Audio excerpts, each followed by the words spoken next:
fans, and welcome to another edition of NDB Media's Sports Talk with the Guys, home of the Monday Morning Quarterbacks on Saturday. Yes, ladies and gentlemen, it's that time of day. No one is safe while we troll the digital airwaves. Join us as we discuss the latest news of the world of sports, and, we discuss everything that happened this past week. No fantasy sports here. We're adults. We keep it real. And as such, you need to remember, we kill brain cells. Hell, not just might be. We are the purveyors of the zombie apocalypse. You have been warned. We are repetitive and redundant. We are the internet's ongoing traffic wreck. Hell, we carry more water for sports than even Depends can handle. But good morning, ladies and gentlemen. I am the Scorekeeper, and it is May 13th, 2023. A few minutes behind. Going over a little bit of news internally. We had to take care of some things early on, and we had to get it going right now. So I think I'm going to have the co-hosts joining me. They all love making an entrance. So we'll see. Good morning, Aisha. Thank you for the like. And folks, in the United States of America, it is Stamp Out Hunger Day. So this is an absolutely awesome big day. I'm going to show some imagery in a little bit, but it is Stamp Out Hunger. And there it is. Today is the day. You receive the paper bags. I loaded it up. I'm going to upload the pictures, but I did a short little video. Kind of proud of it. I know I'm a little on the stuck-up side, but there it is. There's my image. There's a little paper bag I left on my front doorstep. I'm going to upload it a little bit, but all across the United States, today is Stamp Out Hunger. The United Kingdom has, I believe, something similar, and I believe once Aisha joins me, she'll be able to enlighten me on that. But it is, as you can see it right there, an important day today. Thank everyone that is joining us for it. Place a bag of non-perishable food next to your mailbox. They send out the paper bags. It arrives in your mailbox, but you can use any paper bag. Hell, you can leave a can out there and it'll work. So, damn proud of it. Been a part of it for the 27 years that it's been going on, and it's a good thing. Today, our neighbors, everyone around, this is when we all this is when we all get together. So I don't know. All right. Well, then Aisha, get in here. That's all I should know. So wingman, I don't know what that means. I've been doing this for 15 years. So, Aisha, get in here. So, in the meantime, we're just going to get to this, man. So, let me go through my shtick. As you know, maybe you don't know. It's going to be a warm day today. It's going to be 85 degrees. Overnight, no, 57. It is 54 right now. Wow, it's going to be a warm day. Humidity is 95%. Pressure is 29.88 inches. Visibility is 7 miles. Sunrise was approximately 16 minutes ago at 5:50 a.m. Sun's going to set 7:44 p.m. The inexorable march forward to the longest day of the year is coming. Wind is heading kind of west with a southerly slant, 2 miles per hour. Dew point is 52 degrees. UV index is 0 of 10, and we are in a waning crescent. You know what? I'm probably going to get some video going next time. Do a nice little weather report here, I suppose, and really bore the crap out of you guys. Today in sports, in 1890, the 18th Preakness. W. Martin aboard Montague wins in 2:36.75. In 1958, Major League Baseball, San Francisco Giants teammate Willie Mays and Darryl Spencer each hit 2 homers and a triple and combined for 10 RBIs in a 16-9 win over the Dodgers at Los Angeles. On this day in 1991, Jose Canseco sings Like a Virgin. Or, I apologize, Yankee fans sing Like a Virgin to Jose Canseco. I think it's when he was dating her at the time. In 1993, Kansas City Royal George Brett hits his 300th homer. I forgot he played into the 90s. In 1996, O.J. Simpson appears on British TV discussing his not guilty verdict. Boy, do I remember that one. And finally, in 2018, Liverpool's Egyptian soccer forward Mohamed Salah scores in a 4.0 win against Brighton to set the EPL goal scoring record of 32 for a 38-game season. Wow. Good morning. I want to give a shout out to everyone. Jay Simmons, Peter Gama, thank you for the likes. We are going and blowing this early in the morning. So, hey. It is what it is. And taking a look at Rugby League. In full time on May 11th, the Storm outlasted the Broncos 24-16. Well, maybe not outlasted, but he just makes up stuff as you go. The Warriors doubled up on the Bulldogs 24-12. Panthers 48, Roosters 4. Wow. The last two games are on the 12th. Also on the 12th, the Rabbitohs shut out the West's Tigers 20-0. And in games earlier today down in the land down under, Cowboys 42, Dragons 22, Raiders 26, Eels 18. It must be Rugby League. The Raiders won. And later on today at 9 p.m. Pacific time, it is the Knights versus the Titans, and the Sea Eagles visit the Sharks. Woohoo! Like I said, a lot of stuff going on. And the man of the hour, there he is. How you doing, Scorekeeper? I'm alive, Richard. How are you? I am too. Wow. That's reassuring. Had I known, I would have had my Derby as well. Hell, I can go get my Derby, and we can make it the day of the Derbies. Day of the Derbies, huh? That's cool. I remember the thing about the Triffids. Do you remember that movie? What's that? The Day of the Triffids? No. What is that movie? What? I don't know. What is that? It was a horror movie. The plants came alive and started eating everyone. Ooh. So you do not know that one?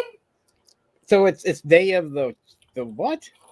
Triffids? The Day of the Triffids. Yep, there it is. You look it up. Triffids. Triffids. There was a drama series?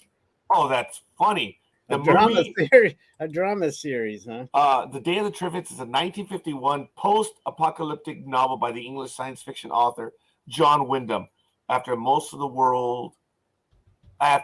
in the world are blinded. Wow, but The Day of the Triffids is a 1963 movie. I remember that one. After an unusual meteor shower leaves most of the human population blind, a merchant navy officer must find a way to conquer tall, aggressive plants which are feeding on people and animals. Wow. Big Dog says he'll be on in a few minutes. Aisha, good morning, Almighty. Nice hat. Wow. Looks like it's the full movie is on YouTube. Say ho. What's that? Say what? The full movie's on YouTube. Day of the Triffids. Is it really? Yes, it is, my friend. So we can actually do a watch party on Day of the Triffids. And I'll have to watch it. I'm surprised I have not heard of that before. It's an interesting. Anyway, let's see what we got here. Thanks for the good morning, Jay. Good morning, Jay. Who else? Alicia. Good morning, Alicia. Where's your butt? Get in here. Who else is out there? Anybody else that I missed? Is that just it? Just Alicia and Jay and Peter? Is that it? That's all. But you want Alicia to get her butt in here. Yeah. What is she doing? She had a message. If you need there you go, Aisha. Let me know. Yeah, we always need a wingman. What the hell is going on here? I'm about to get a cup of Joe, and my sports knowledge is 0 today. Yeah, whatever. She's always trying to make excuses. Like we have this high IQ of sports knowledge. We can have 0 knowledge together. So what is 0 to the third power? Jay, what is 0 to the third power? I have an answer. Sports Talk with the guys, home of the Monday morning quarterbacks on Saturday. Woo-hoo! That's a true story. I cannot argue against that at all. I'm gonna have thank you for that knowledge there, Scorekeeper. I'm gonna have to use that one definitely. Oh, look, the man has the drugs right now. I think my cup of Joe should be ready. It probably isn't. Let me get up there. Is it not ready? Yeah. Oh, look at that. Oh. There we go. It's great having intelligentsia with us. Yep. And it's great having Jay on with us. Oh, you got your Kings jersey on, man. You are in the house. I'm telling you, you are in the house with your Kings jersey. Well, I'm celebrating royalty, which was last week, but that's neither here nor there. I see. Yeah, you're a weekend late there, Mr. Sports Talk with the guys. I mean, come on. That's what we do. So, Mr. Almighty, you have the con. I'll be right back. I have the Almighty con. Yeah, funny. He always does that. He gives me the con. Well, since I have the con.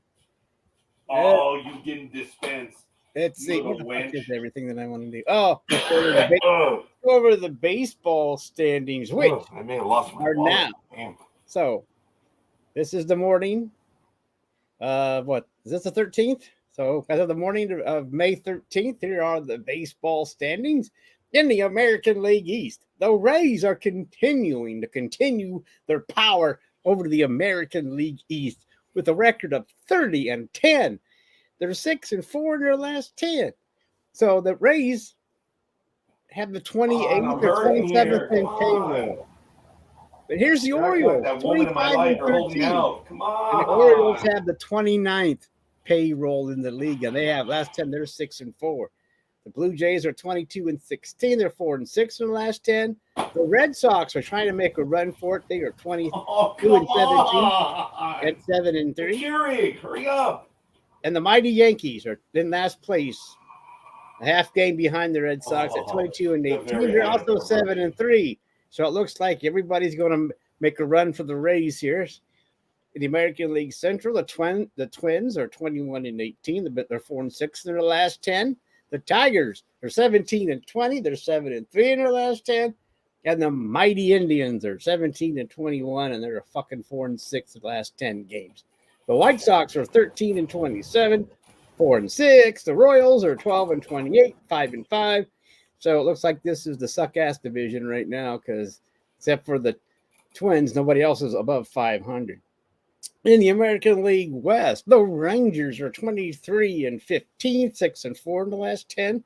The Angels are 21-18. Angels in the outfield, 6-4 in the last 10. The Astros are 20-18, 5-5. And the Mariners are 19-19, 7-3 in their last 10. And the mighty Oakland A's, Speedy's favorite team, is 9-31, and they are 3-7 in their last 10 games. So now, one more time, we're going to go through the National League now. The Braves are 25-13, 6-4 in their last 10. The Phillies are 19-19. They're 4-6 in the last 10 games, and they're 6 games behind the mighty, the scalping Braves. The Marlins are 19-20, 3-7 in their last 10. The mighty Mets are 19-20 with the highest payroll in the league, and they're 3-7 in their last 10. And the Nationals, Michael's team, are 19-22, or 16-22, excuse me, and 6-4. So they're trying to make some noise and catch the mighty Mets. The Brewers are set 21-17, 3-7 after the last 10. Oh my, the Pirates are slipping. They're 21-18, a half game out, but they are 1-9 in their last 10. So they're slumping, bitches. The Cubs are 19-19. That's 500. 4-6 in their last 10. The Cardinals, my God, are 14-25. 4-6 in their last 10. And here we go. The Dodgers, the team for Gridiron Girl, are 24-15. 8-2 in their last 10. But close behind is the Diamondbacks. They're 21-18, but they are 5-5 in their last 10. And the Padres are 19-20. They're 4-6 in their last 10. And the mighty Giants, the team that Speedy wants us to believe is his favorite, are 17-21, 6-4 in their last 10 games. And the Rockies bring up the West at 16-23, but they are 7-3 in their last 10. So maybe they're going to give the Giants a run for their money as we go on. So there you have it. There you have it. The baseball standings as of the morning of May 13th, 2023. And there's the big dog wearing his Lakers jersey. He's ready to play, that motherfucker. Look at him going. He's happy about his Lakers. Tell us about your Lakers, big dog, right now. What's up, everyone? How you doing, big dog? I'm doing just great. My I Lakers are in the know. Western Conference Finals. Did you just get that jersey? No, this is one of my Oh. this is one Well, of it's my the daughter first gave time me. I've seen you wear it. Oh. Oh, wow. Okay. I got to shut the fuck up now. I got. Wow, but I think that's the This first is time I've official seen it, unless jersey. I realized it. Yeah. Oh, look at Jay. He loves LA. Yeah, okay, forgive me one moment. Sorry, Big Dog. Aisha, get in here. Tony, you're off today. You already spilled the beans. Get in here. Jay, come on, buddy. I know. Oh, by the way, sorry, I'm now going off on a tangent. Congratulations to Almighty and congratulations to Jay. Your program last Sunday on the rewatch of season 6 of Better Call Saul. What a wonderful start. Absolutely. Jay, they now know who you are now. They put a face to the voice. It's kind of cool. And even I put a face to the voice. I told everyone I've worked with Jay for a long time. Jay's only 5'10". All this time, the respect that I've had for Jay, which is obviously now gone, I thought he was taller. Oh my gosh, Roger, for crying out loud. Well, thank you, Tony. I'm glad that you think I'm killing it. Thank you for So the get your compliment. asses in here, folks. Get in here. Let's talk some sports. Big Dog, I'm sorry I took your thunder. Damn, that would have been perfect had it been the thunder. But it's not. Go ahead, Big Dog, please. I was just gonna say I am wearing this because the engineer contacted me last night and said I should wear a Lakers something Lakers. So There you I go. went with the ultimate Lakers. There you go, buddy. I'm glad to see that you're representing. Yep.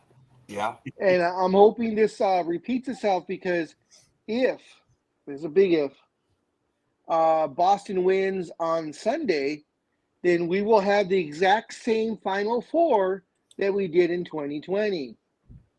And of course, we all know who won the championship in 2020. Yeah. So, history could be repeating itself. Aye, lad. That indeed. That would be so often. Often? Yeah. New word. A new word. I get it. Yeah. It'd be so awesome. But anyway, you know what I meant. Awesome. Yeah. Are you excited then there, Big Dog, about your Lakers? Yes. It's been getting relatively harder and harder, of course, but I actually, these are the teams I've actually wanted to face. So, as I wanted the Lakers to face Golden State over Sacramento, and I wanted Denver over Phoenix. So Everything's working out. Everything's working out, but it's the teams that we match up better with. I didn't want Sacramento. Dreem wanted Sacramento because he felt because they were younger and inexperienced, and I said that's one of the reasons why I didn't want them because they were younger and they had nothing to lose. So those are the dangerous teams, and of course, Sacramento, as Scorekeeper will attest, absolutely hates the Lakers. So that's another factor in that. And I knew we could handle, even though you had Steph and Klay Thompson, I knew the Lakers could handle them in a 7-game series, which they did. Feel good about the Lakers and the Nuggets there, Big Dog? Yes. Ooh. Yes, I do. Their first game is on my birthday. That'd be awesome. Oh, your birthday's Tuesday, so you'll be what, like 42? Yes, I will be. Thank you. All right. So who do you think is going to come away with the 76ers? Celtics are tied at 3-3, so there's a game 7 tomorrow there, Big Dog. Any comment on that? Of course, I want the Celtics to lose. Well, yeah, I mean, that's nothing new, but don't you want that? Don't you want that Celtics Lakers rematch? Oh, I would love to have a Lakers Celtics rematch. But do you think there will be? Or do you think that would be the ultimate? Oh, is that possible? Or do you think the Celtics are going to lose this series, or maybe lose the next round?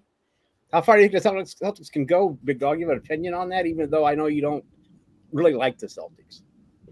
I think they're going to win tomorrow because they're playing back in Boston Garden, and playing at home makes a huge difference. So unless they have an ultimate collapse, or Harden and Embiid both have an extraordinary game, I don't see the Sixers beating them. But let me see what the line is. Now that you mentioned that. Okay, tomorrow 1. And while you do that, I'm sorry. Good 6.5. morning. With butt, Anime Girl is here. With butt. Okay, I love it. Well, I would hope she has a butt. Well, I was requested to get my butt in here, so here I am, Almighty, with my butt. All right. Well, I'm glad you're here with your butt. And how are you feeling today, Anime Girl? Well, I'm all right. My butt's a bit sore. It's got pins and needles, but hey, Oh man, that's life. I didn't know you were into that kind of stuff, but to each their own. Hell no. Yeah. Hell no. I'm just joshing you there, Anime Girl. So Soon you want as she to said anime soon this as she week? said her butt was sore, I was like, oh boy, here we Yeah, go. yeah. But you knew that one of us was going to get there.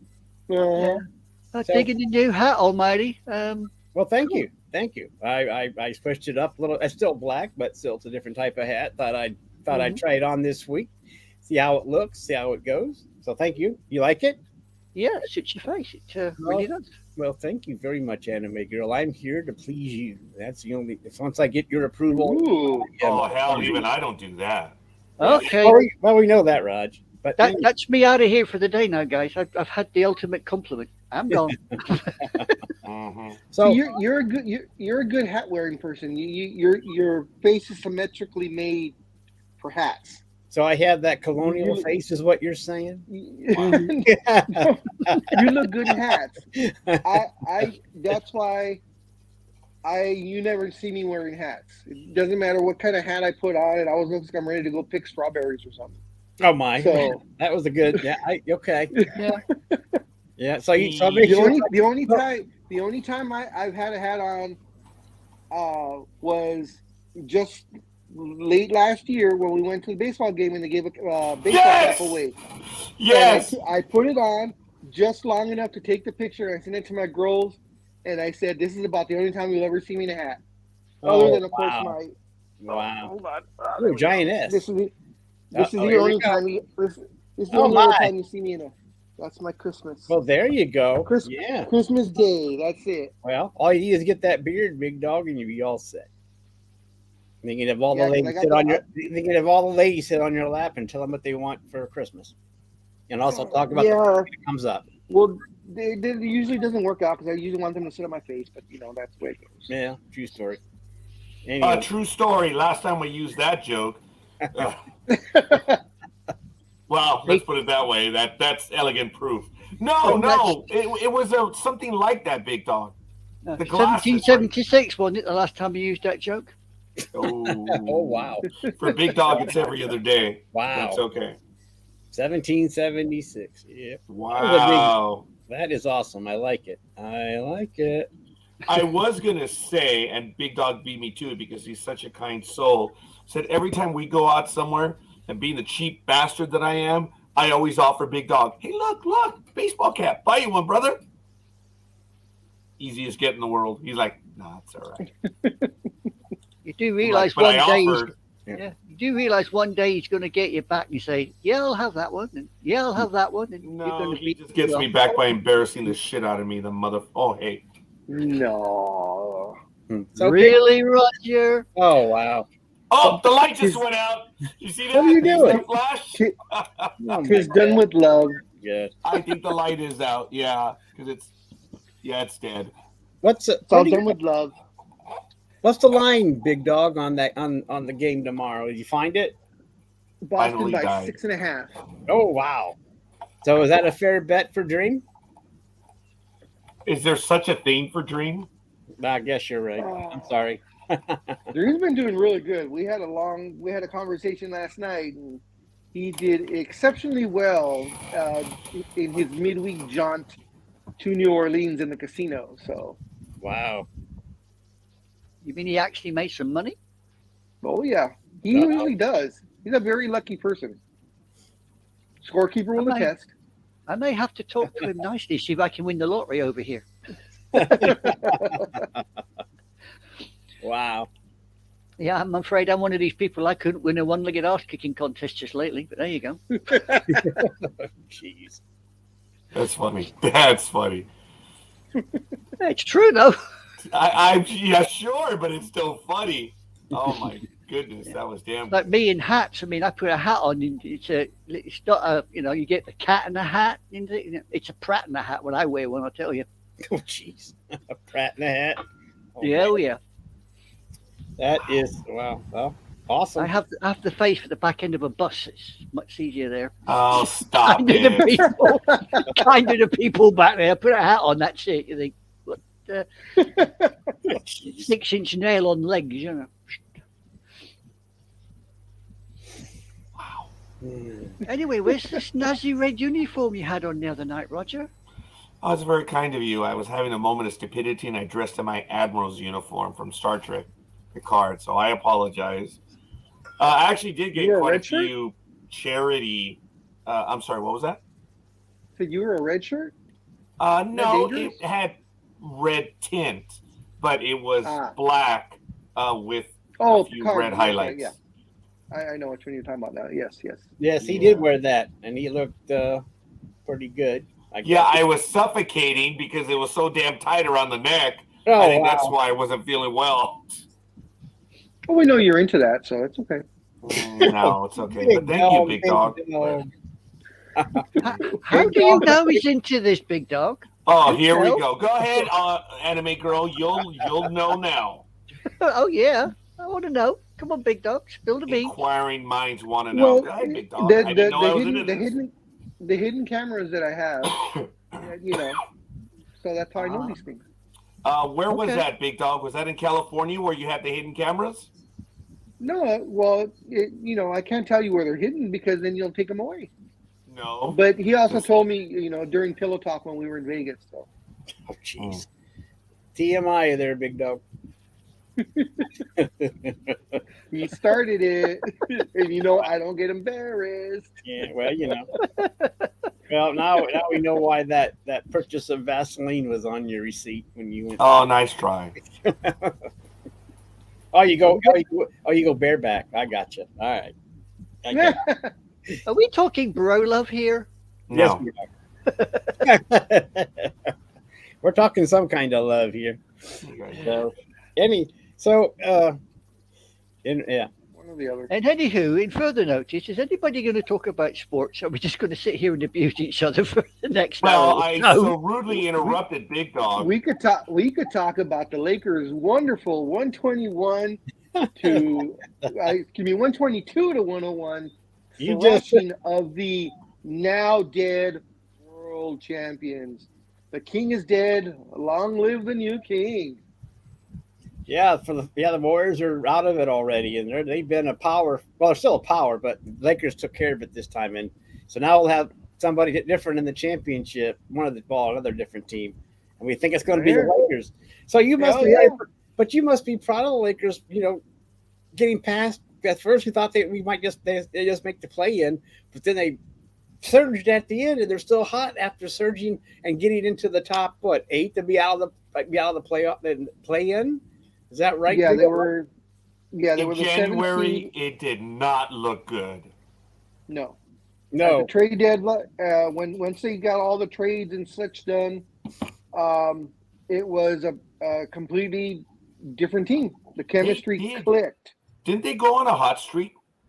Yes, they were after the All-Star break. So the last 20, which is weird. The All-Star break was supposed to be halfway through, but the last 26 games of the season, the Lakers went 18-8. They had the second best record in the league after the All-Star break. Ooh, it sounds like I'm at a Reds forum. Oh God. How they make up statistics. I told you. Did you know that on the third night of the month, after the 15th holiday of the year, the Reds are like 7-3 after twilight doubleheaders versus a American League team. We are awesome. It's like, God damn, they're psychos. So Right But now, yeah, when Big Dog said that it kind of was familiar to Red's house.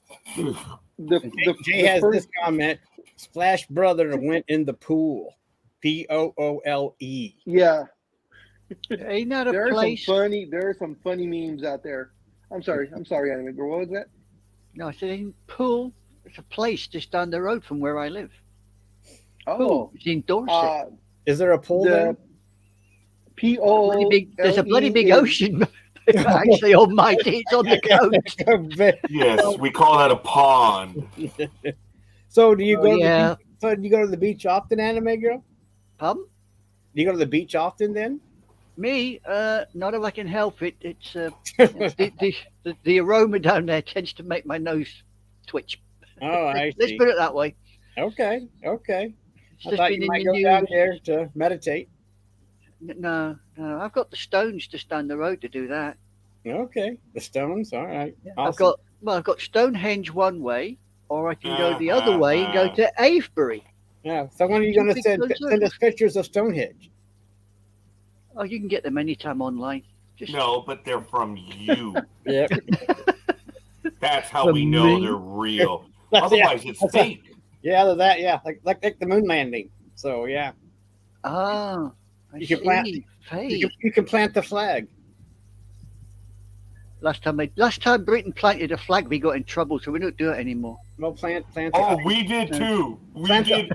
Was it the same 2003? Yeah, something like that. Yeah, that's the one. That's the Oh my one. God, the world flipped out. You Imperials, you conquerors. Dude, Yep. we kicked the shit out of a dictator.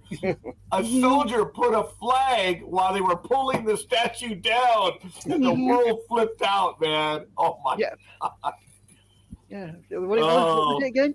The imperialists march into a defeated country. I mean, Yeah. Oh my God. really? Imperialists? Since when? Yeah. I mean, you had who did you have? I think you had JW, didn't you? W. Bush. GW, yeah. Now, the famous picture at hand, Big Dog did not pose for a picture that night. He did say hi, but he did not have his cap on. And Big Dog did take a picture of himself, which he sent to his family. But I do not have a picture of Big Dog with the cap. So there it is. There it is. Hold on. Yes, and I think that's very kind of him for doing that. I think you're about to receive a picture with him in a hat. Oh yeah, that's going to change my life irrevocably. Sure it will. It's While like he the Lakers does winning. that, ladies and gentlemen, I do want to remind everyone that today is the day. Here's the image. Today in the United States of America, Stamp Out Hunger Day. It is the Stamp Out Hunger food drive today. Our bag of food is out on the porch right now. If you want to check out my Facebook page, it is there. It is a humble bag, but it is. I'm proud of it. I know it's horrible. I'm proud of doing that. I know I shouldn't say it, but I'm eternally grateful that I have the opportunity to do it yet again. This is the 27th year. Ladies and gentlemen, check it out. Stamp Out Hunger. Their Facebook page is very active today. And if your mail carrier will not pick it up because it is volunteer, you can always take it to the post office. Will they accept the food after the deadline, Roger, at the post office? I believe so. I believe so. Today they closed it. Well, some post offices close early today, don't they? On Saturday. Yes. Yes.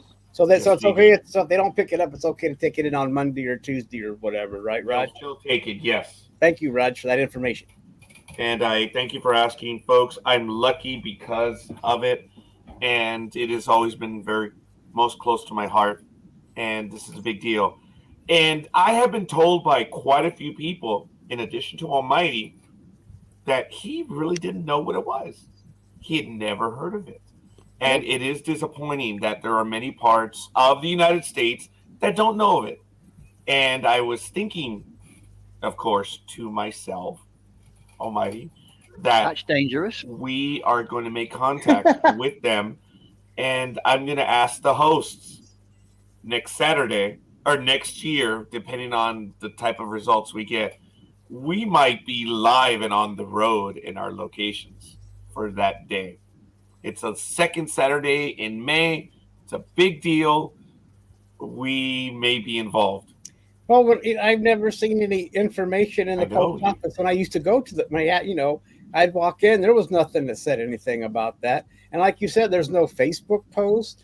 There was no Well, there is MySpace now. post, and there was just nothing that I saw that actually advertised this. So maybe I missed it because but still I don't know. Like that's why I asked if it was just in California because No. I had never. But you're telling me that it's nationwide, huh? Yes, and forgive me, folks. I'm going to humbly advertise for a moment. So forgive me. Here it is. I've always had it at the bottom of my page. That is my webpage. If you go to the bottom of the page, there is the link at the right. It's there. Stamp Out Hunger. And It takes you to the National American Letter Carriers. And there it is. Everything that you need to know about it. Today is the day. There's the video. I don't think we're going to get in trouble playing the video, but I guess I'm going to play it. Forgive me. The National Association of Letter Carriers invites you to participate in the 31st annual Stamp Out Hunger Food Drive on Saturday, May 13th. The Stamp Out Hunger Food Drive is the largest one-day food drive in the country. Every year, letter carriers collect tens of millions of pounds of food that help those in need. More than 34 million Americans, including 9 million children, experience food insecurity, and they rely on food donations. Every year, the food drive provides a unique opportunity for us all to come together with a common goal to give back to those who are struggling to feed their families. When you participate in the Stamp Out Hunger Food Drive, the food you donate stays in your community and goes to local food banks. While we held the in-person food drive last year, the COVID-19 pandemic forced us to cancel the food drive in 2020 and 2021. I hope you will join NALC and help make this one of the most successful Stamp Out Hunger food drives to date. Participating is easy. Simply leave a bag of non-perishable food next to your mailbox on Saturday, May 13th, and your letter carrier will handle the rest. Together, we can stamp out hunger in America. Yeah, we can. No doubt about it. Forgive me, folks. It is a big deal for me personally. On my page, it's there. That's on my porch. The bag is there, ready to go. And yes, there are people that have the nerve to say, well, my letter carrier doesn't pick it up. You know what? It's volunteer. They don't. And if you know this, you can still take it to the post office. Doesn't change anything. But the vast majority of letter carriers do pick it up. It's volunteer even for them. Some of them can't pick it up. So it's still a good thing. Find out if your letter carrier is going to do it. If not, take a trip down to the post office. Doesn't change it. So sorry, folks. I apologize. Nothing to apologize for, Roger. Nothing at all. I believe over here we've got in the supermarkets they have like big baskets as you go out the door, and it says any spare cans or food, and you just put it in there, and then they distribute it from the markets. So it's not... In the United Kingdom, I think during the holidays, do you have something akin to like Red Nose Reindeer or something? Oh, Red Nose Day. Red Nose Day. Would you? What is that, anime girl? That's when everybody gets drunk, and the following day they all have red noses. You know we waited 43 minutes for that, anime girl. You wish. No, it's Took us a while to get there. done up by a certain bunch of comedians. Originally, I think Lenny Henry and a couple of other people sat and worked this out, and it's basically collects money for people in Britain and around the world, charity wise, and they have it every year. Red Nose Day. I think this year or last year they actually had sustainable noses instead of plastic ones like they used to have. They had paper ones, and it's on the television and all sorts. I dare say if you go if you go into the BBC, you'll probably BBC iPlayer, you'll probably find at least something referencing it. But you see, we also have another one, the BBC run one called Children in Need. And that's every year as well. That's in November time. And that collects millions of Maybe pounds. Anime Girl, when that is near, we ask you to remind us of that as we get near, since that's a big deal over there. So that would be great. Folks, Stamp Out Hunger, it's a community thing. The donations stay in the neighborhood. You're helping your neighbors. You're helping those in need. It is a good thing. Thank you for indulging me on that. I think as long as I've known Big Dog, he knows that it's been a big deal. Yeah, I tell everyone I know. I always remind them. I was a little slow this year because the season extended a bit, but You've always been a little slow. That's why the Big Dog is still here. He tolerates me. So, But I mean, thanks for bringing it up anyway, Big Dog. I mean, Red Nose Day is sort of in Britain, but it also does stuff overseas as well. Roger doesn't do it in Britain; it goes overseas with it as well. Still a shadow Noble of charity. the Empire, right? Hell no! Hell no! Just kidding. Just kidding. More like Return of the Jedi more than anything else. Ooh, I like it. I loved the special that they did for Love Actually under the auspices of that day a few years ago. That was good stuff. Actually, it's been maybe 6 or 7 years now that they did that. Yeah, they do it quite a lot. Same as Children in Need. You know, you get your newsreaders, your newscasters on your big national channels. Over here, they will literally demean themselves on Children in Need and do dance routines, or show off a skill like playing musical instruments.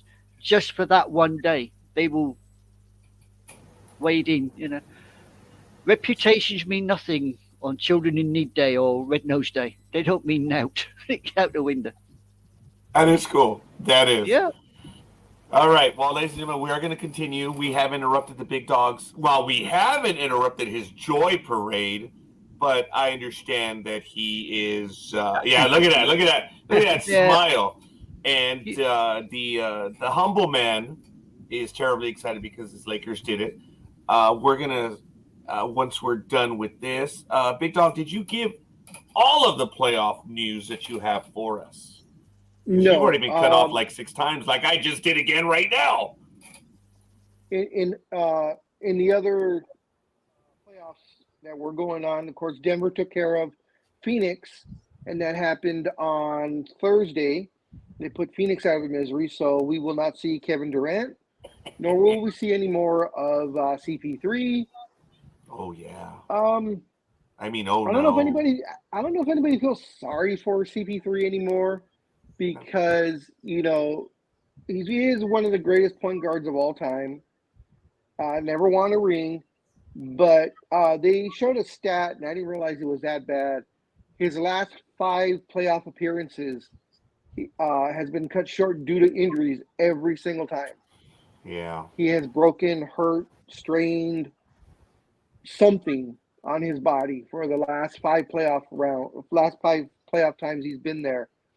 And happened this time also. He had a strained groin that he sustained in game 2, I believe it was, and he didn't play again, or end of game 1, and he only played a little bit of game 2, something like that. And in the Eastern Conference, as we talked about it, Philadelphia has not been able to get the job done, and now there is a game 7 in Boston Garden tomorrow at 3:30 p.m. Pacific time, I believe it is. No, 3:30 Eastern time, so 12:30 Pacific time, and it'll be on ABC. And the Miami Heat, which is the other Cinderella story, that's the Cinderella story of the East, as the Lakers are the Cinderella story of the West, because the Lakers are the 7th seed. And it's the first time that a 7 seed has been in the Western Conference Finals since, I believe they said, 1984. And with the East side, the Miami Heat become only the second team in NBA history to be the number 8 seed and make it to the Eastern, or to make it to the finals of the conference. As Miami came in as a number 8 seed and had to actually win both games to get into the play-in. So half the participants of the conference finals are play-in teams, Lakers and Heat. So it's going to be interesting to see. The Heat beat the New York Knicks last night. The Knicks are trying to get to a game 7. Came close, and they had one very costly they had many costly turnovers, but they had one that pretty much sealed their fate at the very end. There was about maybe 20 seconds left, and they were only down by 2, and their main guy turned it over to the Heat, and that was pretty much it. So they gave a valiant try, but the Knicks once again are turned away. But they went a lot farther and were seeded much, much higher than anyone expected all year long. So there's been a lot of surprises this year as to who made it where and who didn't. You know, everybody talked about, the vaunted Clippers, it's the Clippers year, it's the Clippers year. Yeah, well, we all know how I feel about that.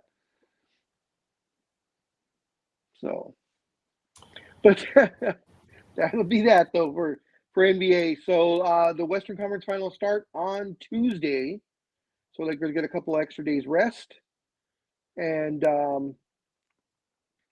as I said, after that trade happened, the chemistry and the gelling of the team, everything just worked. You know, everybody has excuse my French, everybody's been shitting on Rob Pelinka and Jeannie Buss all year long, how horrible they are, upper management, ownership, blah, blah, blah. And of course, now that they're winning and now that they're in the finals, Pelinka and Jeannie Buss are the best people in the whole world. You know, Scorekeeper and myself and Almighty and probably Anime Girl also, we've been watching sports for decades. We know the ebbs and flows that happen, and you got to keep your mouth shut. Just wait till the end of the damn season, because it's always going to be a roller coaster ride. You know, ups and downs. That's just the way the season goes. So, but it was a timely trade, and as everyone here knows, it's not if your team is good, it's when the team gets together and starts clicking. You want your team to gel like this right when the Lakers did at the end of the season and into the playoffs. You don't want to start off super hot and by the end of the season you're just kind of there. You know, that doesn't work. It's a timing of when everything gels and everything clicks. And it's Lakers are in that perfect zone right now. Everything's working for them. If I may, if anyone else wants to comment on that particular thing, if not, sticking with basketball, Jay did say, oh, wait, hold on. The Lakers is like the stock market, ups and downs. Very good. He did comment earlier, Chris Paul is out, and it's time to retire. I want to direct all of my co-hosts to an article that I posted in the chat, in the host chat, that it's actually misreported on the, maybe a bit inaccurate, but Chris Paul and Big Dawg will clarify this, please. I guess there's already talk on the fact that Chris Paul will be shopped aggressively next year, and it's because of money. And I don't want to argue the numbers, but apparently only $15.8 million of Paul's salary for 23-24 season is guaranteed. If the Suns don't move him before June 28, he'll be owed another $30.8 million. Now, as the article goes on to state, it's too early to determine which teams will be interested in trading for Paul. He's 38 years old, and it's coming off another postseason where he got hurt. This echoes the Big Dog just a moment ago. several idiots are saying he's done. Jay in the chat room says he should retire.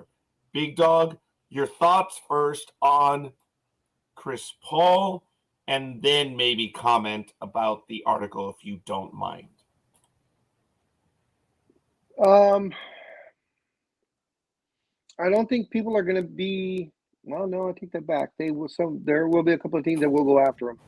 It depends on what Phoenix is going to be asking for a trade, because he does have 2 years on his contract, and you were exactly correct.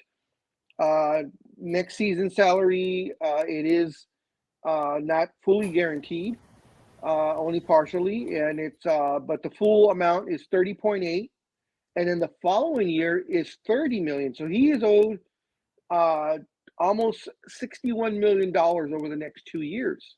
38 today. 30.8. Sorry, he's 38 years old. 38 years young, because he's still playing. 38 years young today. He's 38 years old. He's old. You can say LeBron is 38 years young because he's still producing all year long, and over the last few years. His CP3's knowledge is way above average. His basketball knowledge is way up there. The problem, though, is the body can't take it anymore. I mean, people's bodies break down, and he has a lot of miles on that body. So the only way it might work next year is, if they go the Clipper way and do load management, as they love to call it now, and have him play. Don't have him play any back-to-back games. Rest him at least, every fifth or sixth game, rest him.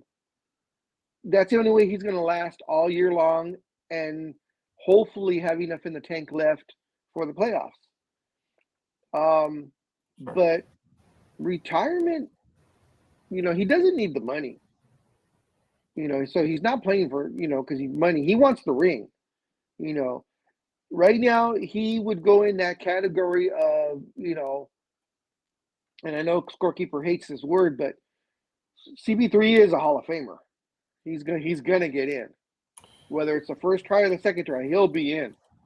Big Dog, I don't argue with you when you say that. We've had that conversation, and I know. Okay, and folks, let me put this disclaimer out. And again, I'm interrupting Big Dog, but look, when Big Dog calls him a Hall of Famer in a conversation like this, Big Dog is a huge basketball fanatic. I've asked him several years ago, especially from that kid from Golden State, if his career ended today, was he a Hall of Famer? And Big Dog did not hesitate. That was for another player and something else. It's material. When Big Dog calls him a Hall of Famer, just shut up, man. Because Big Dog doesn't throw future Hall of Famer around either, just for anyone. No, I don't. Okay, I don't. So I put the disclaimer out. It's a fair comment. Unlike the dumbasses of the world, that the guy has a season. Future Hall of Famer. Obviously, Mama's not home, because if Mama were home, they wouldn't let their stupid kids say that shit. Anime girl. Parents do not let their kids say stupid shit in public. Big Dog, continue. So, if he retires, or if nothing happens with his time with the Suns and they don't win a ring, he's going to go in that category of Hall of Famers without a ring. He's going to go in the Charles Barkley, Patrick Ewing, Karl Malone, John Stockton group of guys that had incredible careers, but nothing to show for it. Okay, did you hear what the Big Dog just said? He named the individuals. He didn't say the John Stocktons of the world. He didn't say that. He actually named them. Once again, I've always said over and over, when someone says, the Mariano Riveras of the world, number one, you're a jackass. Two, you're stupid. And three, because you really don't have anything to say.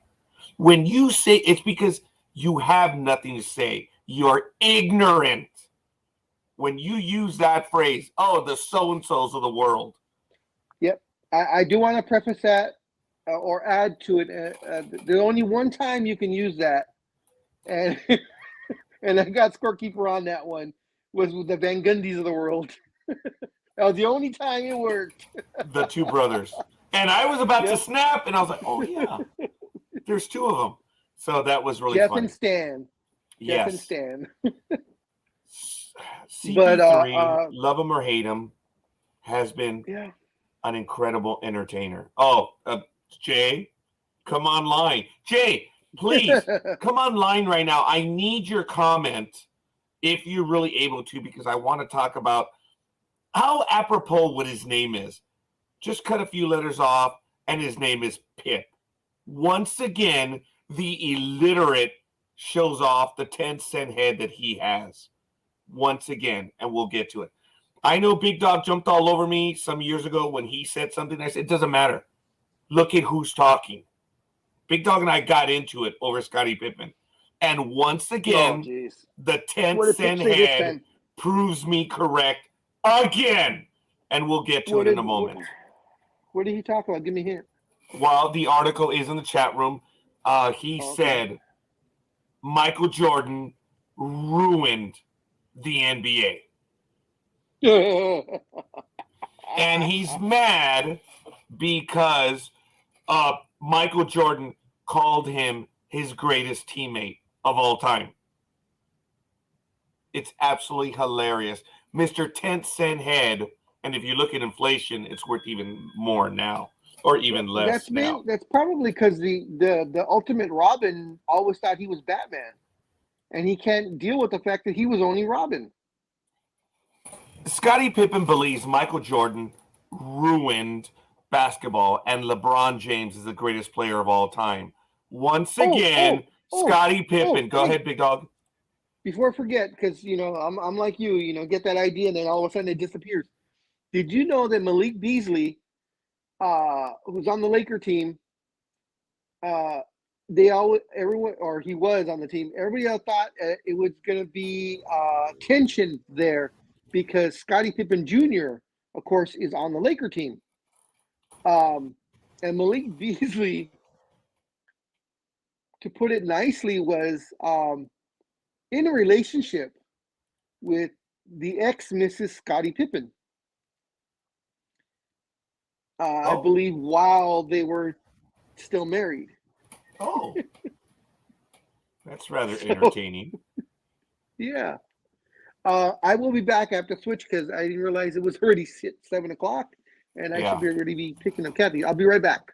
All right. Well, I'm going to go over some of the stuff very quickly. And unless you've been living under a rock, Scottie Pippen has been going off on Michael Jordan since ESPN's The Last Dance docuseries premiered in April of 2020. The six-time champion felt belittled and disrespected by MJ, who had editorial control over the docuseries. Pippen's 2021 memoir, Unguarded, more like Empty, is filled with Jordan's slander. Not only does Pippen, that was an opinion, the slander. Read it. But nevertheless, he does light up Jordan. I cannot believe I might actually be defending Jordan on this one. But be this as it may. Not only does Pippen believe Jordan used The Last Dance to remind the current generation of fans that he's better than LeBron James, but he also thinks LeBron is what we call the GOAT, greatest of all time. Pippen took a major shot at Jordan by writing that his airness ruined basketball. The former small forward believes the five-time MVP only cared about scoring, which is why he thinks LeBron is the best player in NBA history, since the king does everything. Pippen wrote, quote, I may go as far to say Mike ruined basketball. In the 80s, on the playgrounds, you'd have everyone moving the ball around, passing to help the team. That stopped in the 90s. Kids wanted to be like Mike. Well, Mike didn't want to pass, didn't want to rebound or defend the best player. He wanted everything done for him. That's why I always believed LeBron James was the greatest player the game has ever seen. He does everything and embodies what the game is truly about. Pippen said LeBron didn't have the clutch gene like Jordan and Kobe Bryant just a few years ago. He also stated he would never pick LeBron over Jordan in an important game. The Last Dance clearly rubbed Pippen the wrong way, and he's doing everything in his power to get back at Jordan. So, yes. Pippen said that Jordan never said he was the greatest of all time.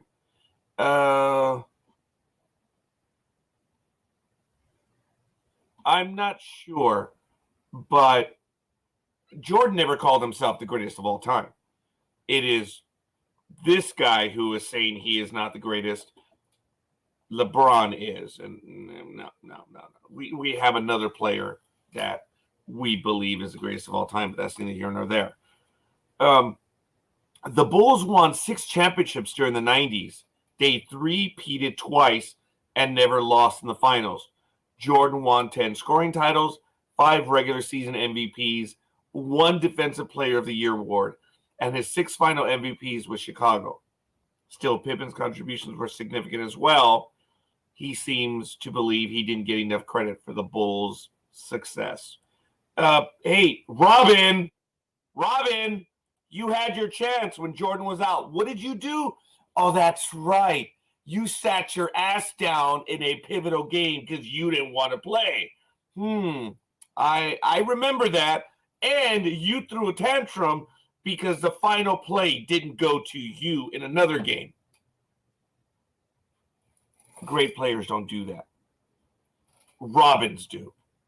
And you will forever be Robin. And even then, calling you Robin is an insult. Because Robin, in the absence of Batman, still saved the world. And Pip, you never won when Jordan wasn't there. You are the ultimate wingman. But your skill on the court knows no bounds. Well, maybe you were out of bounds by the stupid shit that you just said. I cannot believe. Look, dude, I know you're mad.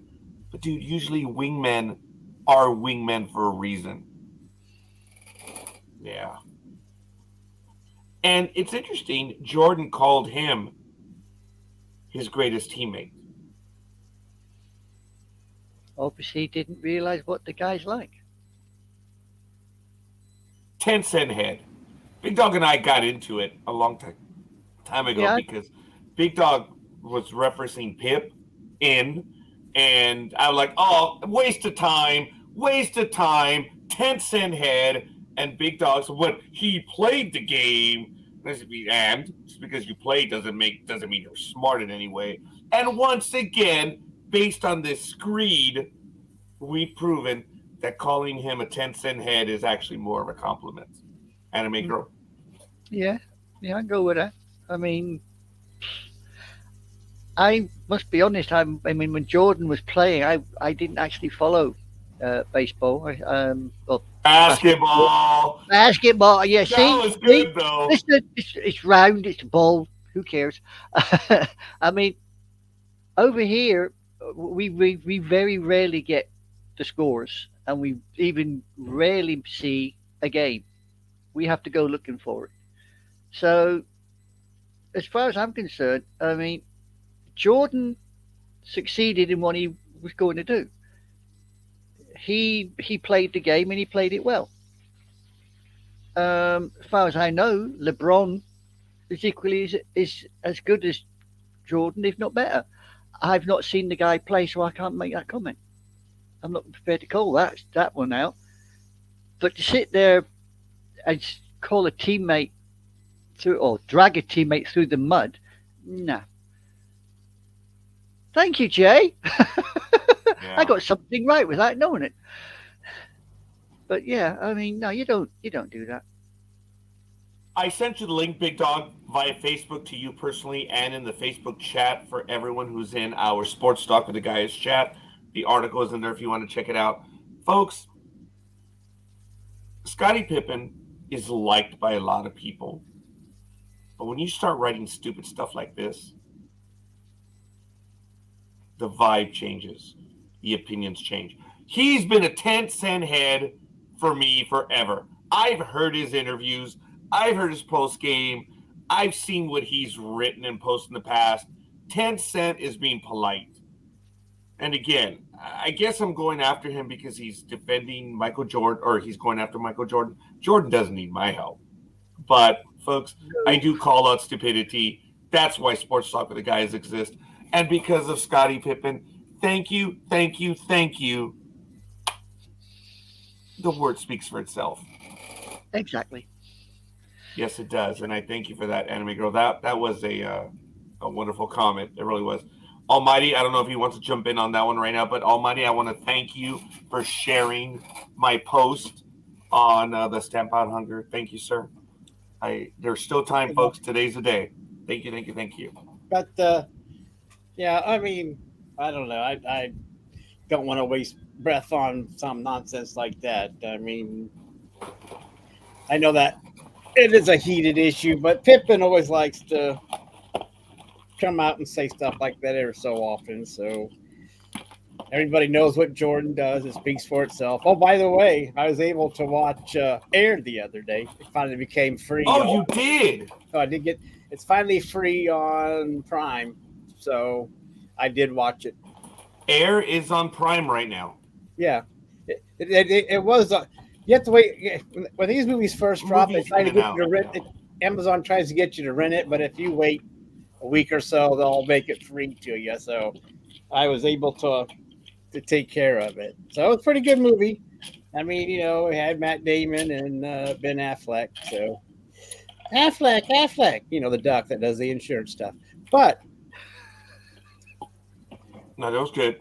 So it was a pretty good movie. I mean, it told you something you didn't know, and how at the time Nike was in the toilet, and they were able to get Michael Jordan to make Nike a name, you know, bigger than they were. But yeah, it was cool. I mean, it is free on Prime right now, so if you want to eyeball it, you can. You know, I'm gonna have to check it out. I mean, you don't really see. I mean, you kind of see an actor, but it's mostly about his parents making the deal, and I think you see actor playing Michael a few times. But you know, it's still kind of cool if you like, you know, that sort of thing. I'm gonna save some of the NBA stuff when Big Dog gets back, because we also have Mark Jackson, the Suns owner. There's still a few things to get over, and I have some hockey news, which we can get into in a little bit. But for right now, Almighty did share with us a big story that hit, I believe, yesterday. And I have another one related to the Oakland. Your mic went out again.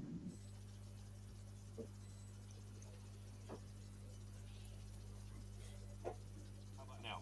Nope, you're still out. You're still have laryngitis. Over after reset. So what is my big story? Whatever you like. Well, he said my big story, but let's On the owner, the Commanders. oh that You're one. back. We'll start with that one then. Oh, I'm back. You're back. You're back now. Oh yeah. Okay, we I've will got tinnitus start. thanks to you.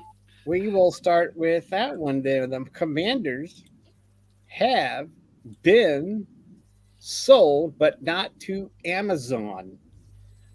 The Commanders sale. Josh Harrison's group reached agreement with Dan Snyder family for $6.05 billion purchase. The $6.05 billion price tag is the most expensive in league history. So this is 16 hours ago. And the Washington Commanders sale from owner Daniel Snyder to Josh Harris to his group has crossed the goal line and run into the end zone.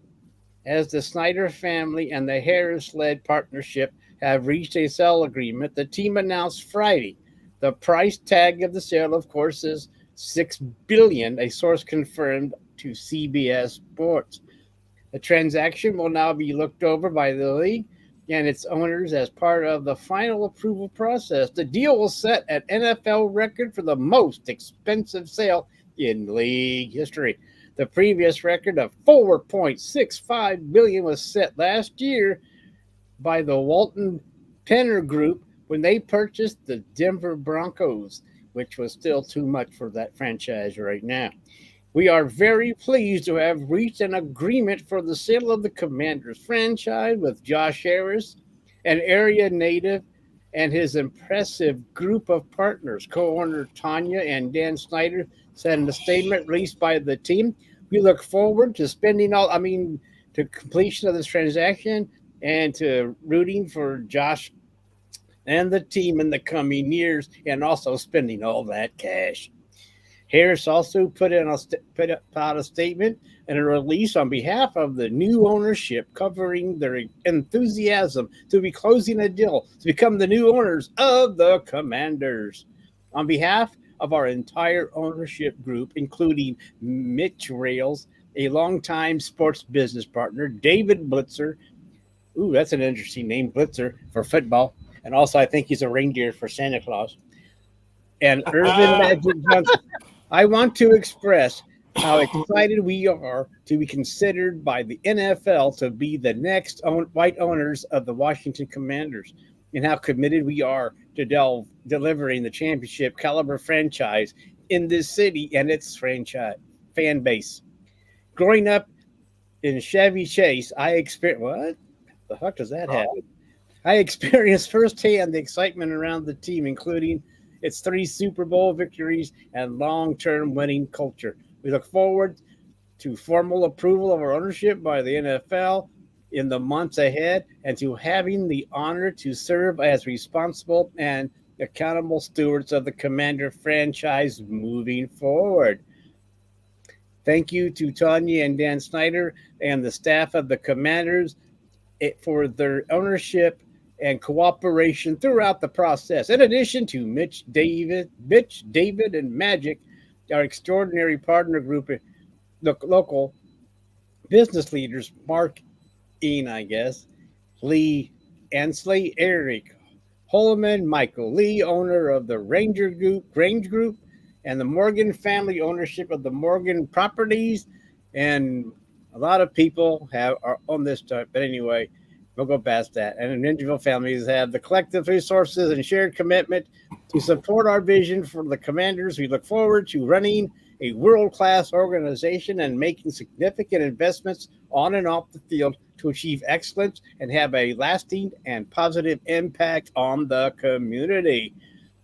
Harris Group, on the verge of becoming the new owners, has already reinvigorated excitement for the franchise, including that the Pro Bowl Hall of Famer head coach Joe Gibbs. The longtime coach won 3 Super Bowls in 16 seasons, 81, 92, 05, 07, leading Washington. The 82-year-old released a statement on Friday via NFL media. I had an opportunity to get to know Josh Harris and the leadership team during the process of fully supporting the efforts to lead a new ownership group to the Commander. The NFL has grown a great deal since my time as a coach in the league, but what hasn't changed is my belief that with great leadership from the top, the drive to win on the field, and a commitment to culture, championship teams are created. Josh and his team share these values, and I am committed to doing what I can to reconnect this great franchise to the community, fan base, and alumni. The sale of the team will have to be approved by the three quarters of the NFL ownership. Owners plan to convene in May for a regular scheduled spring meeting where the vote to final the approval could take place. Harris received previous speed for the Denver Broncos, means the league is familiar with him and his finances, which likely helped expedite the approval process. Harris owns the NBA Philadelphia 76ers and the NHL's New Jersey Devils. So he is building a sports empire. So his group in the Commanders bid includes DC area billionaire Michael Rails, as well as basketball Hall of Famer Magic Johnson. So Big Dog should be happy that one of his Lakers is now part ownership of an NFL franchise. Canadian billionaire Steve Apapapopoulos had been involved in the process, but there were questions throughout thought about his ability to fund a bid that would ultimately be approved by the league. Houston Rockets owner Tillman Ferret told it CNBC he submitted a bid of $5.6 billion, but had to draw. Forgive me. But Hold on. Let me interrupt. Okay, send the link, please. Second time asking. First of all, Big Dog, for what? The Scottie Pippen one? I sent it twice to your Facebook, and I said I put it in the Facebook Sports Talk with the Guys chat. Well, I'm sorry I missed that. I was busy. No, I know you were reading it, but what? And then which one are you asking for now? The Scottie Pippen one, I sent it twice. Well, look, if that's what he wants, it's my fault. I will send it. I'm sorry about that. No. Hold on. To get on the show. Oh, I didn't get that. To get on the show. Oh, I sent the link to the NFL. That's what he wanted. No. Look, he's saying he wants the link to the program. I'm sending it to him. Oh, I'm sorry. I didn't know. Ass hat. Okay, I guess that he meant ass hat. So. Oh yeah, he meant ass hat. But well, anyway. Yeah, we'll get to Brady in a minute, a little while later, Jay. I have that story in the queue and a few other things if we have time. But anyway, I guess we could probably stop. We know that the Commanders have been sold to that group, and it seems like they are going to probably get approved in May, and then everything will be fine. Snyder will be out of football, even though he'll be a really, really rich man. And we hope that they do what they say with the Commanders and make them a competitive football team and in years to come. But don't rehire Joe Gibbs. But we'll see. And I'm glad that they have new ownership finally. And I guess I don't know. It doesn't say. I don't know. I haven't seen anything with the Amazon owner had placed a bid or not. I don't know. They didn't say yet. So we'll have to wait to see if anything comes out later, if he made a bid or not. Because there was talk. Remember, there was talk about him placing a bid for the Commanders. If you remember Scorekeeper. As a matter of fact, yes, we did have some commentary of that over the last few months. Big Dog, all you did was say send the link, pal. So. Well, yeah, that's what I always tell you. Send me the link so I can get on the show. No, we were talking about Pippen. Who gives a fuck about Pippen? He's a fucking idiot. Why the hell would I want that link? Okay, Big Dog, I'm glad after so many years, I'm able to read your mind. All you said was send the link. So I said it was obvious. I'm providing no. I'll be back, and I need to get on the show, so that's why when the link is in the messages, I need you to send the link. I always ask you send the link, and you always. Well, it was in the messages. This was the first time in 5 years that you didn't understand what send the link meant. So I assumed, my fault for assuming that you knew send the link means send me the link so I can get on the show. My bad. I apologize. Are you going to finish your story, Almighty? We're done. We know that they've been sold. The rest is just blah, blah, share blah. That with Big Dog, what you were talking about, real quick. What? Share that with Big Dog, what you were talking about. Oh, the Commanders were sold to the Josh Harris. Oh yeah, I heard it all. I've been trying. Okay. Patiently. All right. That's cool. Sorry, Big Dog. Didn't know that. No, not a problem. I never have a problem. Okay, so I was just waiting. I was listening. I couldn't type because I was on the freeway. Okay, well, I see that you got the sun really blasting your. Looks like you're at a rave. Yeah, the sun's on the other side of me. I can't. But if I was one of the new owners of the Commanders, my very first day on the job, I would pass whatever I needed to do as owner and change the damn name back to the fucking Redskins, like it should be. I actually thought the first thing he was going to do was get rid of the Hail to the Redskins song. No, I'm the opposite. I'll embrace the hate. No. I just thought you guys can't. Yeah, but you guys can't tell me what to name my team. So I'm putting it back to the Redskins. Should never have been changed in the first place. I can't see a problem with the name, to be honest. I mean, honouring the native people. What's your problem with the Redskins? But hey, Because there are a lot of people that don't have. Oh, sorry, I didn't mean to say this. Skin in the game. They want to make noise. I'm sorry. That just happened. I apologize. The Redskins. Gosh. Luckily, I didn't splash water out of my nose. Look, folks. so what happens next? Do we change the name of the Cowboys because it's racist? Hey, anime girl, don't say it out loud because the idiots of the world are looking to react. But look, folks, it is a long since dead issue. The Redskins let it go. They changed the name, and it's really a disappointment. Now, what Big Dawg says, there's a lot of people that feel that. It's like, well, what's the point? So remember, when the Redskins changed their name, the logo was done by Native American artists, a well-known logo that was known around the world. I know I'm getting a little full of myself on that one, but by you changing the name, some Native American work is now lost to history. That was one thing.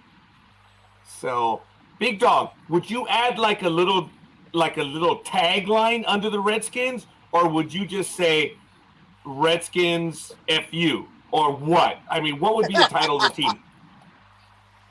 The only thing I would do is I would just make a statement saying, Thanks as for the playing. owner, I don't believe the name should have ever been changed. The name is iconic.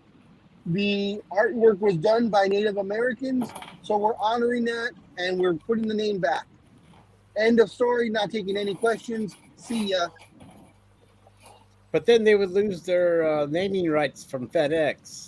So should they take the hit and just? Oh, that's right. They did remove it. That's didn't why they? Snyder went, because Snyder lost what, 20 million in naming rights or whatever. It was a lot. It was a lot of more money. than that. It was a lot of money. That's why he's always pressured to change it. Because remember, Snyder fought all the time to keep that name, years and years. Then once they're going to cost him money. That wait a minute. And then they were the Washington no names. But but the thing is though, it's a National Football League stadium. So if FedEx says, okay, well, because you're calling it the Redskins, we're not going to back you on it, I am almost positive that someone else will come out and say, well, we'll pay you the $20 million. Put our name on there.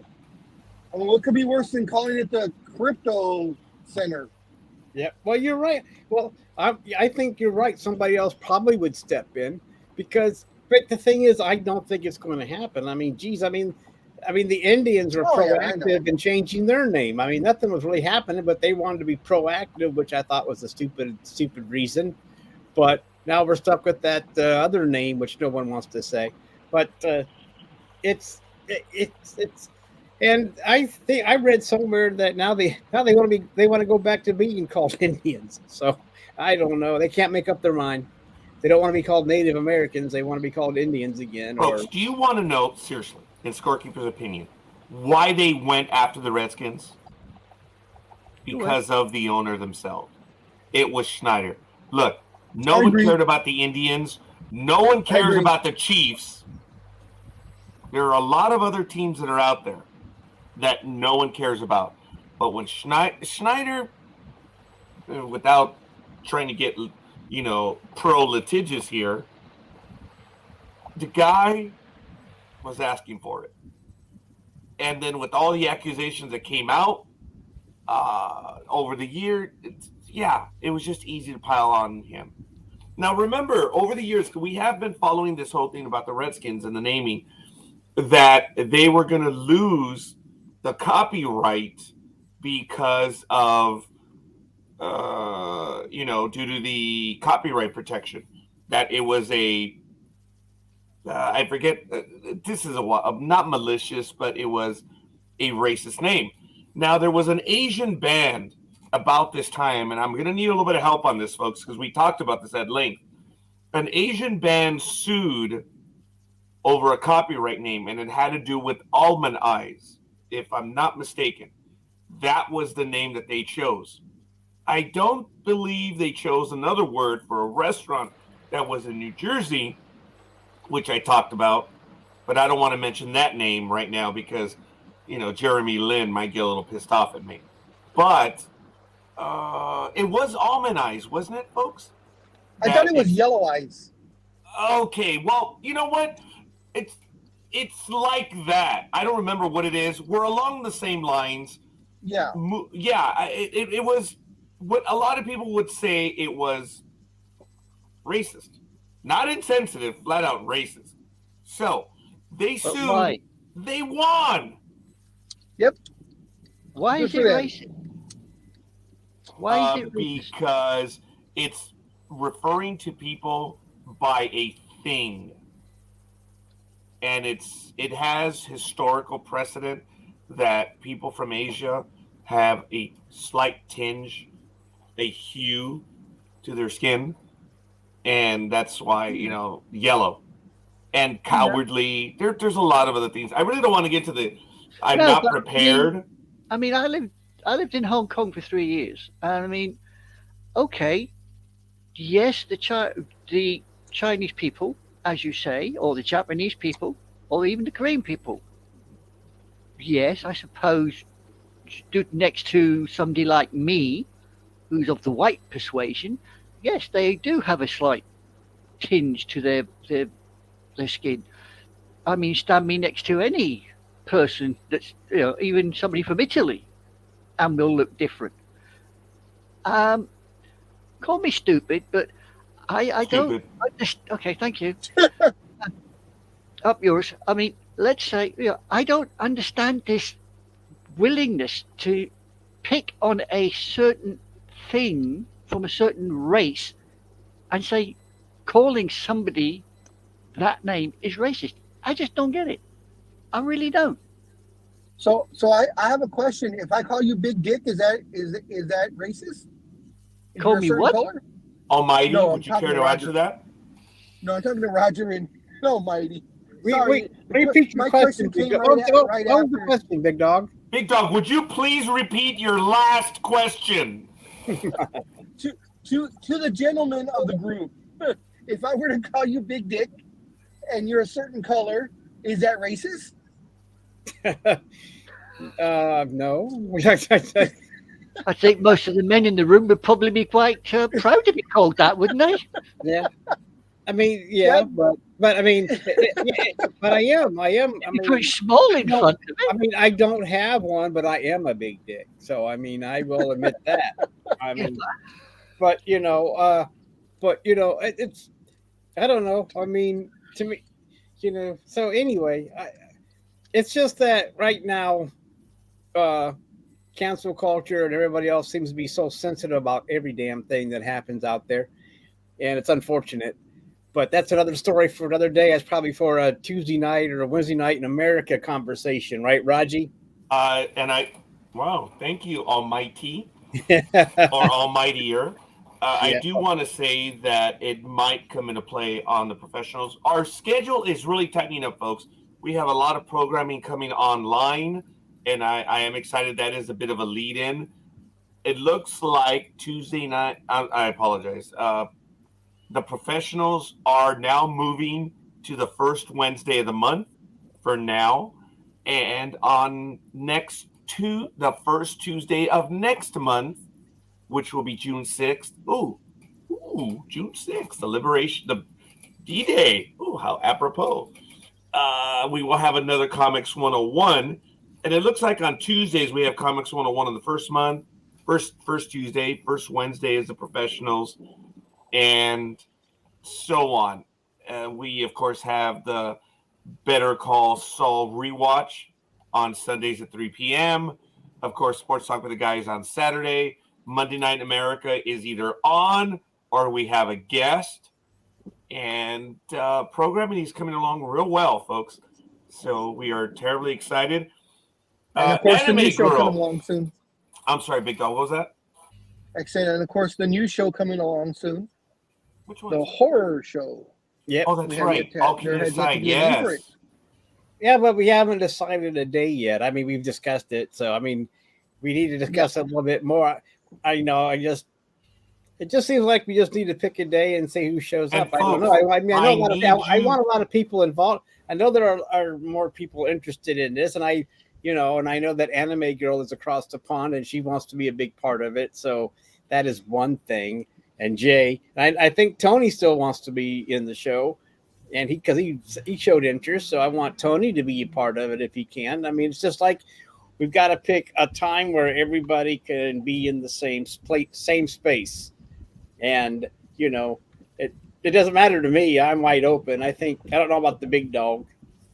I mean, I know that so I don't know. We got to discuss that in the chat room. We have a special chat room, and we'll try to figure this out. I mean, and plus we got to, no matter what we do, we may have to bump some programs around. We don't care. We're the Be horror back show. in a couple. Roger. Excuse me. Go ahead, big dog. He's at his place. But anyway, that's enough about like I said, we got to pick a time, and we want to do this. So, and anyway, it looks like but congratulations, though, Scorekeeper and Roger, for expansion of your network. I mean, it's a big expansion, and it looks like slots are filling up fast. This is the People's Network. That's Rosalind's line, the People's Network.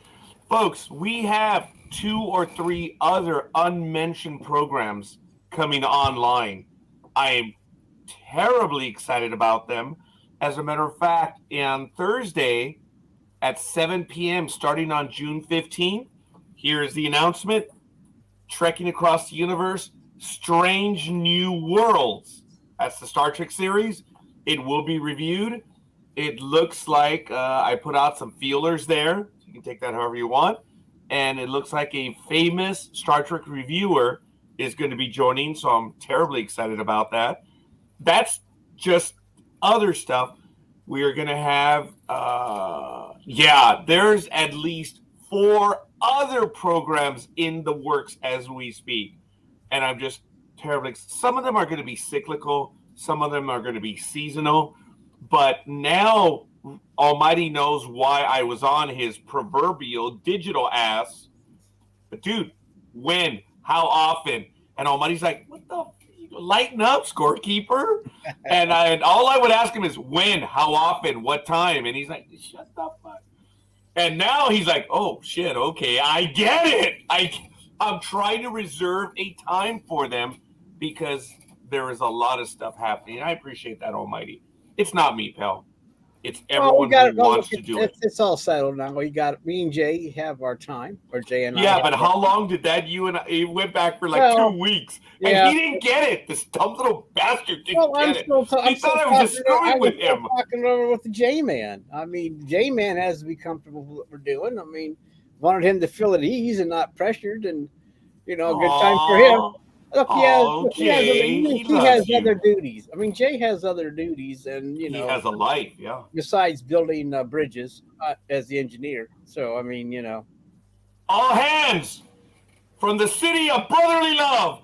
All hands, battle stations, battle stations. I'm sorry.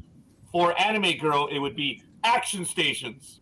But anyway, Tony, what's up, everybody? How you doing, Tony? Like Almighty said, I want in too. I just got a crazy rotating schedule. I work swing shifts, so. Yeah, those swing shifts really suck, don't they, Tony? Especially when they're 12 and a half hours. So, my God, man. How you surviving, dude? That's rough. I get 14 days off a month. That's how I'm surviving. Oh, okay. So that gives you time to catch up on your sleep? Maybe we'll do it every 2 weeks for some of the stuff you're involved in, Tony. Hey. That'd be great. That guys, speak of that might work. Just let us know. I'm sorry, Roger. I'm sorry. Just let us know in the chat room times that you'd be available, and we'll see what we can work out, buddy. I mean, I want you to be a part of it because you showed really some excitement for the horror show. Absolutely. And I'd like to get your input on. Well, y'all would. I mean, should be a big show talking about horror, and I'm excited for it. Just like I'm excited for Jay and I show Better Call Saul, which is on every Sunday, 3 o'clock Pacific, 6 Eastern. And while I'm here, we have forgot to do this. Since you're watching this program, don't forget to hit that share, subscribe, and share, and the notification bell so you do not miss an episode of the Sports Talk with the Guys. You need this, buddy. You need it in your blood. You need it to get pumped up in the morning. Oh, this makes the heart beat. Ooh, the heart beat hard. Oh, God damn it. And when you listen to the Big Dog and the Lakers, if that doesn't get your blood pumping, nothing will. And if you listen to Roger talk about his Yankees, well, that'll bring it down a little bit. I mean, yeah, the blood thing will come down, but it doesn't matter. This is an exciting show. Tell your friends, tell your family, tell your enemies, tell your pets. Your pets. Hey, your pets. Man, only if they stink. Tell your pets. No. Fuck that. Tell your pet. Thank you very much. I'm out. God damn it. Now that's a hype man. Oh my God, it is, and it was. I want to know who the hell plugged him in. Whatever he's taking, pass it over here. Well, see, the trick is it's not who plugged them in, it's where the plug went. That's what gets them going. Oh boy, you had to go there, Big Dog, didn't you? You just had to go there. Yes, of course he did. If he didn't, we'd be disappointed. Oh, Tony, by the way, when you're doing your horror show, right? Yeah. You know we were talking about horror anime. Yeah? Okay. Right. There's a guy you need to contact. His name's Joey Bazinga. He goes under the pseudonym The Anime Man. Right? If anybody knows about horror and anime, it's that guy. He lives in Japan at the moment. So you may or may not be able to get hold of him and get an opinion from him. Okay. But he'd be your best guy to talk to, reference horror in the anime sphere of things. Well, speaking of anime, I'm going to make sure to watch Your Perfect Blue this week. It's on Shudder, so Okay. I know you recommended that, so I'm going to watch that this week. And it's also on Amazon, and I keep putting it off. But anyway, I will get to it, and we can talk about it because I want to watch it because you recommended it. And there's Big Dog with his Raiders glass. If you like your psychological thrillers, that's the one for you. You should enjoy. Unlike Roger, who never gets round to watching anything you tell him. Son of a... So anyway, of all the years that I've known Big Dog, I thought I knew a lot of his tastes when it came to genres and stuff, and it genuinely did surprise me of his interest in horror. Like I said, I had an idea that he did like some stuff. I mean, he's not a huge horror fan, I don't believe, but when he was talking about it the other day, actually several weeks ago, I was surprised. Big Dog will go watch a horror movie. The bloodier, the better. Yeah. I did not know. Big Dog found out about me with trains not too long ago, right? That was a shock. Yeah. And I am steadfast in the belief that it is not considered a damn horror movie unless it's rated R. That's right. There's no such thing as a PG-13. There's no such thing as a PG-13 horror movie. Big Dog, they're called the date movies for little teeny boppers. They are. And, Roger, they're for the little kids. Roger, if you're into trains, there's a guy on Facebook, YouTube, goes by the name of HKA Sama. He's a Japanese guy. He goes all over Japan filming trains or from trains. So if you want to ever watch something in the Japanese train line, go follow him. I may have seen his stuff. Would you HK what? HKA Sama. HKA SAMA. HKA Sama. Oh, you know what? I've seen his videos. All right, I'm gonna have to probably follow him at this point. But anyway, folks, look, folks, we do talk about a lot of stuff, especially on Sports Talk with the Guys. We are excited a lot of the stuff that's going on.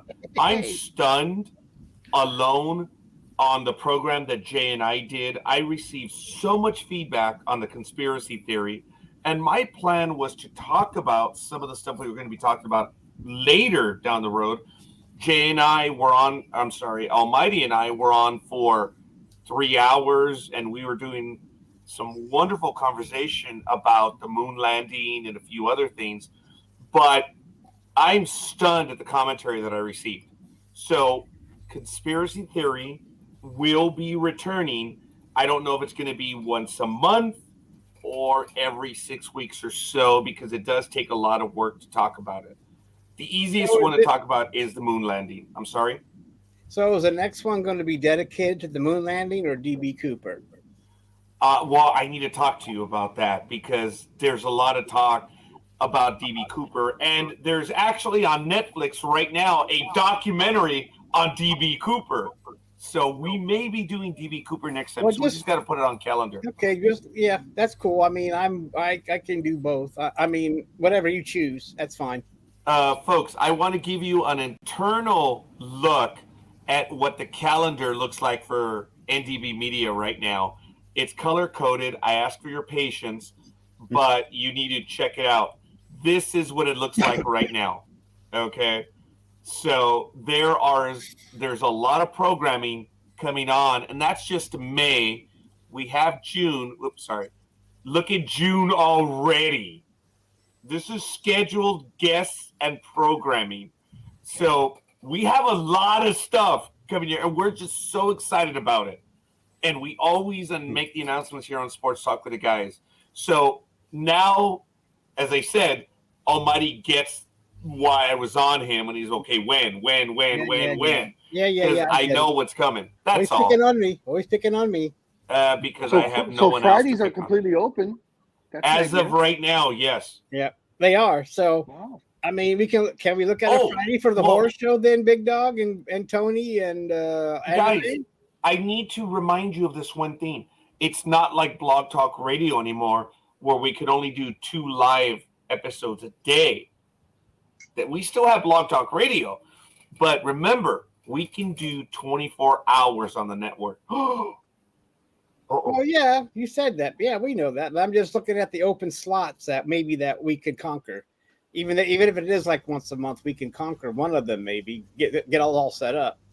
But yeah, I see your point there, Scorekeeper. So yeah, it's cool that we're getting a lot more people on the network. See, the problem I got is the time differential. That's a true story. I mean, that. It's like the other night. I mean, I happened to be in the living room, put the TV on, and there's Roger in his Star Trek uniform, and I thought, oh, hello, I missed something. So that's great.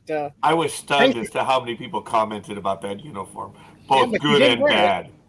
Yeah, well, I was kind of surprised. I thought this is about the Ark. Yes, I did. It was a joke. I did. It was a joke.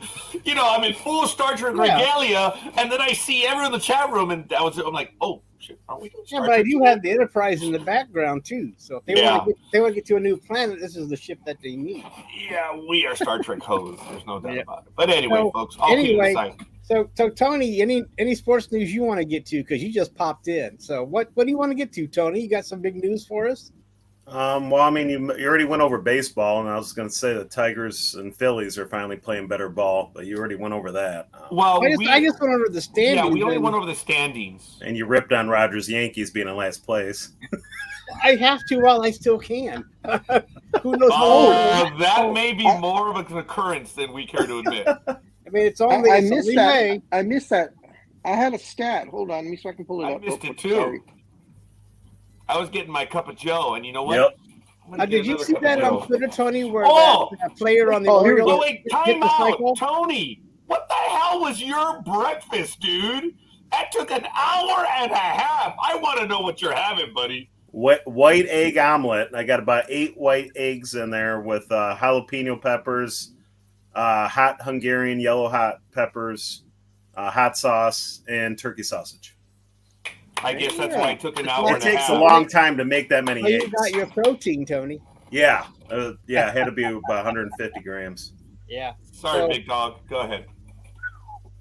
Now, this was earlier in the week. I believe it was Monday, so it was before Judge came off the IL. The Yankees injured list, which currently is at 12 players, currently has a payroll of $117.8 million. which is more than the 26-man roster of 13 Major League Baseball teams. Clarify it a And little those bit. teams- That's the injured. That's just the injured money. list. Yeah, that's the injured players list. on the injured list. Yes. And how many wow. teams?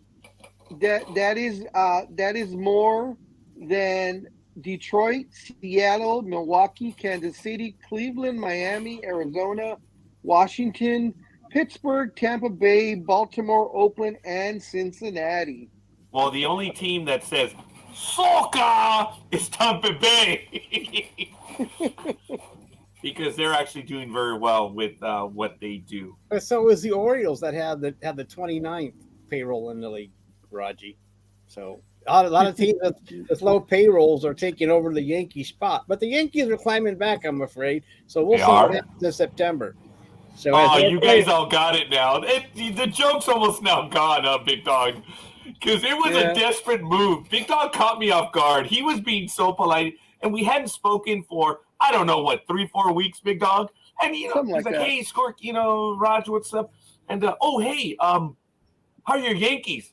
And I was like, Big Dog's a huge fan, so am I. And I was like, well, it's not September yet. And that line stuck. He's giving me more glory on that line because that was in the late 90s when Yankees were kicking the crap out of everyone for a long time. I forget what year it was, right, Big Dog? It was either 97 or 98, but it's not September yet. It was late 90s, yeah. Yeah. But I do have a question for Tony, though. Are your guys going to do the job tomorrow, Tony, and take care of the goddamn green monster? The evil green people?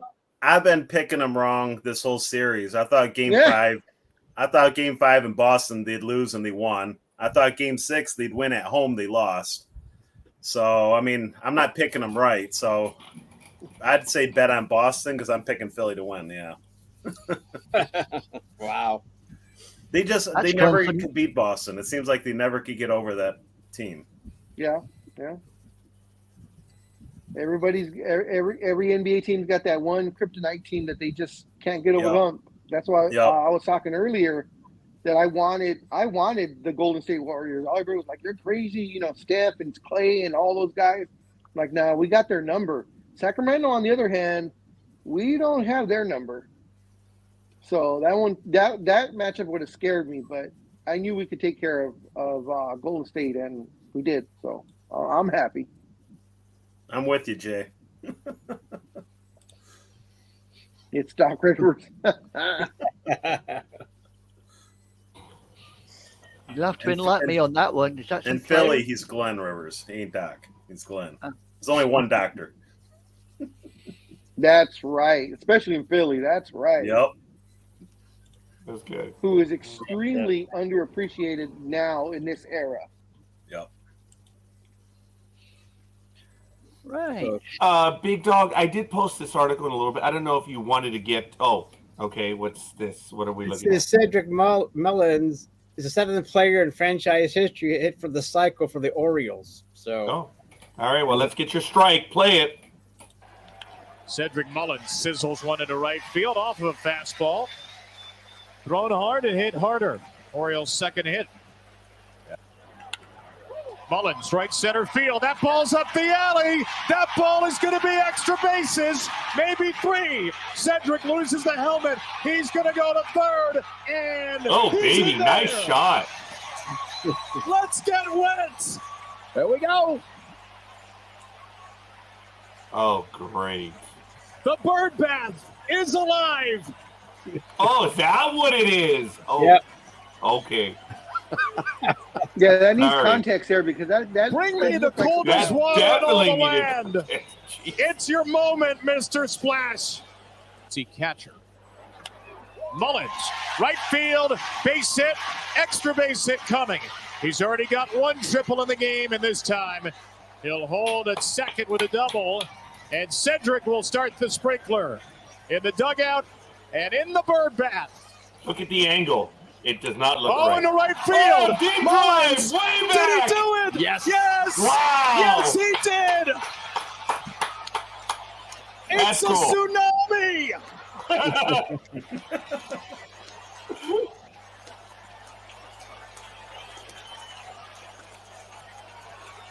That is cool. Now, in baseball terms, a natural. Cedric Mullins completes the cycle. Yeah. And So there you have it. A natural cycle is a single, then a double, then a triple, Yeah. and then a home run. That's the natural in baseball terms. And you guys now know there's another phrase, immaculate inning is where it's 9 strikes. An immaculate inning is usually 3 strikeouts on 9 pitches. In the super cycle, you hit the grand slam. Oh, that's right, the super cycle. And I have said over and over that, and beat me, people, who is the only player, and it's been done, but it wasn't done in Major League Baseball. Who is the only one that has hit the cycle home runs wise? I've told you the closest one, and Big Dog and I have had this chat, was 1983. I think it was June 8th or somewhere around there. Eddie Murray of the Baltimore Orioles. He had a solo blast, a 3-run blast, and a grand slam. Wow. And in the 7th inning against the Angels, he had a runner on base. And I was listening to that game on the radio, and Bob Starr was announcing it. He's like, you have to be a fan. No, as an Angel, you don't want to see this, but this is incredible. He flied out to deep center, okay, at Anaheim Stadium. So, in the 9th inning, with a runner on, Eddie Murray came up again. And that pussy, that coward, Luis Sanchez walked him on 4 pitches. Coward! That's as close as it's ever come. Wow. And it is no one has ever hit a single, a 2-run, a 3-run, or a grand slam. Eddie Murray, the closest. But as the opposing manager, I would have probably walked him too. The guys hit 3, 4, 5. Yeah, but what's the score by then? 8, yeah. He's already hit 8 RBIs by himself. Oh, very good, Big Dog, because that's exactly, he went like 3 for I would have walked his ass 4 too. with 8 RBIs. You're getting smoked. Why not pitch to him? Game's Well, over. it depends where they get the smoke. I'm sure the game was over. Thank you, Elizabeth. Elizabeth Olivia Cooper is watching the program. Why don't you go ahead and comment, Elizabeth? Please, thank you. Let us know who you are and where you hail from. No, there she is. She gave us some love. That's Yes, we got the love. Thank you, Elizabeth. Yep. This is where we're getting some cross-pollination here. Where's on the Gridiron network. Girl at? cross-pollination. Actually, I think Gridiron Girl is going to be here at 12 o'clock today. Is she Oh, is recovering she? from a hangover or something, or what? She's probably in Lake Havasu. She goes there a lot. Jay asked earlier where the ice queen was. Don't know if I think he anybody says, saw it. I miss the Ice Princess. Oh, there you go. Yeah. Ice cream. Okay. Ice. Don't get you. Don't That get might your have been a knickers. Freudian, but whatever. Don't get your knickers in a twist. I'm scorekeeper. But he likes them that way, though. They give him I a have hard not head. been Not wearing gonna go there. thermals. I have not been wearing thermals as of late. So go figure. Oh, that's why the Oh, weather's how gone you- downhill. How's your PT going, by the way? Thank you for asking, folks. No, they I'm didn't a- ask. I'm- I did. I'm Folks a didn't bit ask. Big Dog did. disappointed. I'm undergoing 3 different sets of PT. So it's like all week, every day of the week. The one that concerning me the most is the one for my shoulders and my neck. It kind of works on the shoulder area, but I'm seeing no progression whatsoever in the neck. As a matter of fact, I was telling Almighty, I think it was on Wednesday night when we were doing the conspiracy theory, something was said in the chat room or even Almighty, and I was like, yeah, oh, shit. I was like, oh. And I think you could actually see it on air that I was like, oh, man. I got caught up in a moment, and I was going to do the, I couldn't do that, so... yeah. Are you? Do they have you going to a chiropractor? Just asking. Actually, Big Dog, thank you for asking. My appointment is at 7 a.m. on Monday for the chiropractor. So I will begin the chiropractor as well. I have PT. And I'm sorry, I was just gonna also and have they ever talked about, or would you consider acupressure or puncture? Well, oh, I'm sorry. I misunderstood you. I thought you asked if I was going to start acupuncture.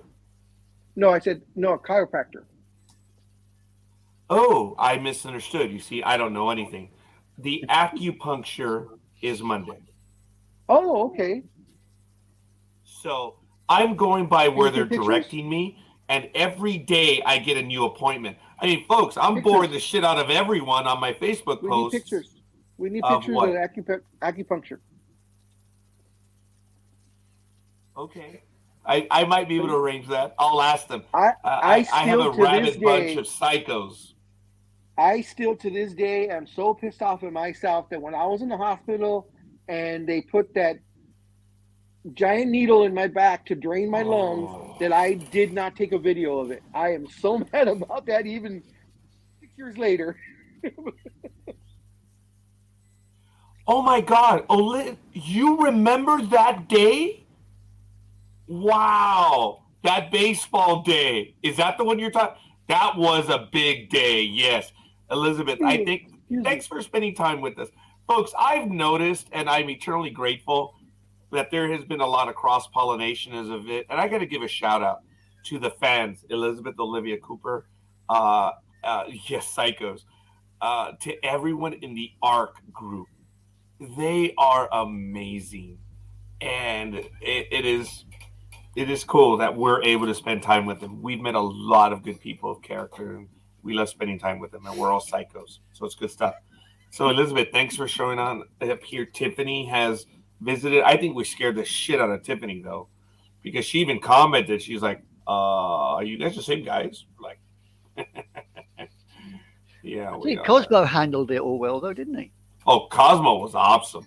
He was cool. He was cool. Yeah, he was cool.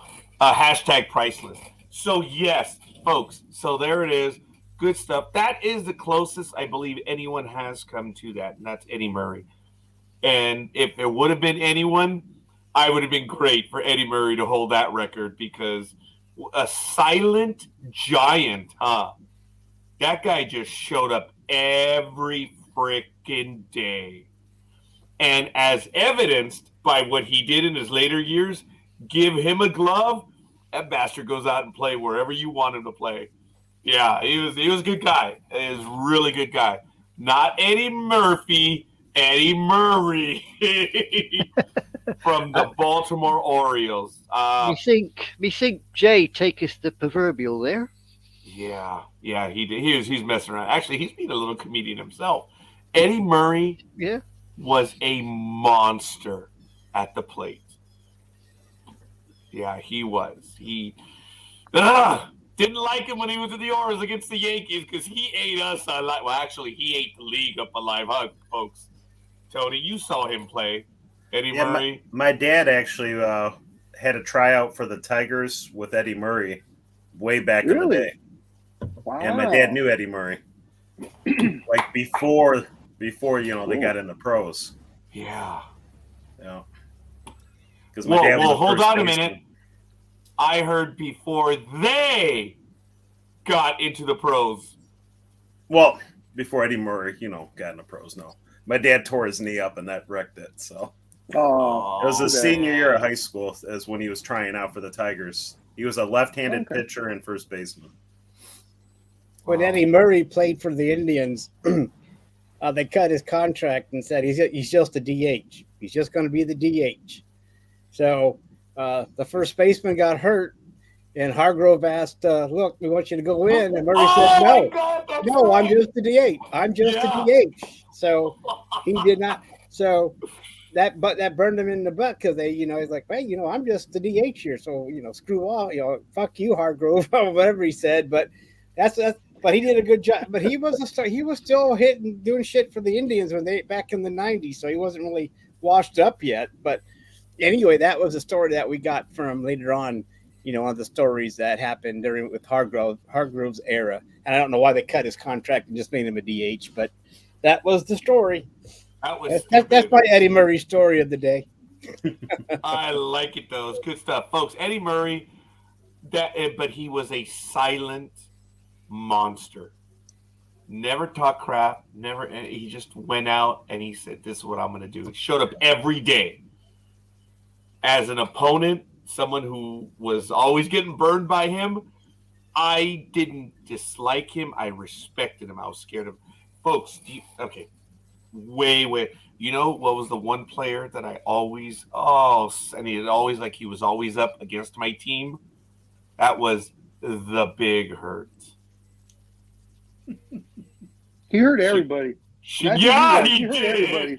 Yeah, but it was like he always came up against the Yankees and tore us apart. Frank Thomas, what a monster, huh, guys?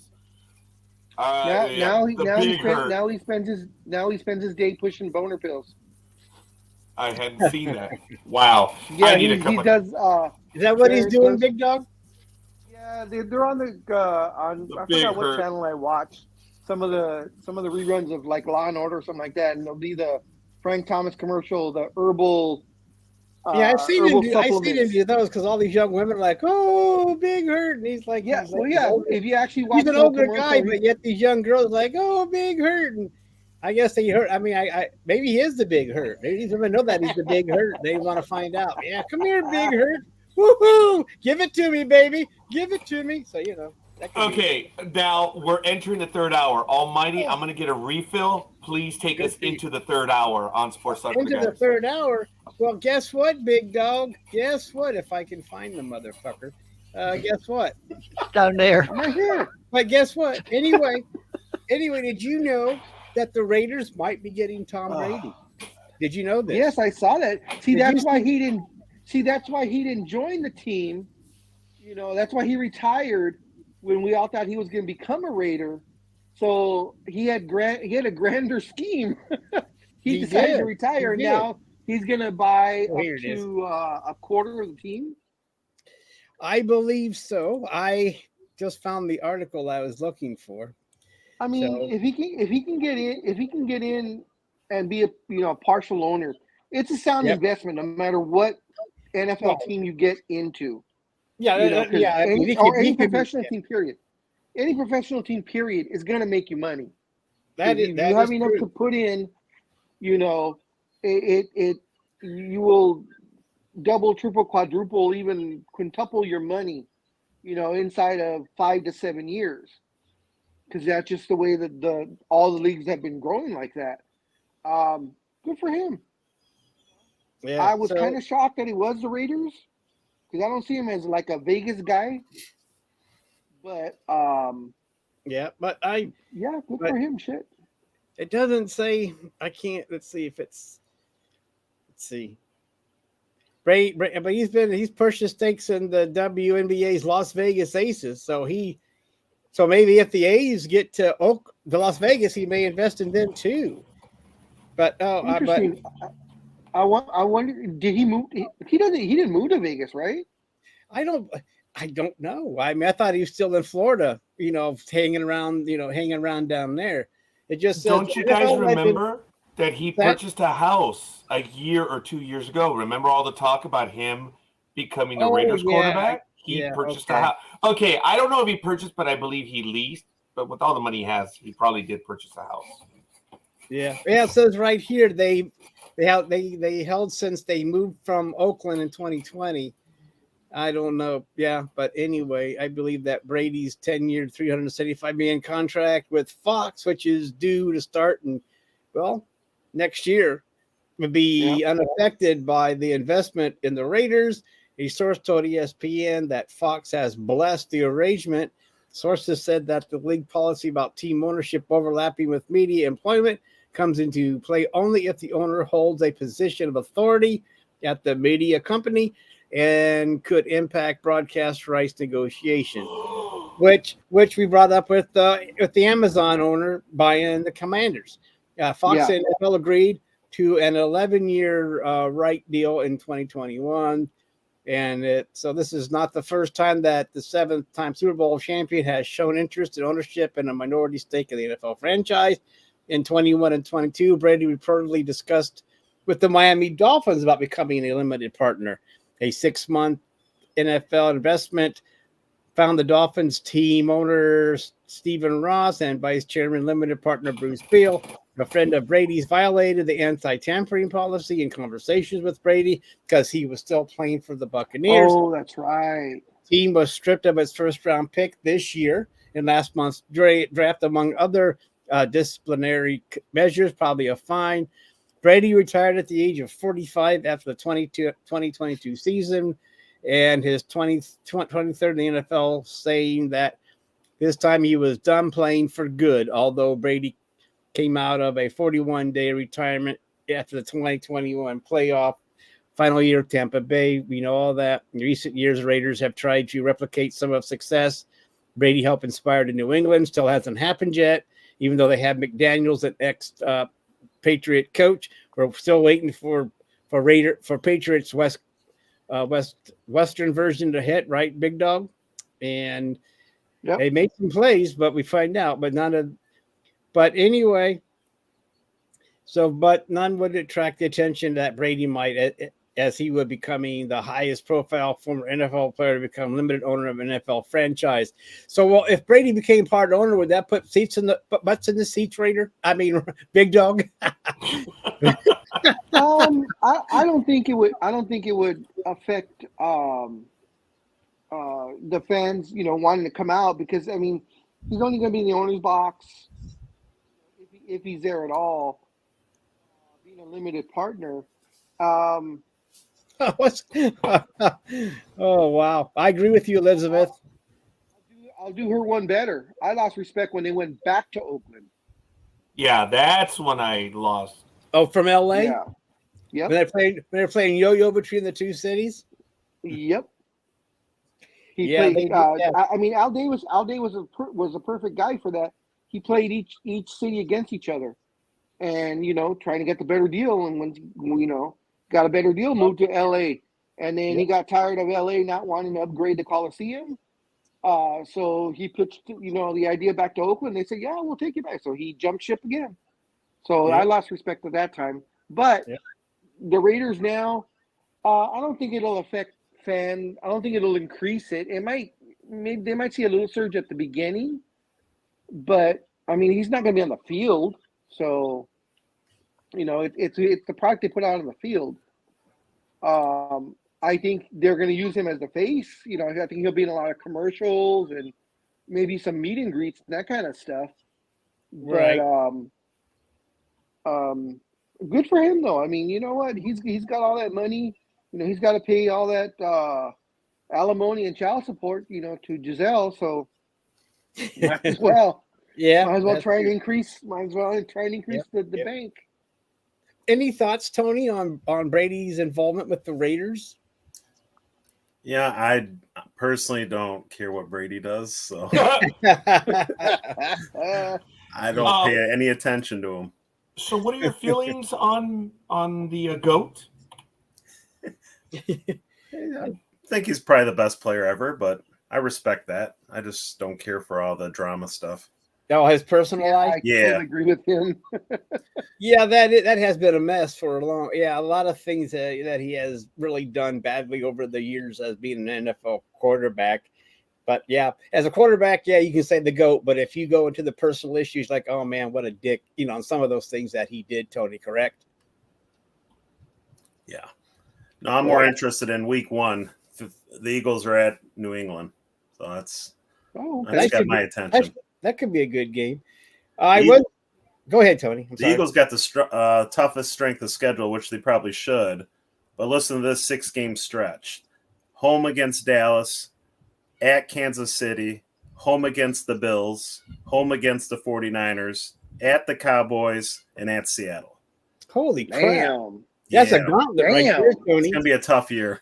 So do you have any expectations? What should the record be after them 6 games? 3 I'm hoping 11-6.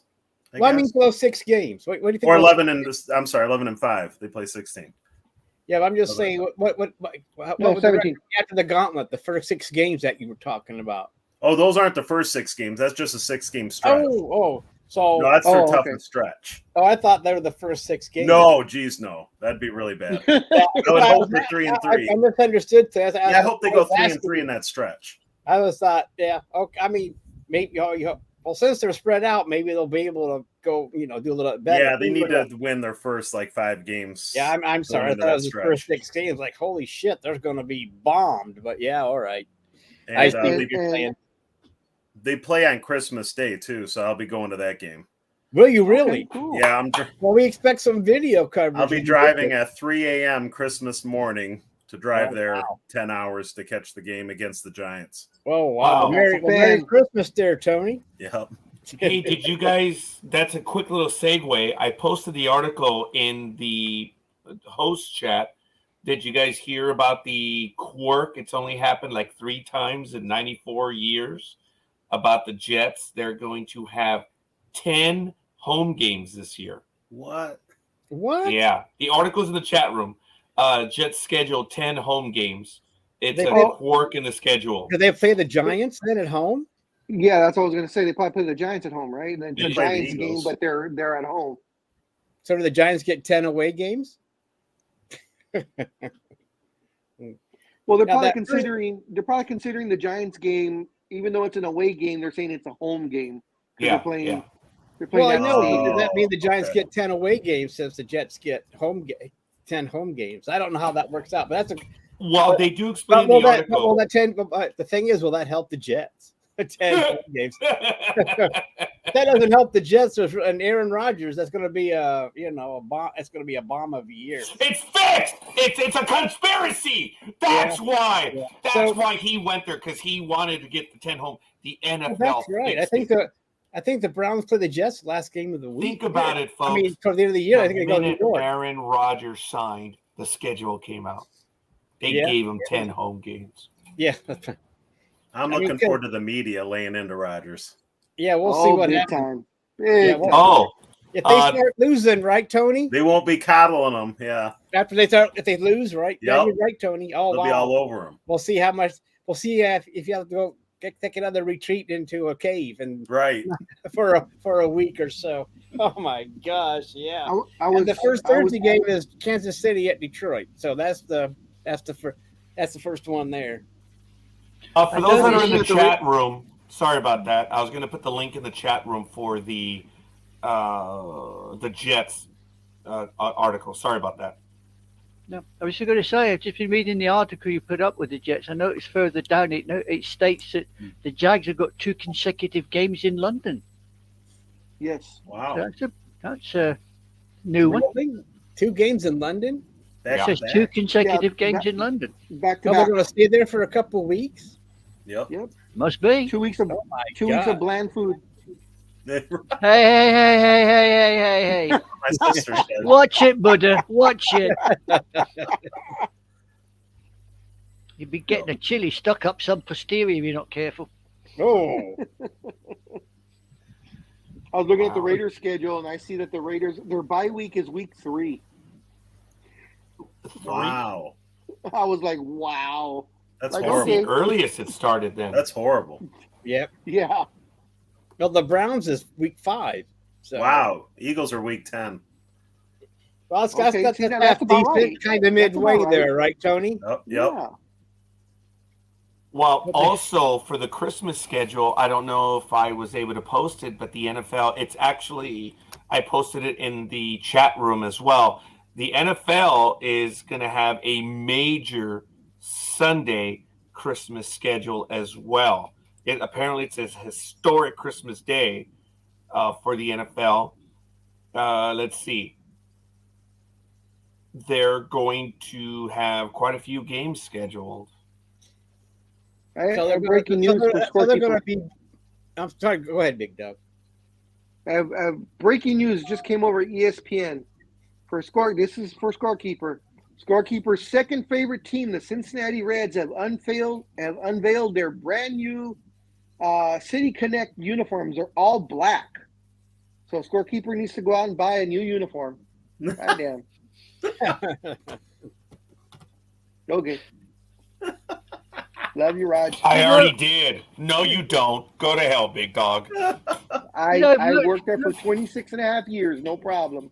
That's a setup. I think we do that every program. Go to hell. It's almost obligatory. Almost every episode I tell you at least once to go to hell, right, big dog? Mm-hmm. And every single time I answer back, I worked there for 26 and a half years. No problem. Eighth level of hell. I think that is one of our longest running gags, huh, big dog? Yes. The go to hell line. Yep. And the Dolphins, we playing the Jets on the first Black Friday game. Black Friday. Okay. Yep. How about the Thanksgiving games? I was probably the usual suspects. Yeah. So the Cowboys. I'm just saying this is the first Black Friday game, so it'll be the Dolphins and the Jets, and I guess the Bengals were wanting to play on it, but they were skipped. Oh, the first Black Friday game. I'm sorry. Okay, Yeah. I was like, all right, the day after Thanksgiving. Oh, Exactly. Mm-hmm. How many games that did? Just one, right? Just one. This year. They're testing it out. This year's just one, so it's going to be. So, folks, is this the first year that we have 4 consecutive days? Is this historic in the NFL? Thursday, Friday, Saturday, and Sunday? Is that the way it's going to be? Is it going to be a Saturday game?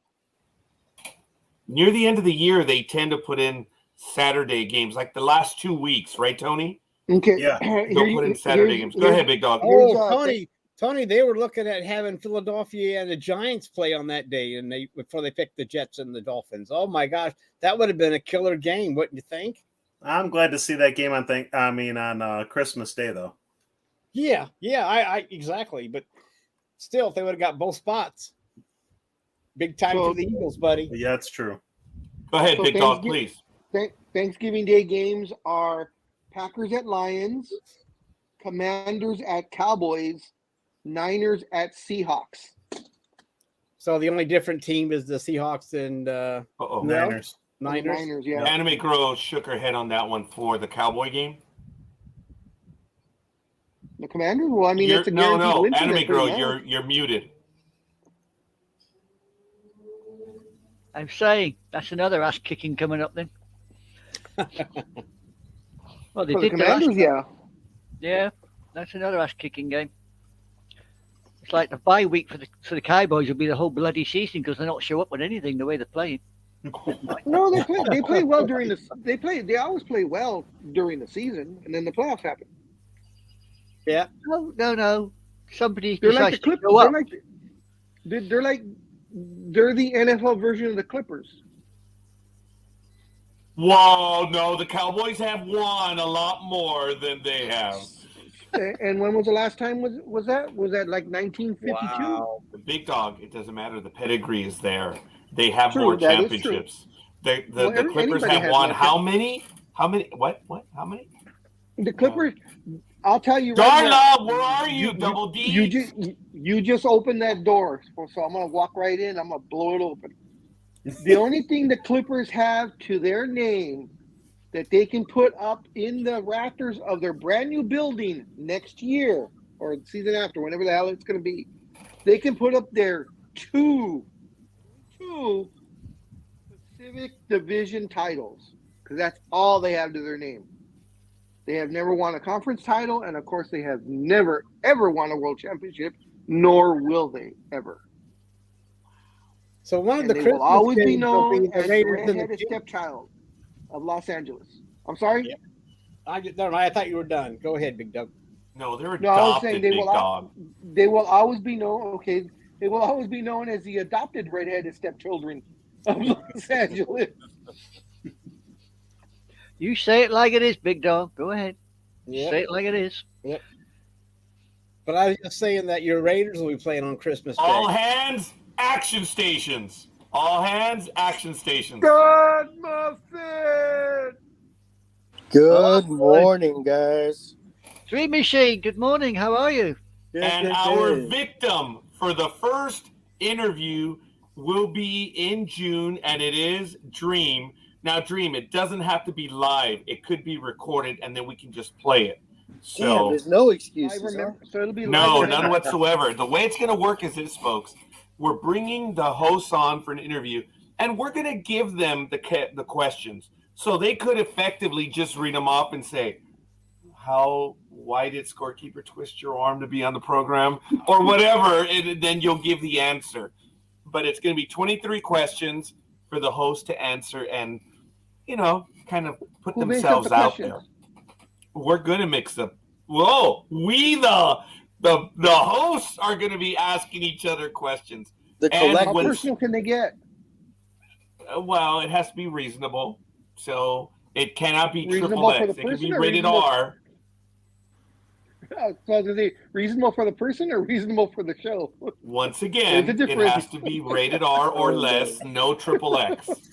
So, Ah, damn it. So Dream's off the hook for me then. Wait, Well, I is don't know that what that Tony means. up in the corner? Yes, it is. Yes! Moly. I don't think I've ever been on live with Tony. Well, it's about time, Have Dream, not. right? I know, He- right? First time for decided- everything. He decided to grace us with his presence today. I where the appreciate hell it. is Matt? Is he hungover for his wrestling event? I think he sprouted a Well, beard no. hair and it hurt him. Yeah, that's just what I was. Just where I was going. I was gonna say he shaved too close and he got to bring the bird. Well, maybe the A's one. I don't know. I don't know. I have hope maybe one day Oh he'll my get God! some. Even anime girls in on that one. Yeah, world greatest fan. Matthew! Oh, what? He was. Please, Jay, engineer, please clarify that. He knew exactly right away. So He please took too clarify many that. pills. Engineer, that's kind of a personal comment, I Well, know. yeah, I was, But He took one too many of the blue pills, so he couldn't come today. Hey, the A's not a did Frank- win he's not a 9-7 Frank against Thomas Texas, so commercial. there you go. did Oh, they? they Frank did? Thomas commercial. Hell. No wonder he's not Congratulations to around. the A's. They're winning more than the Yankees. That's all that matters. It's not So September. if the mouse has been taking the blue pills, instead of dancing on the ceiling, he's doing something else on the ceiling. They Behave. call him old water cannon. Hey, Oh, Dream. if Nice he- one, Dream. if he- Yo. He got it. Really, Talking about a Damn. sperm whale. Nice one, Tony. What a dork. Oh, yes. Okay. Thank you, Jay. Yes, I just saw it. He did post it in the chat. I guess I saw that post, but now I did. He's working today. Yes. So. Well, somebody has to. Yeah. Well, I am too, but I'm here and with as the you- work excuse. and as you saw in that comment, there was no punctuation. Yes. Period. So Stud Muffin, how you doing? What you want to talk about? I am very excited about the Lakers win. I'm a little nervous about Denver. Golden State did beat them not last year, a couple years ago in the playoffs. And it's We beat them in the playoffs. Huh? We beat them in the playoffs. Yeah, true. I'm enjoying the play from literally most of the Lakers. Austin Reeves is by far my favorite person to watch right now. Hoochie Mama's doing okay, but Who's Hoochie Mama? Hachimura. His name is Hachimura. Rui Hachimura. So, Drew called him- the first time I heard that one. Oh, I love you, Drew. all these names right, man. I'm old. I forget things. You ever hear? You ever You're forget? old. Oh, stop that, dude. That's why you're going first. You're the youngest. You're the stud muffin. Dude, that's why you're going to be headlining the jokes. And that's why I'm going last, man. Scorekeeper. It ain't the year. Oh, It's the mileage. Oh, Indiana Jones, baby. Love you too. I reckon you should go second, to be honest, Roger, For what? for the 23 questions. We already have commitments. As a matter of fact, Chris Smith will be in July. Casey, due to health reasons, may or may not be able to do it. She's going to be in August.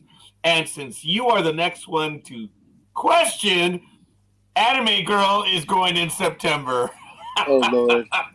Oh, good. That means I can go sick. You can go what? Sick. Oh yeah. Okay. SICK. Sick. You know. Oh, I can't make it. I'm ill. No, like I said, at Dream heard earlier. Don't worry, it's not going to be live. It's going to be. We can do pre-recorded if you don't want to do it live. So And it'll notice- be memory. It'll be Notice memory. Tony has gone quiet. I reckon he He's should be laughing so November. much at us. Yeah, he's laughing at us argue. He's like, "Oh, Scorekeeper," because I know he read the post voluntold, and it was funny. That was the first time I actually told someone to do something on sports on the network. And then on Wednesday or a Thursday, I forget when Almighty and I were doing the program. All the girls in the chat room got on their high horses and started telling me what to do. I'm like, well, what the hell? It's not like I tell anyone what to do. Oh. Shit, yeah, I did. On Wednesday, it was a funny moment. I was like, oh, how the hell do they know? This is going to be very odd for me, though. I mean, Yeah, someone walked into your office. no. I'm saying like, Was it Hoochie Mama, was it? no. That was just another employee that had to get something. Just another employee. But yeah, no, I this can't is do going to that. be weird for me. I'm not used to finishing first, so we're gonna have to.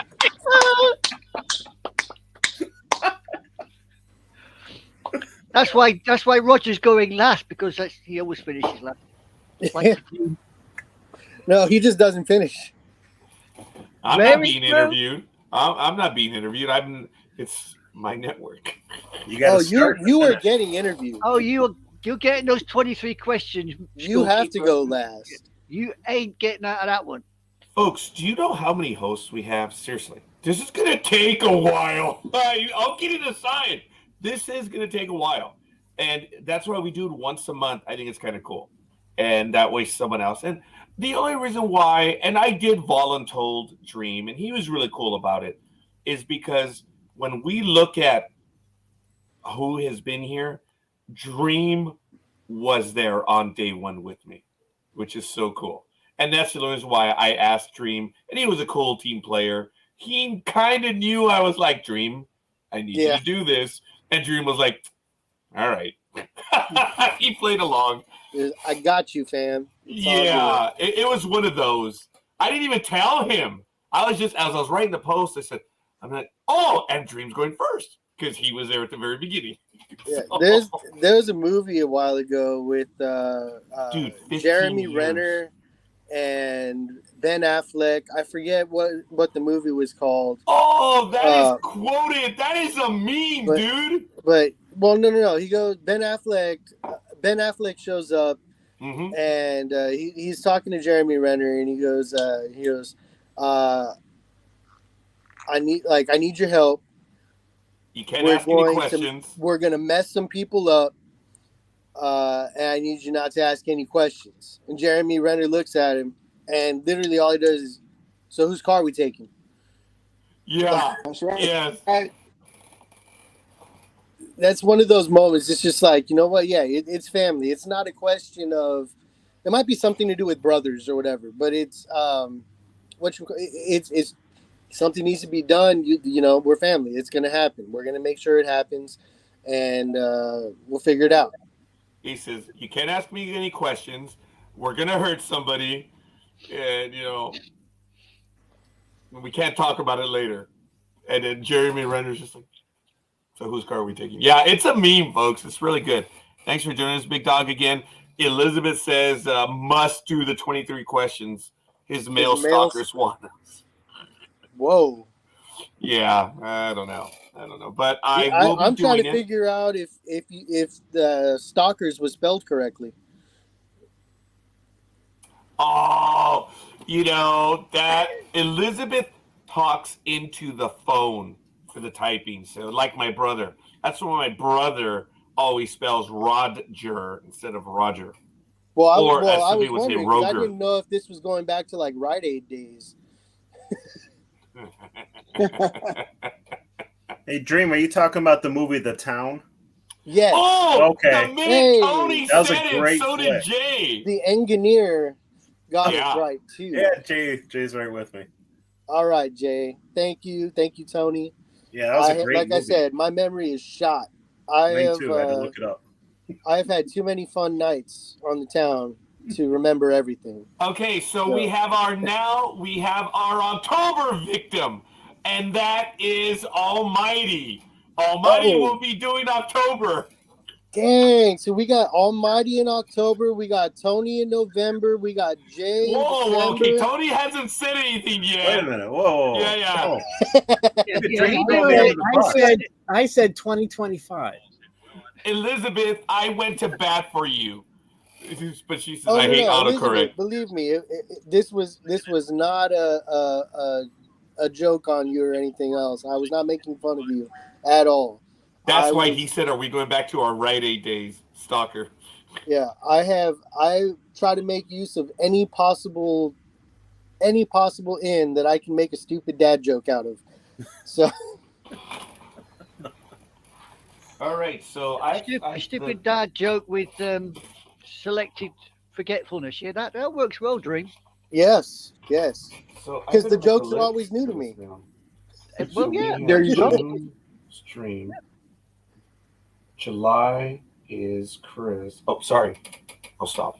Oh no! Believe me, we're riveted with attention. Oh, I like that where I went to bat for Elizabeth. She said, "I saw." Thanks, Roger. Well, did you see or did you hear? I'm just curious. And if a tree falls and there's no one there, does it still make noise? Elizabeth, you're up in Sacramento. The redwoods aren't too far from you. If a tree falls in a forest on a mine, does he make a sound? I love you, Dreem. Close up with, that's what they say, going out with a bang, didn't it? Oh man! Well, Tony, get in here. You know you've got it sitting there waiting. Come on. No, I don't. All right, so hold on. I got to see this. You're wearing a Chicago Bears hat. You've got a Philadelphia Eagles banner behind you. Oh wait, is that? Oh, 76ers. Okay. Oh yeah. There we go. Yeah. See, I'm blind too. It's okay. I gotcha. Oh, we have our first volunteer for November. Jay. Sorry, Dreem. That is cool. That's awesome. Thank you, Jay. Jay is in. Woohoo. That means, and it's his birthday month, so we have to have something real special for him. It is your birthday month. Oh, okay. Folks, the way it's going to work is we're going to solicit hey, I'm going to finish. We're going to solicit from the listeners, the viewers and stuff. We're going to interview so-and-so. What are some of your suggestions for questions? And Elizabeth, no, I will not take the question, will I strip live? I was shocked. Several people wanted me to strip on Wednesday. Dreem, stop it, dude. Stop it. Well, but the thing is, it's just a question. You don't actually have to do it. They're just asking you, would you be willing to strip live? So the answer would either be yes or no, and then that's it. Right. So yes, you that's can why take the he's the question. smart guy. Also, I will say this: if you're taking questions from the audience, that's cool. But the hosts are going to do it too. Right, but when you suggest your questions, please try to phrase your questions so they're not just yes or no answers. Oh, right. Yeah, very good. So let's try to get some stories out of it. You know, like let's what's your try to make favorite this sports fun. moment? What's my favorite sports moment? Yeah, or like your favorite sports moment you've seen live. Oh, you're gonna have to wait till June for that. Yeah. Damn. So we have one question already. Go ahead, Big Dog. No, I was gonna say I can answer those, both of those. No, you can answer it when it's your turn. Yes. Well, here I haven't been asked, December done. There's Big Dog. Okay. December. That's fine. Yo. That's fine. And the answer, just real quick to that one, was meeting Kareem Abdul-Jabbar. You got to meet Kareem? Yes, Hell yeah. You're not here. You're working. I shook his hand because I this was back in the forum days, and there was a tunnelway.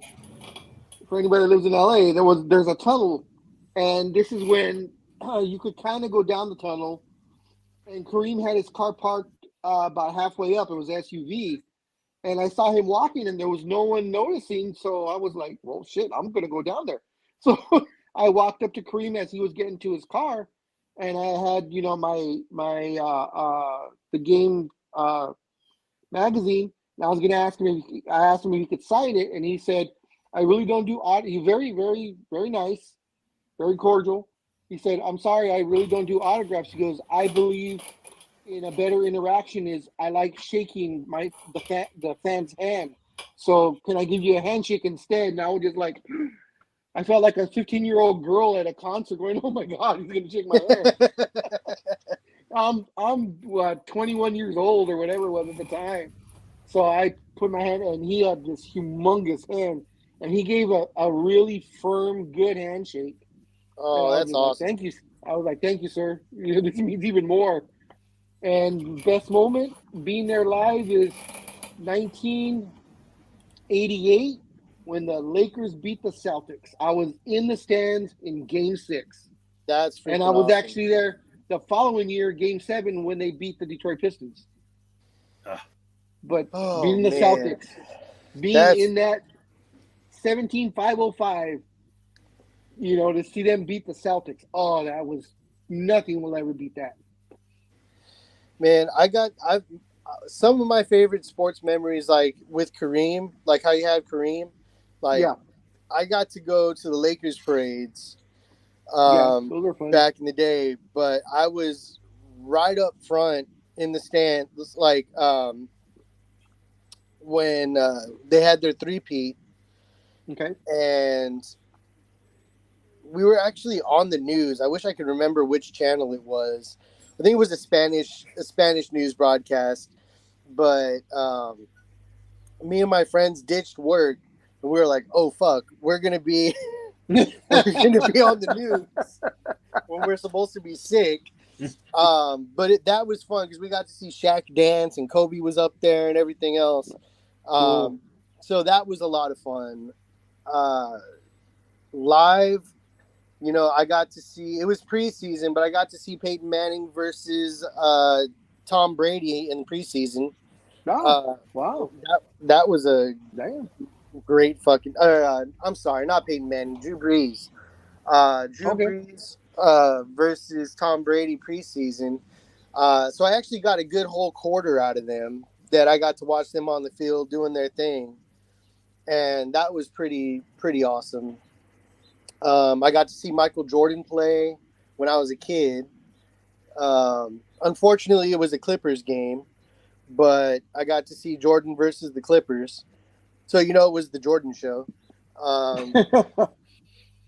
But, I mean, there's a lot of good memories. I mean, just baseball games with the Scorekeeper are high up on the list. I was thinking about that too, Dreem. We've gone to a few, and I cannot wait till you move to Arizona because we're going to do that. Big Dog and I are going to be heading out there, and we're going to be taking some games in with you, so there's no doubt.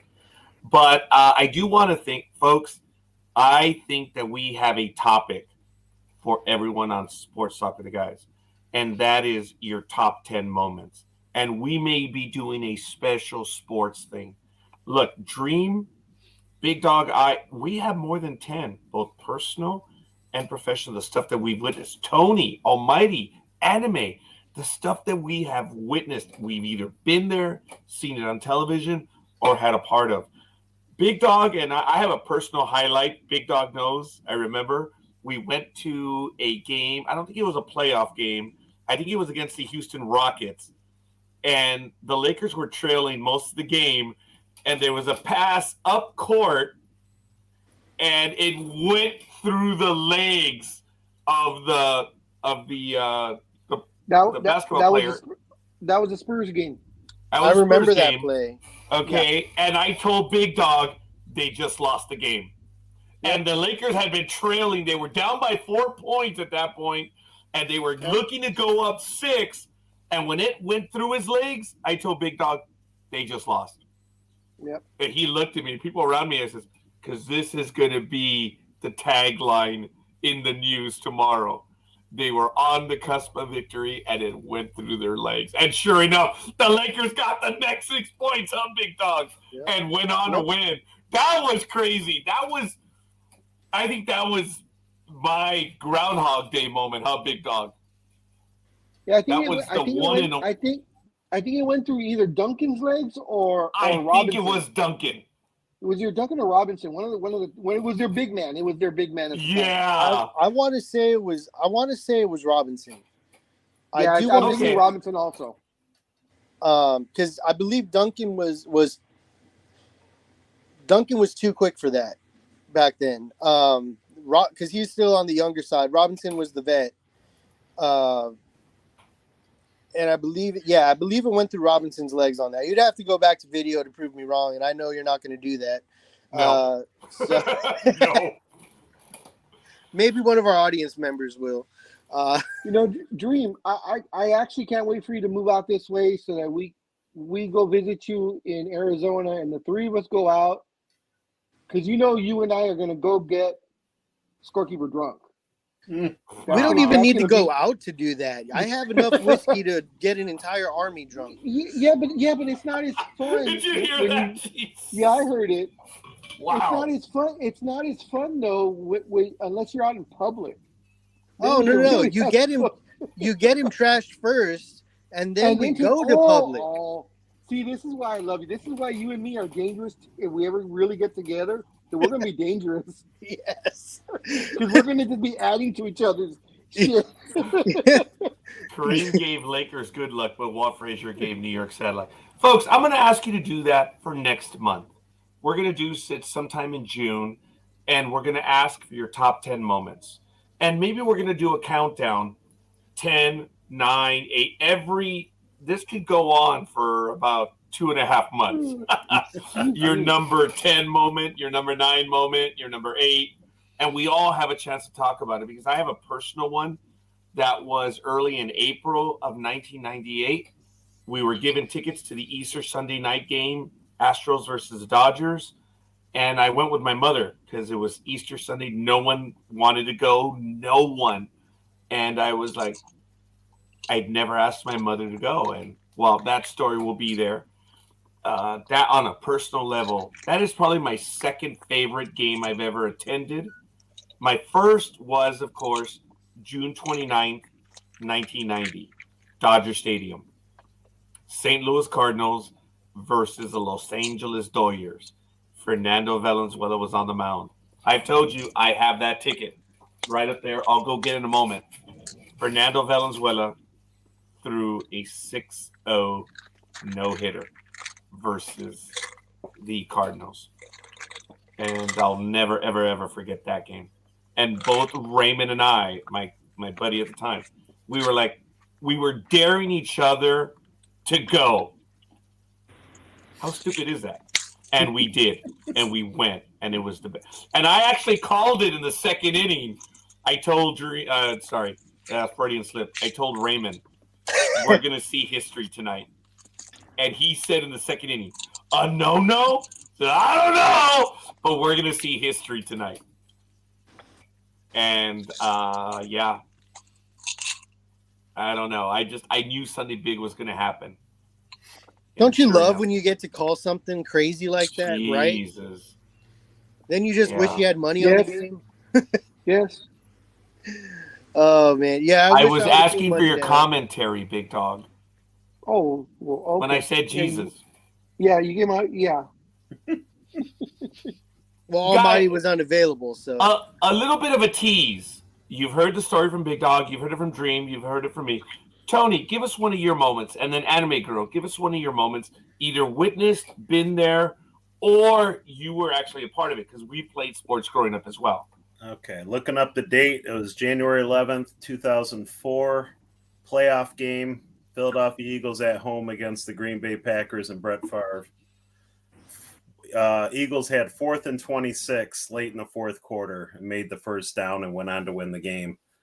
A crazy pass and catch from Donovan McNabb, threw it to Freddie Mitchell. And I was there with my boss at the time, who was a Green Bay fan. Oh, that must have been sweet.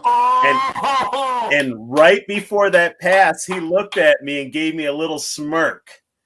And I was just like heartbroken, man. And it was freezing cold, and we were way up top. And I'm like, man, this game's over. And when he caught it, and if you see the replay, I'm not sure if he made it or not. It was that close, but they gave it to him, and it was unbelievable. So that's definitely one of my favorites. I love that story because I've had moments like that too, like where I'm watching a game with somebody and they're fans of the opposite team. You know, Lakers are playing somebody or whatever, and they're like, "Oh yeah, this is a great fucking game, ha ha ha!" And you're losing, and then all of a sudden your team comes back, and every time my answer is always the same. It's like, you know what, you were right. This was a great fucking game. That happened to me just last season when I went to the Raider Patriots game with that last second touchdown that the Raiders stole the game away from the Patriots. You know, because my son-in-law is a rabid Patriots fan, like the way I'm with the Lakers, and my daughter's like middling. So you know they were of course really happy, and then that the bad call, and then the touchdown. Of course, I was one of what. I'm surprised you jumping like crazy. I'm surprised you survived that game with your heart.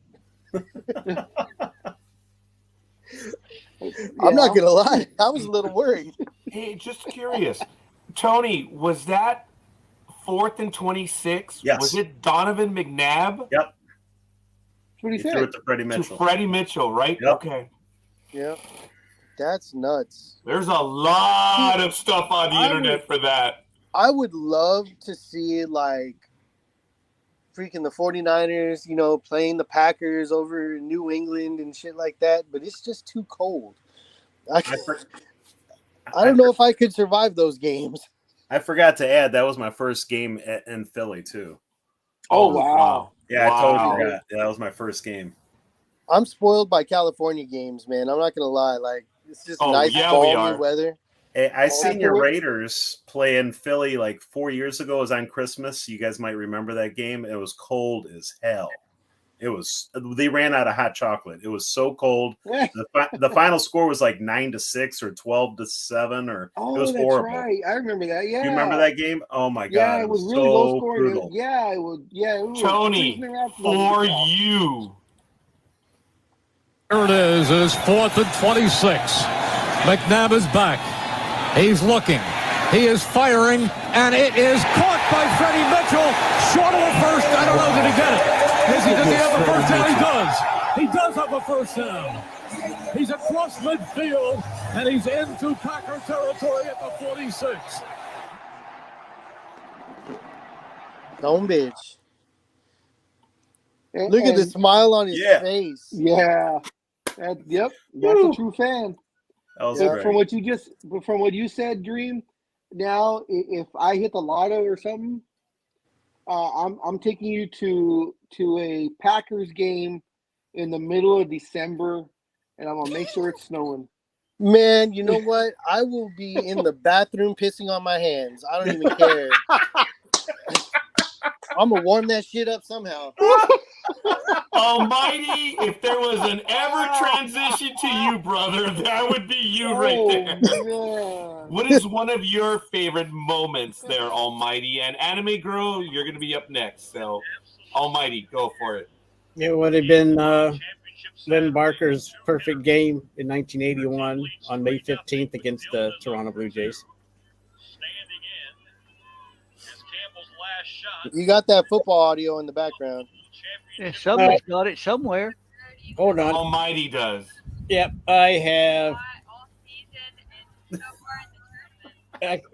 Tells you how much he's paying attention to audio. I was watching the. I was watching. Never mind. Yeah, he's not paying attention to us. That's for damn sure. Whoa, yo. Yeah, it would have been Lynn Barker's game in 81. No, it was 81? Yep. Wow. On Monday. Yeah. So it would have been 40 years on Monday, right? Yeah, 40-some years on Monday. So, one thing I'm interested in your opinions too. Is there a player in any given sport who has the best entrance? Because for me, whenever Mariano Rivera entered and they played Enter the Sandman, that was like, was great. That was great, and what made it even better is he didn't even know why they were playing the Sandman. Oh, Yeah. you heard that story. He didn't understand. Oh my God. Look, there's sad to say, Mariano Rivera was a wonderful athlete. But I think that there's some stuff missing up there. Well, I mean, it probably had to do with the language barrier. Dude, and, yes, he probably but you explain it to into hard him. rock. He wasn't into hard rock, so. But He probably year wanted, after year, he said he still probably didn't get it. He probably wanted to come out to like cumbias or something like that, Yeah, probably. I But don't care, man. That was for me. Whenever I heard that song come on, and I saw him walking out on the field, like that was it. Like that was, we got this. Game over. Punch the ticket, sign the checks, let them all out the door. and it was. But look, guys, San Diego had hell's bells for Hoffman, man. And this one isn't. This one isn't. It's from the movie, of course, but Wild Thing, Ricky Vaughn, as soon as he hits, as soon as he hits the field. Oh my God! Yeah, doesn't count. I'd say Brian Dawkins for the Eagles coming out doing his Wolverine and crawling on all fours just before the game. Yeah. That was awesome. Yeah. Yeah. Anime Girl. Yes. A sport moment. Give us a tease. Whether you're part of it, witnessed it, or were there. I think the best one I could go for, and I've just been checking up on it because I wasn't sure of the score, was the 1970 FA Cup between Leeds United and Chelsea. Did you say 1917? 1970! Oh my 19. God! What an asshole. Dreem, Jesus. you've just ceased to be the bloody dream machine. You're now a pain in the butt. I know I'm old, but I ain't that old. Nightmare. Yeah, Is that when they were nightmare. Yeah, kicking very rocks good. around? Oh, hey, Tony, I should have flinched on that one. Oh, damn. Oh, we I love you, I anime girl. I'm just messing with you. Yeah, I am black affronted. Yeah. Never has my flubber been so gasted. What happened in the game? Don't make me flabber your gassed. Yes, exactly. Well, no, it's the 1970 FA Cup, Chelsea versus Leeds United. You have people like, you probably don't know the guy, but Peter Bonetti was in the goal for Chelsea. Great goalkeeper. I have heard of that name. Yeah, he was. I have heard of that name. Leeds United captain was a jock actually by the name of Billy Bremner. Billy Bremner. He was a hell of a player. I remember rightly, Chelsea won the replay 2-1, and it was because you had the main final, which was a draw, so they had to play again and play this replay, and you watch both and you were in awe.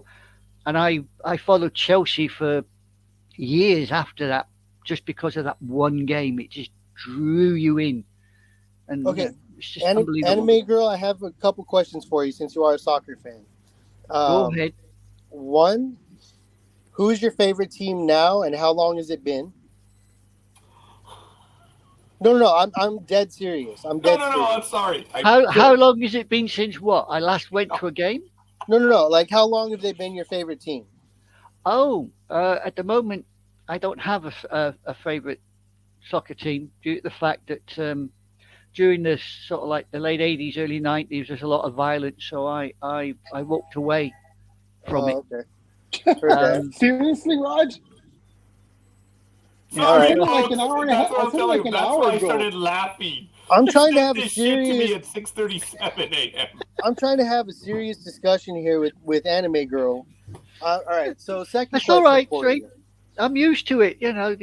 I open my mouth and Scorekeeper just puts his foot straight in there and says, "Shut up, I'm here now." So, Just be glad it was his foot. well, yeah. I did say at one time I was worried about something, sticking in my back. I said, "That is your foot, right?" That hurt. Oh Hey, God. you know what? You guys may cringe, but Anime Girl has the same humor as Big Dog and I, so you can stop. There's a reason why she's here. Yes. There's a reason, yes. Be glad it was his foot. Oh. But yeah, I mean, So- So who was your favorite before that? well, as I said, I fought Chelsea for years. Chelsea. Okay. The family team, I suppose you could say family team, which technically we're supposed to support from cradle to grave, would be Glasgow Rangers. Okay. Okay. Um, Well, you made a good move going with Chelsea. It's all right. Yeah. But, no, I suppose, yeah, I mean, I've been to several Glasgow Rangers games, but again, especially when it comes to the old firm rivalry, Yeah.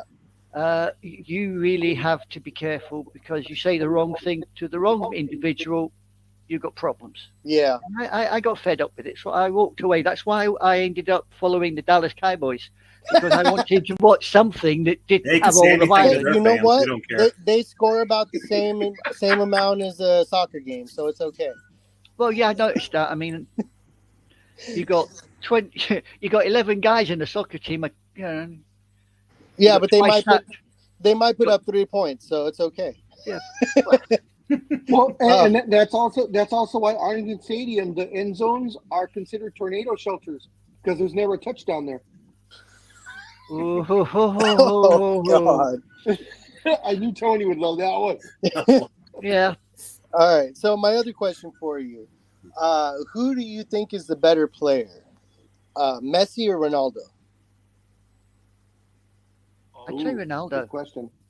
Oh, really? Really? I'd say Ronaldo. Okay. guess you know where And Dreem and I are on that one. well, because from a lot of the people that I've talked to, they usually side with Messi. But I'm kind of curious as to why you believe Ronaldo. Well, Messi's good. Messi's good, but I think Ronaldo's got better stamina. He can keep I going agree. longer. He's got the better stamina, so he can keep going longer. So, as a player, Ronaldo would be a better bet than Messi. Now, You want something quick, put Messi on. You want to keep it going long term and put the other side under pressure, pick Ronaldo. I agree to a certain extent. like that I answer. will say that Ronaldo is definitely the more athletic player. You see him running around more, getting more involved.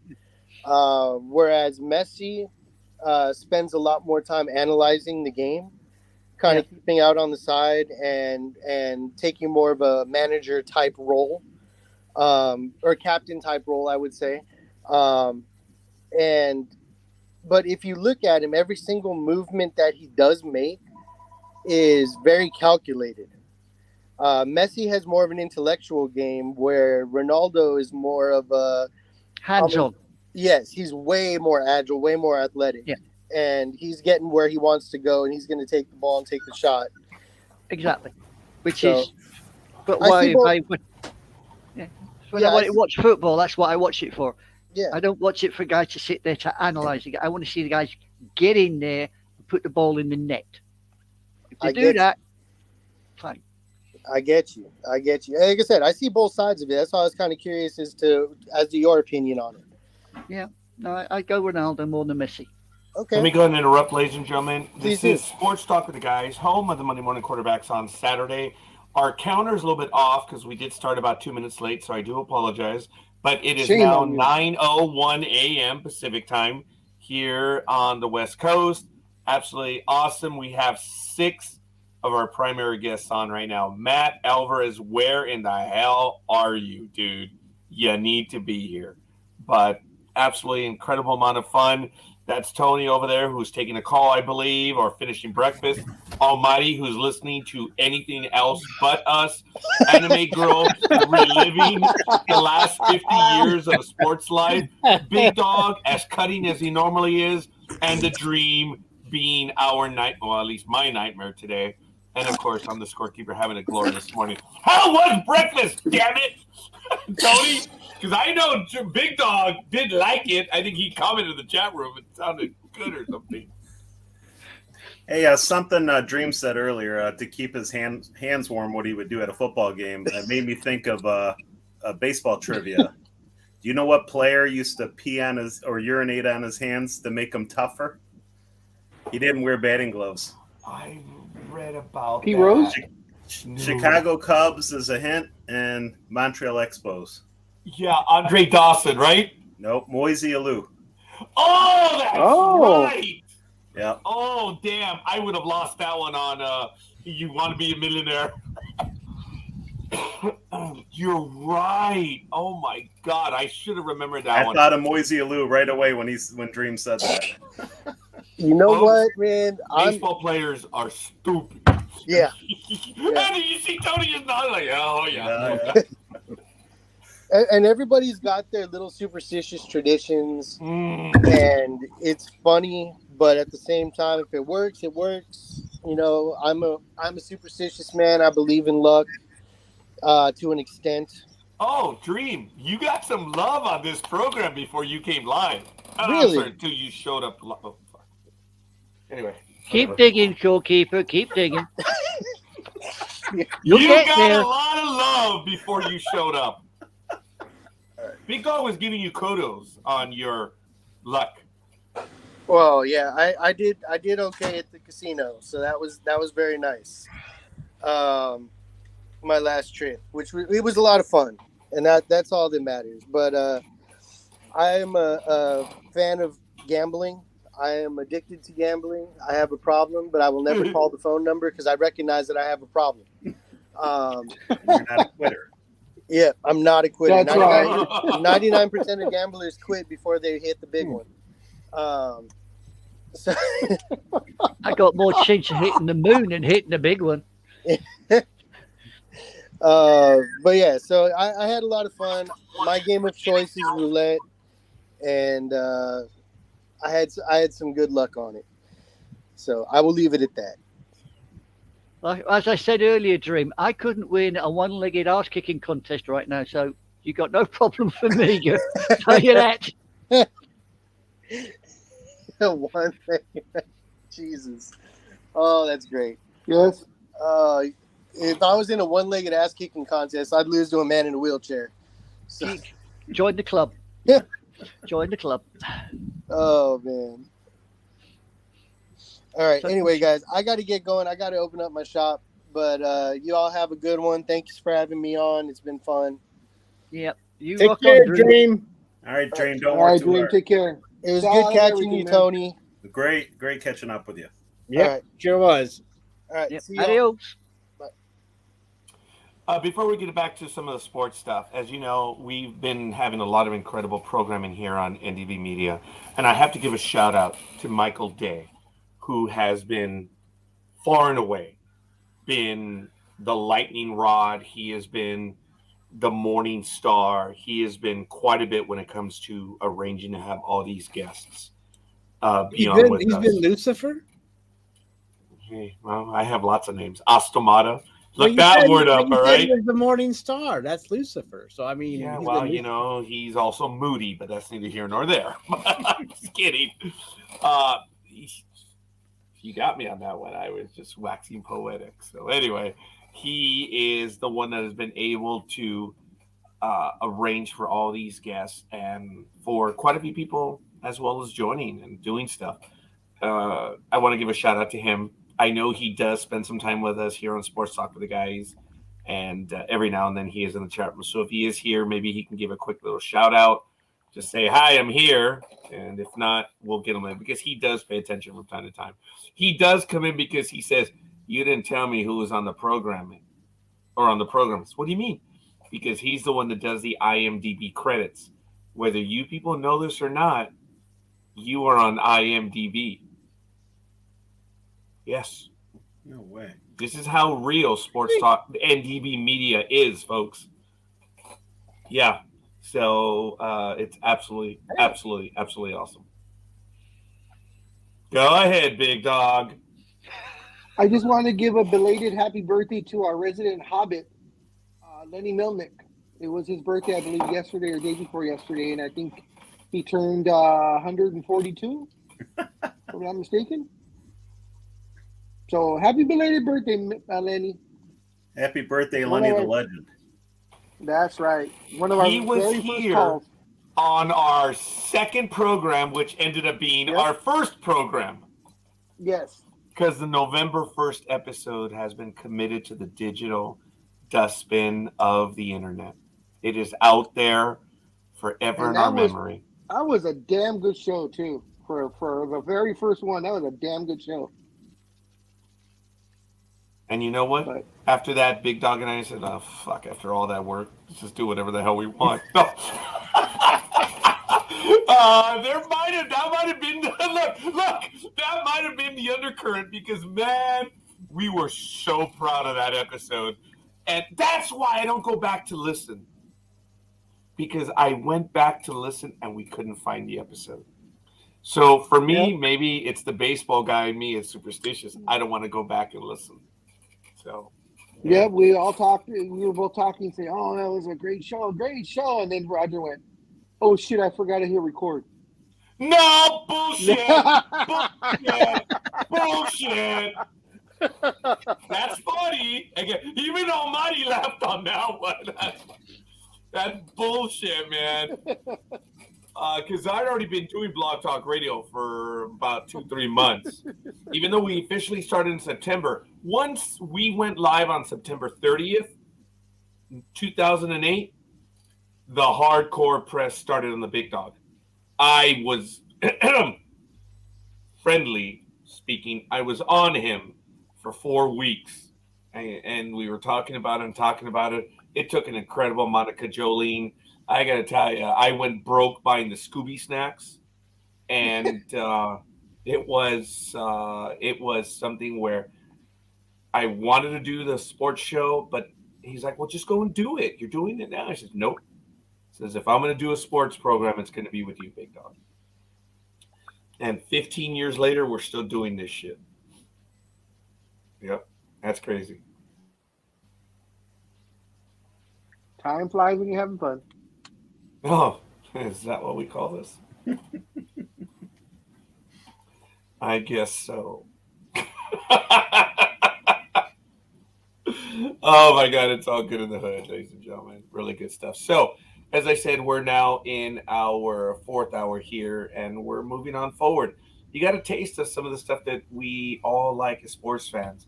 And for those that are in the audience, maybe you could tell us your favorite sports moment as well, or one of them at least. I think the favorite sports moment for Coffee would be whenever the TV is off. That would be his line or something like that for Coffee. Because he rips every sport there is, but yet he is an expert when it comes to it. For years, Big Dog. Yeah, but there's only one sport he doesn't rip, which is hockey. He is, Coffee 77, baby. That's right. On Blog Talk Radio, that was his call sign, Coffee 77. That's why one time I said, "Hey, Coffee, this, and I said something to the effect of, I'm going to have me some more coffee."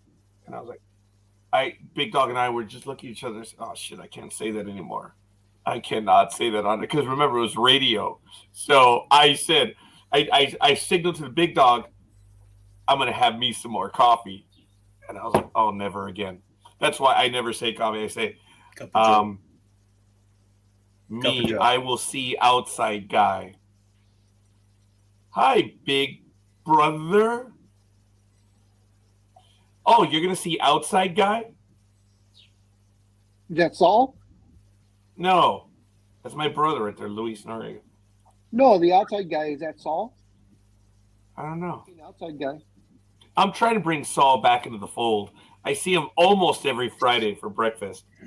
And he drives down from Lancaster all the way to visit you? Wow. No, he's over the Grapevine. Is he Bakersfield now? No, just right over the Grapevine where there's nothing. It's where that weight station is. Yeah, there's nothing. Yeah. There was nothing there. He says, "I was here like I did a lot of camping and hiking." Okay. Okay, Lewis, you're going to have to help me out. Yeah, I did. Yeah, okay. Are you watching us but thinking that you're texting someone else? Something.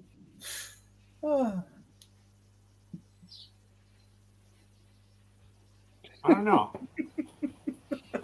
But I'm waiting for him to say Roger, and then it's going to be RODGR, which was absolutely hilarious when we were doing the weeknight programs, and I said, "Oh, there's my brother. Can't spell my name."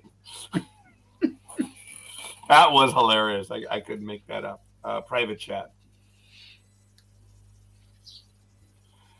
All right. Well, we have something. Anime Girl, would you please get to that right now? Well, I was going through a couple of quick pages, and I spotted this with the baby shits, and I thought Big Dog might like to, pass an opinion. That's why I put it up there. I thought he'd have a read of it because it deals with his baby shits. So. Okay, before he gets to that, Tony, would you like to read the comment? This is your... That's Almighty's baby shits. It is, but this would be your first actual reading of a story. All right. Tom Pelissero of NFL Network reported on Friday that the Browns have acquired veteran pass rushers Darius Smith in a trade with the Minnesota Vikings. The 30-year-old Smith is getting a rework contract in which he will make $11.75 million guaranteed in 2023. Smith will then be able to become a free agent next March. Good pickup for the baby shits. That's a really good pickup. He's a really good player. Yeah. Well, the Browns have been working on that defense, and we'll see. I mean, so it's a good pickup, and the Browns have really been active trying to get this team to do something. It's exactly what was. No way. That's exactly what we were thinking. Oh, you said so lot, Lewis. That's funny. I will see outside guy. And I was like, here, I did a lot of camping and hiking. I don't know who my brother was talking to, but now we know the truth. It was damn funny. Your phone just did you wrong. Thank God you weren't calling on a hooker or anything, Lewis. How the hell do you know he wasn't? You're right.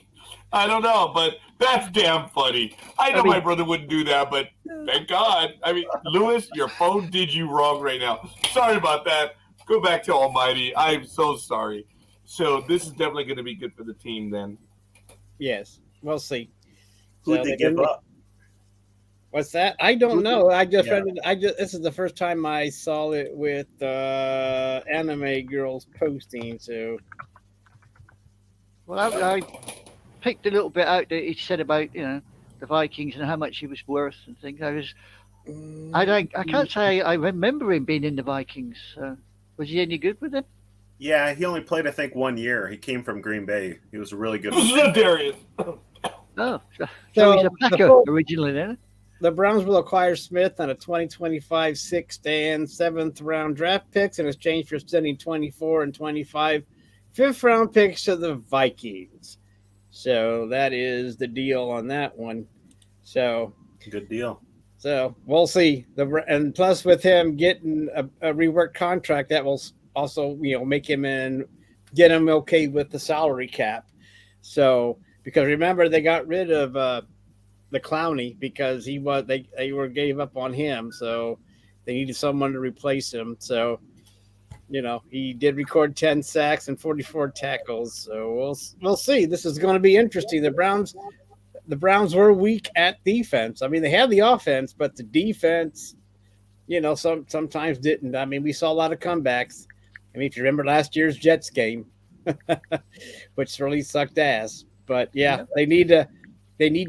If that defense works out like it's supposed to, the Browns should be a contender for the playoffs, I believe. And if Deshaun Watson can work out, and if he spends time with his players in the offseason, receivers, maybe we'll be ready to go. We'll find out. Everybody's excited, so we'll find out. I don't know. I think the Browns could get past them. I don't know if the Browns can surpass the Bungles, but they should be able to finish better than the Ravens and the Steelers. I hope. I agree. Enemy Girl, I have a quick question for you. Are Burnley FC a good soccer team? Burnley, Yes. They're not bad. Say they're brilliant, but they're not that bad. Well, why? No, I was Somebody just bringing it buying up them? because, yeah, well, J.J. Watt and his wife are now minority owners of Burnley. Oh, yeah, I saw that because somebody was it. They were mentioning Wrexham, Oh, okay. right? They were mentioning Wrexham, and then somebody turned around and said, "Yeah, there's some." Didn't mention the name. They just said there was somebody interested in buying bits of Burnley. So that's they're not so bad. Yeah. They play well. So, yeah. So, of course, everybody knows. I mean, in America, everybody knows J.J. Watt. I mean, one of the best defensive players of all time. And then his wife is Leah, I believe is her name.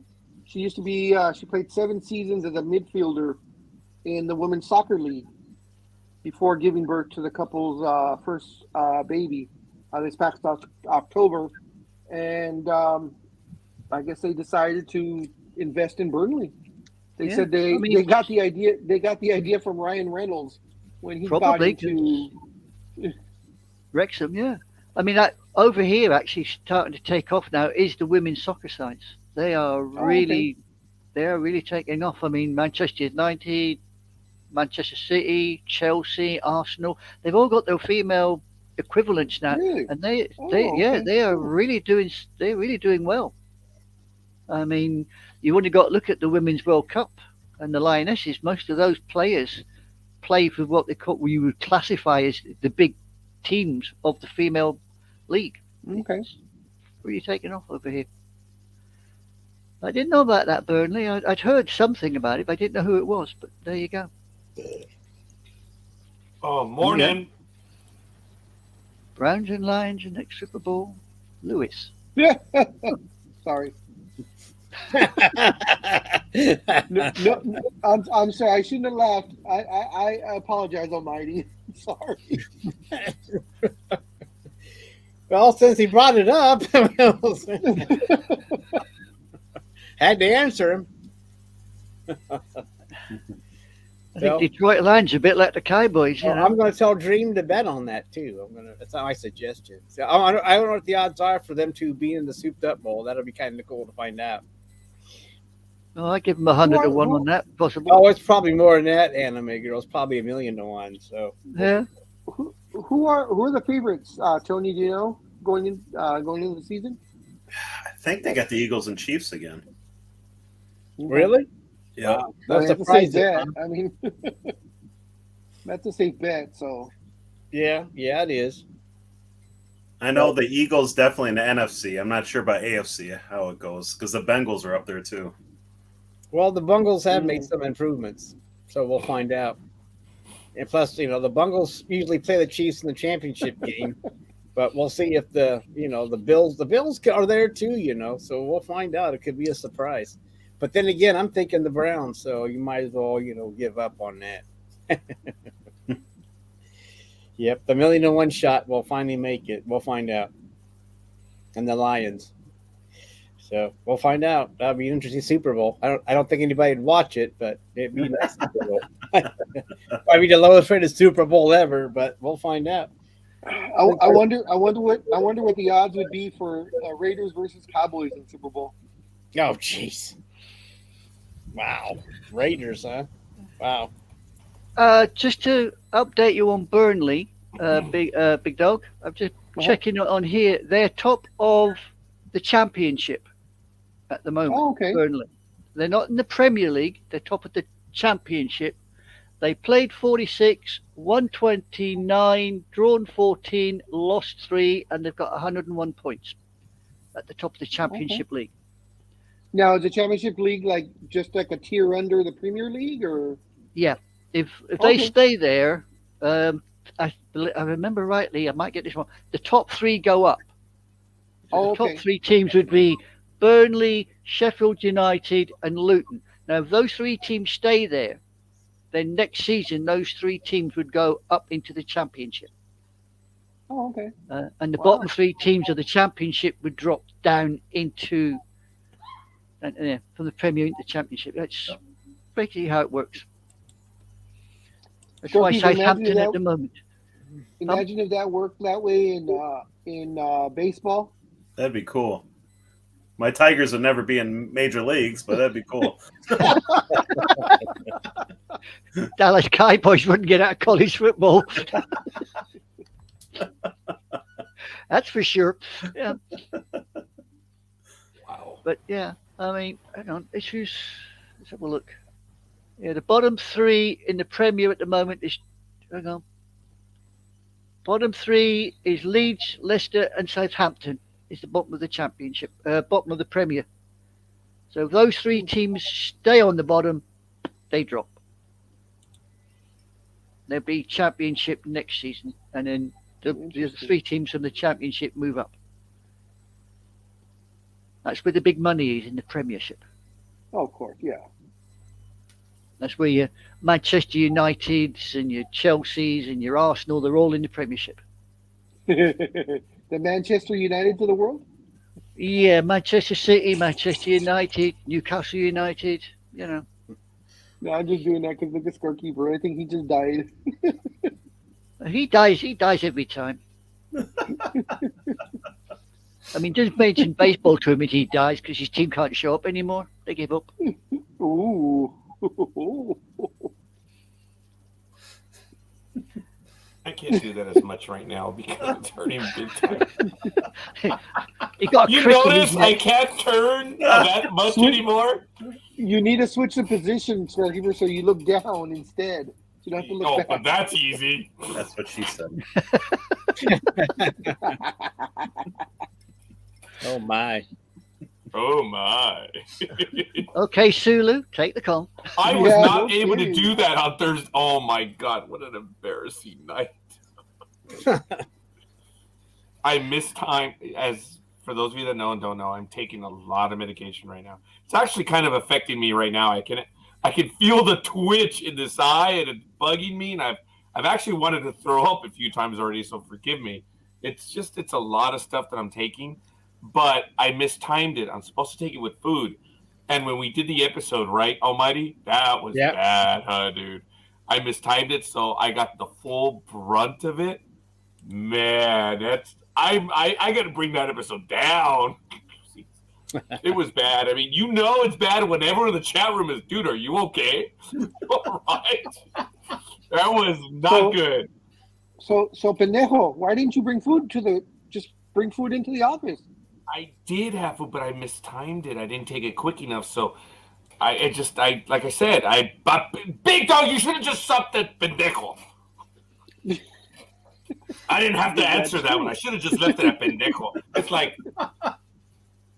All I will say is language, Timothy. Language. pendejo? Just saying. It's a term Language, Timothy. it's a term of Who endearment. the hell are you like right next to?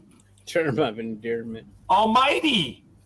And you're on my language? Oh, we already got busted in the last 2 weeks, and something I have to talk to a few people about. That unfortunately we got an official complaint. Me? So, Scorekeeper, I have to tag you on this girl on Instagram. I'm done with that. Just go. Just do it. She talks about English to Spanish. So she says she'll come out and she'll be the funny one was, how do you tell a person, please leave me alone? She's all, and you tell them in Spanish, chinga tu madre. She's all, say it with me, chinga tu madre. That is your Spanish word of the day. And I'm just like, oh God. Can you translate that for me, please? Because I don't speak Spanish. All I can say is that our audience numbers took a dive right now. No, they didn't. They laughed. No, because they went to go and do it. So, wow. They're like, ooh, good idea. Lewis, sorry, we're not blowing you off, buddy. Oops, sorry. You see, sorry. We were talking about it earlier. So, he's part of the ownership group now. Fox is okay with it. Well, he's in negotiations. He hasn't quite done it yet. That's what I was actually going to bring up. how much do you think he's going to try and invest? I mean, I would figure if the Raiders are going to be selling part of their team, you know, and it doesn't sound like it's a group. I mean, he sounds like he's trying to do it individually. So I'm thinking 75 to maybe 125 million. Wow. Would that be out of the question, or what would the number be for that you him? think? Okay, that's a lot of money even for him. Well, what do you think he'd be investing? How much? I think he would be a 5% minority partner, and whatever the Raiders have the evaluation at. If the Raiders are worth $2 billion, that's a lot of money. It's a lot of money, man. Okay, Brady is worth $512 million. I understand that, but think about it, big dog. No, I know that's only if on he paper. paid 100 and some to 175 million, that's a lot. No. 75 Yeah, but the to return on that 125. investment every year would be worth it, Raj. I don't know. It's the Raiders. Right. It doesn't matter the profit sharing, Roger. We're not talking about an NFL team. It's an NFL team. Gentlemen, I profit get sharing. that. I get that. And I'm not trying to argue that. I mean, if he's worth $500 million, a $200 million investment, that's a lot of money. That's all I said. But yet he's banking on getting his Fox money next year. I mean, you're okay. And Well, even, I mean, that's just a guess by the big dog and I, but I'm just saying no matter what he invests, there's going to be a return every year because of profit sharing. You better Okay. hope so. Yeah, You're- I've never. That's 40% of his worth. Okay, He's now gambling. and folks, and remember, if you're an owner, if they suffer a loss, the owners have to pay. There's no such thing as a guarantee, guys. That's the risk of being an owner. There is A lot of no people don't loss know in that. the NFL, Roger. I don't know Say what? there is no loss in the NFL. I don't know what you're talking about. Profit sharing from the networks is guaranteed money. I understand that, but being an owner is you're risking 40% to get in, and then if there's ever, dude, they lost money in 2020 and 2021. Okay, all I'm saying is 40% of your value in one thing. Wow. But no one's, but Okay. that's not. But we don't know if he's doing that, Roger. He might just be doing 50. So we don't know because Where I do you just get said 40? all I Well, I'm said saying that- was you said that he's valued at 500 million, Yes. and if And I'm he saying that puts he would in, invest. I said he would invest. I was thinking 75 million to 125 million. That's not 40%. That's like 2%. He's not even an owner, basically, then. yeah, No, okay, no. hold on, no, we're The- jumbling the to numbers. what- Hold on. Okay, I said up to 175 million. That would be close to 40% of his value. That's what I said. Oh, okay. Just to let you know, as of last year, because evaluations aren't out for this year yet, but as of 2022, the Raiders are valued at $5.1 billion. Okay, usually they come in at 5%. Depends on the ownership. Ownership can do whatever the hell they want. All I threw out was if you go at 5% at $2 billion, oh my God, that's just unreal. You're gambling, with half your worth. And that's 200 million, and then that's where we came up with the 40% off 500 million. So we're just throwing numbers out there. It's just wow, 40% in one thing. Hey, he knows what he's doing with his money. The valuation at 5.1 billion, doing 5%, that's $255 million. Yeah. That's over half his net worth. Well, assume the net worth because we never really know. Yeah. For all we know, his net worth is $1 billion. Shit. So who knows? I need another hit. Forgive me, folks. I need yet another hit. I'll be back in. Well, I'm stupid. I'll just do it. oh my goodness. He's getting old. You know that, don't you? Oh. He looks Getting like old. He's been old. What are you talking about? Okay. Well, Scorekeeper and myself, we're old. See, but I balance myself out. See, I'm gonna be 57 next in about a month. But see, I have the body of like a 90-year-old, but the mentality of like an 18-year-old. So it balances. Oh, I know how that feels. I mean, I'm 65 and my brain never got past 21, so There you go. which is great. I mean, when you hear a record on the radio, you think, "Oh, I can dance to that." You get about 2 seconds in, you say, keep going, you sod, keep going. You just can't do it anymore. Don't worry, Tony. You'll get here one day. I was like, you're only as old as you feel. Yeah, well, Oh, last time I damn. felt somebody, Oh, I got damn. arrested I'm in because I trouble, held the though. wrong I'm one. in trouble. I still Yeah, feel you and and me think both. 21. Yeah, There you you and me go. both, big dog. We're both in trouble. Tony's the spring chicken of the group here. I'm hitting the big 5-0 on July 10th. Big 5-0. Like I said, you're the spring chicken of But, the I group. mean, I feel like I'm 20. I mean, I feel great. So any Yeah, aches and pains I got now, I had in high school, so I'm good.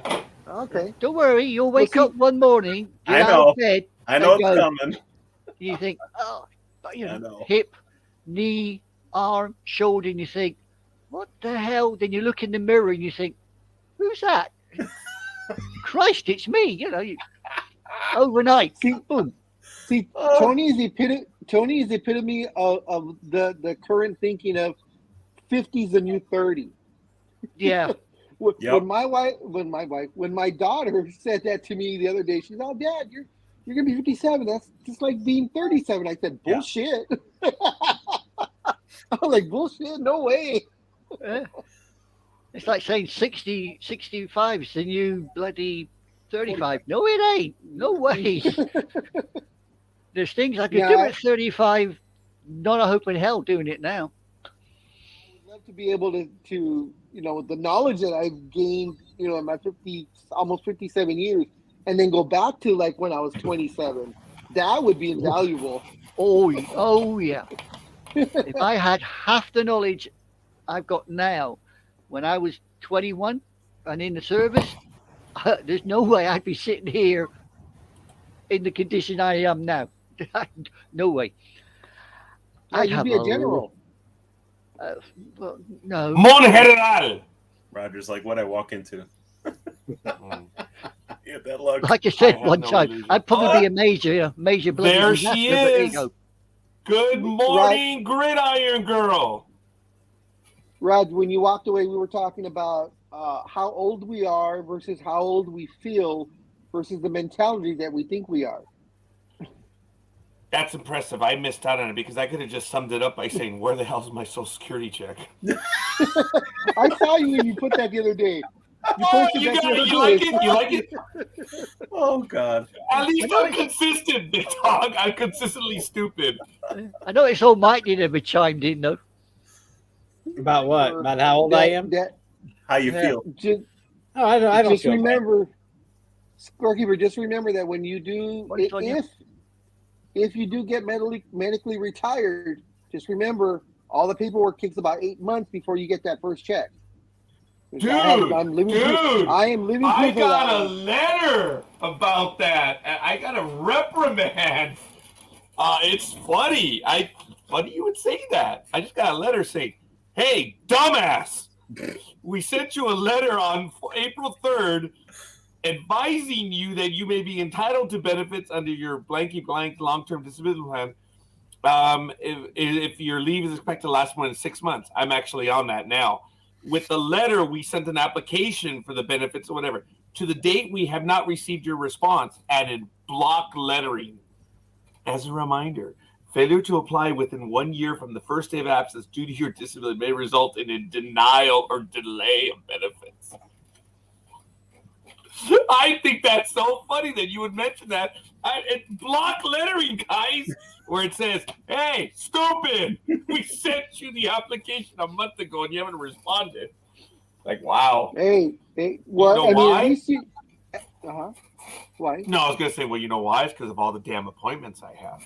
Folks, Yeah. it's been a blur. Big Dog knows a tiny bit.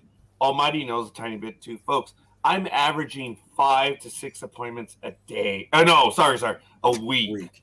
Yeah, a week. Holy crap, Batman. And yeah, I know. So, Sir Noriega, while you're sitting in the waiting room, This is you where I was fill gonna out your say. goddamn paperwork. Yes. That's what I was going to say. Fault. Bring it You with could have stopped that pendejo. Get You off, see, the get problem off is, yeah, the problem is, phone Big and Dog. Stop posting on Facebook. Fill out the damn forms. No, you see, the problem is he's going to turn around and claim that he forgot his pen, or there was nothing to lean on. Oh no, You see, not Well, it depends Scorekeeper. on which Yeah, doctor, not Roger. Scorekeeper.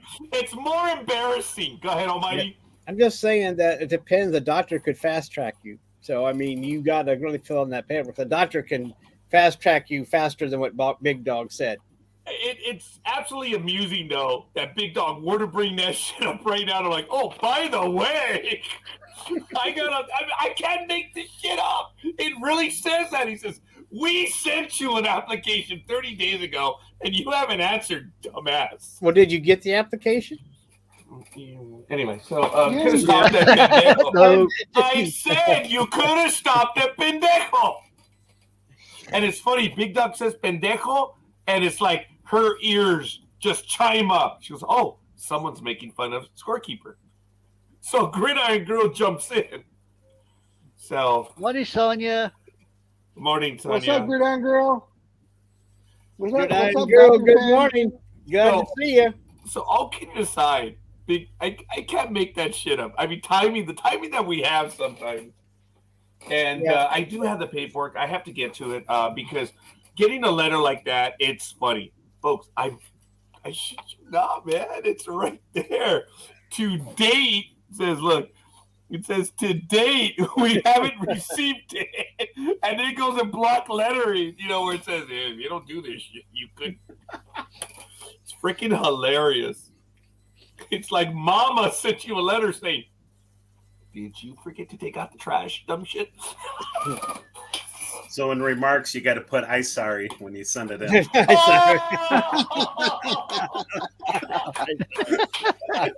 He got you. Thank you, Tony.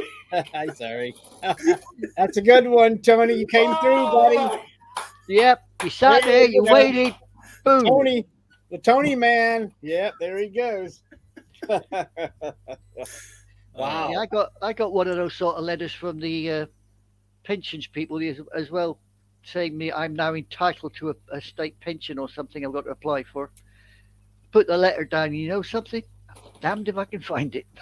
I put it somewhere safe, and it's so damn safe. Well, it's not. Well, I don't think it was too safe, right? Well, yeah, it's that bloody safe. I can't find it. Yeah, that's true. Oh my gosh, what are you gonna do, anime girl? To your house apart looking for it? No, I'll just wait for them to send me another one because I'll probably get an abusive letter saying, "Hey, like he got, Oh, he yeah. So you get those too, huh? Yeah, I get them as well. I've had 3 from a certain company saying it'll we've say asked you for this. So it'll say fill out the bloody form. Yeah, get off your ass and fill the form in, for Christ's sake. Wow. That's how it works. We're very polite over in Britain. If we abuse you, we abuse you for a reason. It's not just willy nilly. Well, they want to hand you some money. Yeah, hand you some money or take it off you. That's the main thing. Right. You owe us this amount of money. We want it. Give me. Uh-oh. I think the coffee hit Scorekeeper. Went to the bathroom. Probably. He's answering or calling nature. Or he's warming up his hands. Who knows what he's got? Oh So- no! He's munching. He's munching. Yep. So, Tony, you have any sports news for us? That's or what she said. Are you still enjoying yourself? No, I'm still enjoying myself. Whoa. Whoa, you're the one that was enjoying yourself a little while ago. Hypocrite. Says the man whose double entendres are losing viewers by the score. But Keeper. yeah. Double Double entendres. My double entendres? That's Almighty and Big Dog. Well, No, Almighty just says it as it is, and the big dog just catches on to you. well, that's I mean, true. I can be a little blunt sometimes. I'm sorry. Yeah. I A Tony. little blunt. A little blunt.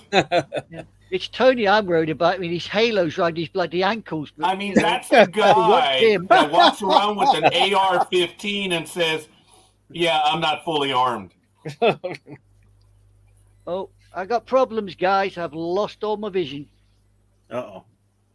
You Uh-oh. wear glasses.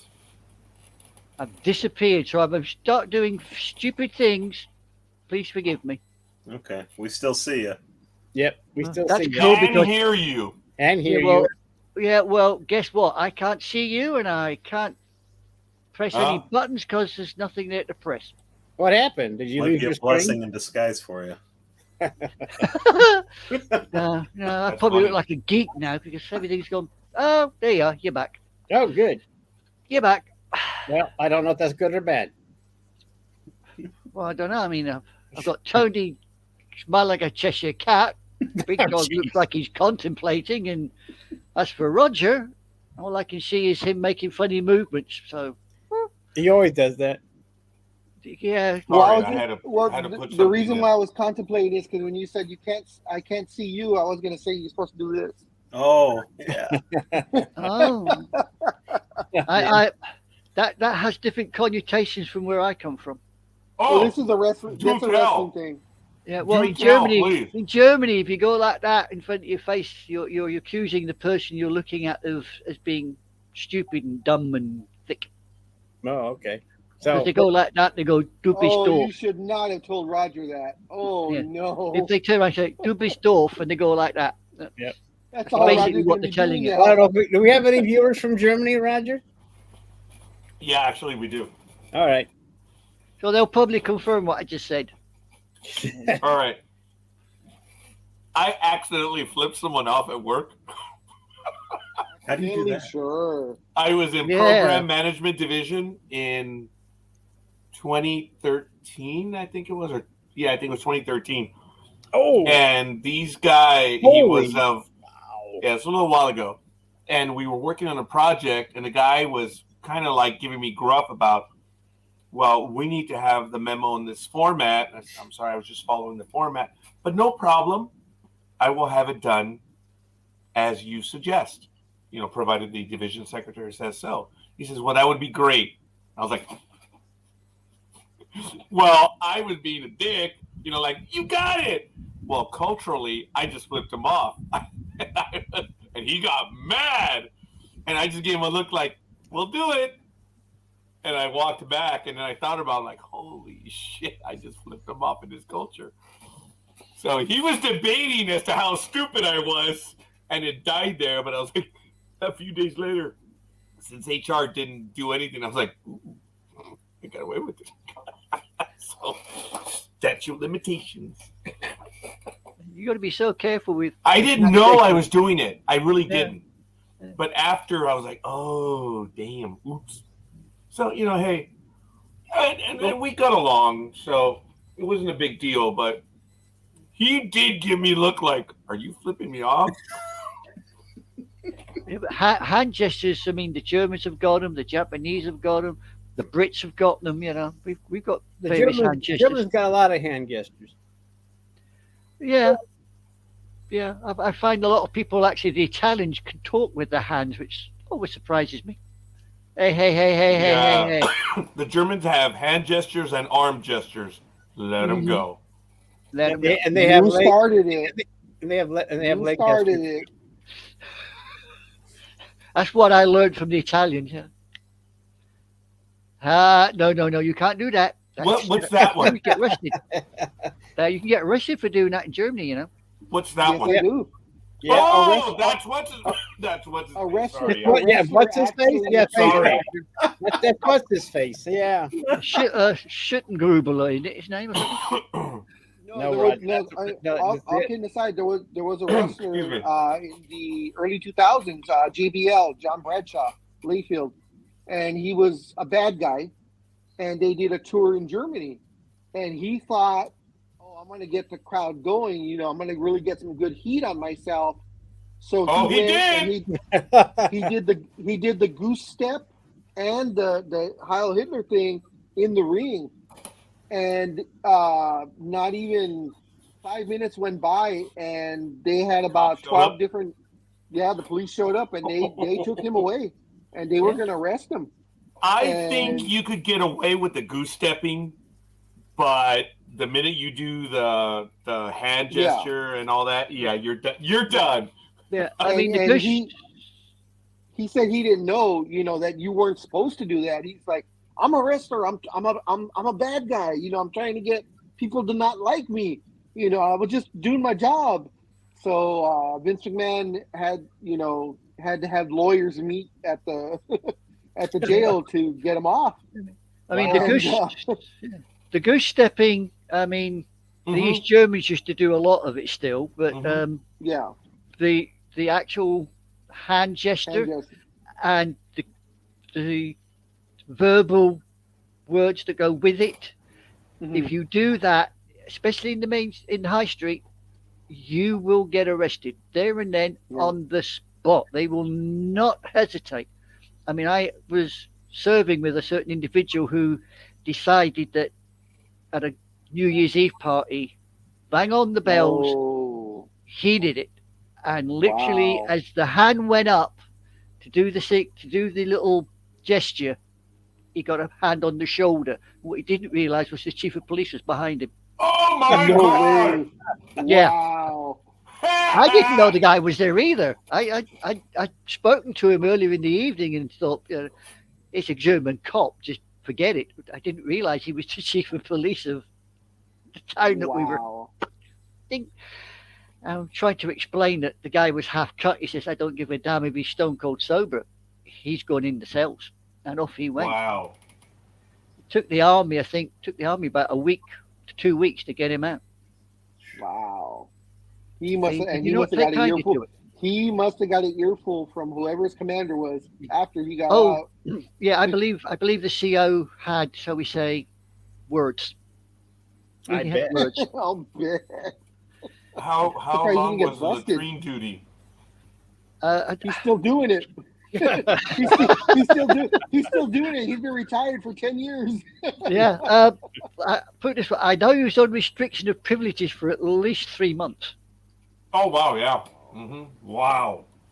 I mean, he was told politely that you ain't going anywhere.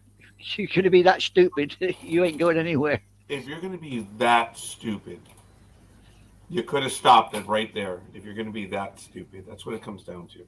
Yeah. I mean, it's part of my hobby. I mean, I've got a whole load of books on the German side of the war. And it's amazing how much of what I've learned you then find out you can't repeat it because they don't want you to repeat it. It's illegal. You have to Well, I think the they still make movies about denialism is They still- illegal, isn't it? Pardon? The denialism is illegal. Yeah. You cannot deny the Holocaust. That's illegal. Yeah. Yep, that's true. A lot of We should people talk try to and some say, people here in America about that. yeah, a lot of people try to say it's fabrication. It never happened. All I will say to those individuals is, you go to Bergen-Belsen. You stand in the They're middle of not. Bergen-Belsen, especially around midnight, like I've had to when I had to go pick up a drunk idiot. I tell you something, it's not fiction. It happened. There are mass graves in Bergen-Belsen with 17,000 people in it. That's not fiction.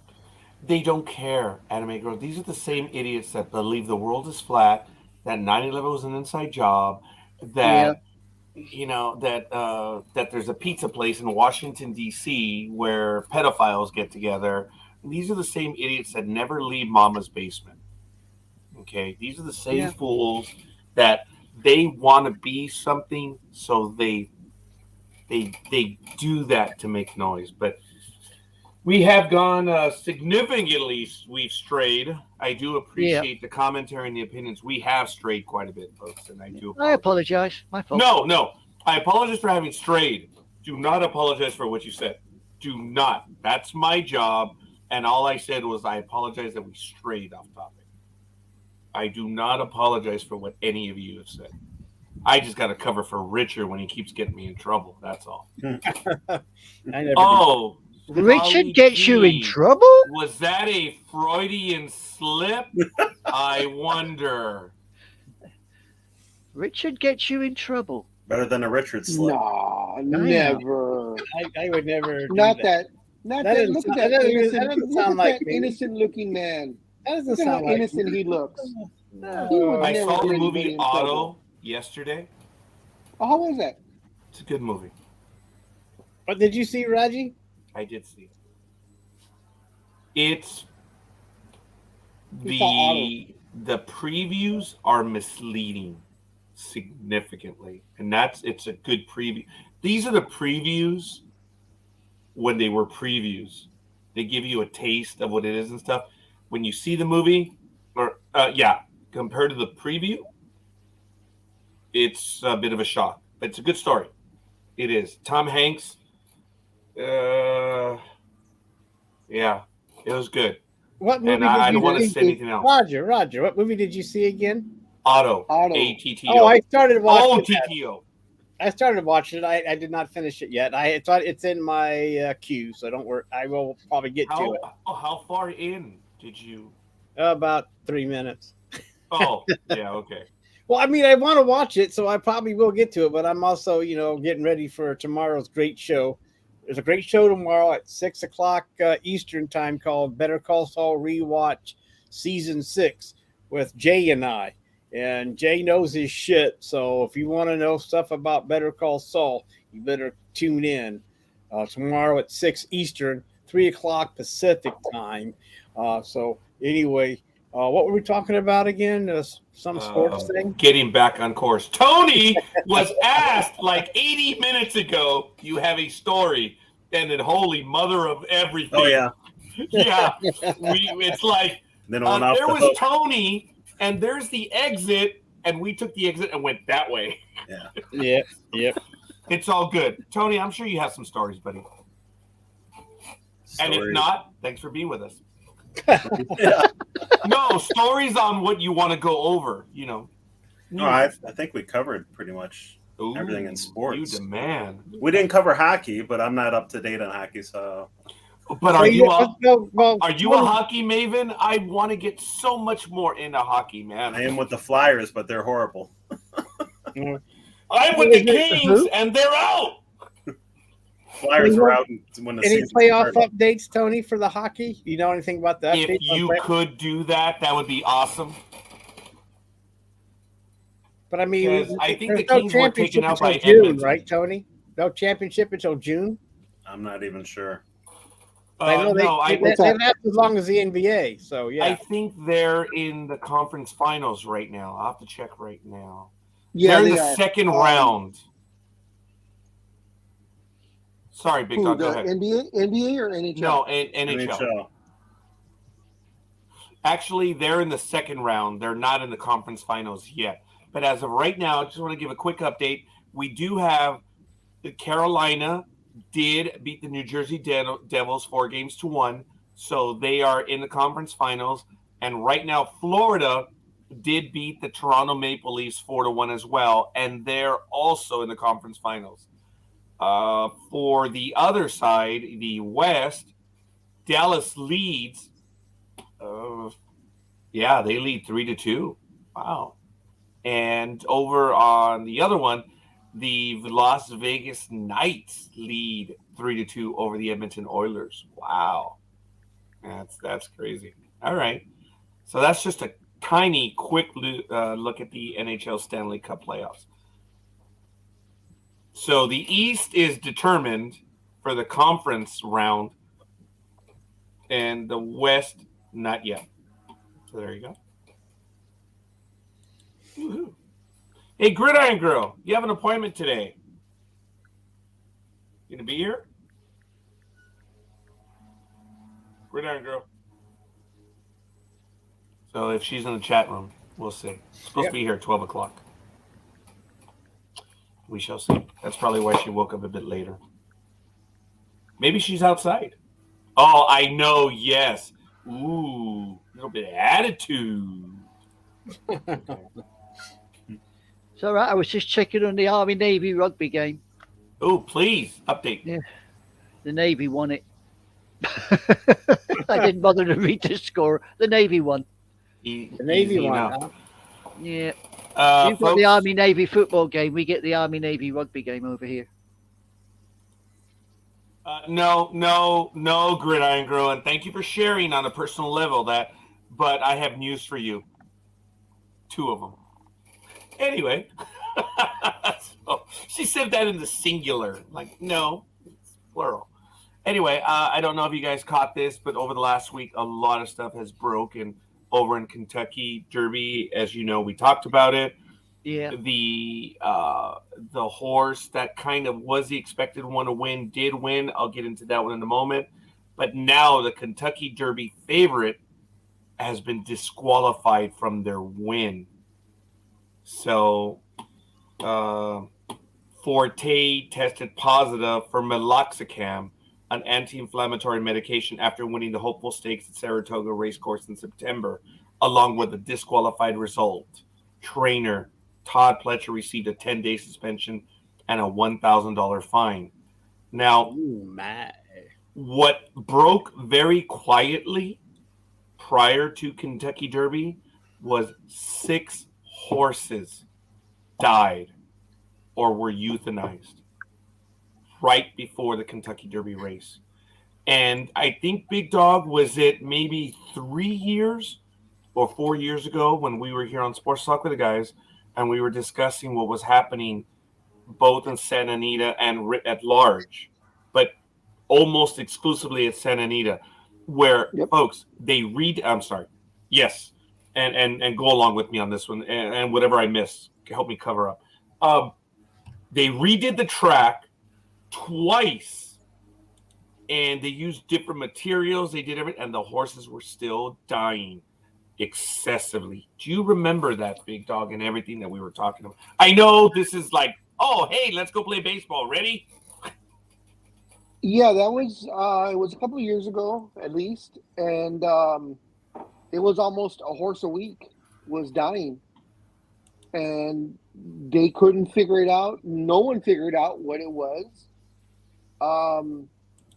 In fact, something just happened 4, 5, 6 months ago. There were some more deaths, horse deaths at Santa Anita again. So I was wondering if we was going to go through that cycle. When they couldn't figure out what was going on, for me, because of all the damn crime shows I watched, I kept thinking, this sounds like an inside job. It sounds like someone's killing horses, But they never found if it was a person, if it was the track, if it was food, something that was being done just at Santa Anita.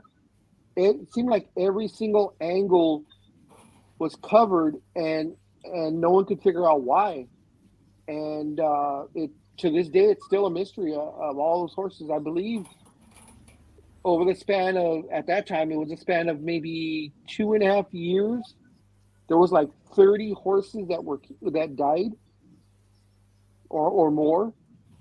So I don't recall either, but it wasn't 1 or 2. And yeah, it was a happening lot. everywhere. But in Santa Anita, it was almost a horse a day. Remember that? That was crazy. And to my lovely co-hosts, I have about 5 or 6 articles which I'm posting in the chat room. So if you want to get up to that real quick, I picked up from The Week, Forbes, MSN. Everyone is talking about this. And that is the question that's being asked now. Is it time to ban horse racing? And Big Dog, if I may, for what you just said, we're discovering that the rampant drug use is out of control. That's why these trainers, these riders, and these groups are being suspended, because these horses are being drugged. And not only they're being drugged with steroids, and the cocktail, which we have sadly learned, makes it tougher to test them. So it's one thing to take an anabolic steroid or whatever, but when you mix them all up, it's tougher to detect. And they've learned that. And these horses, not all of them, but these horses are dying, and it's the number of horses.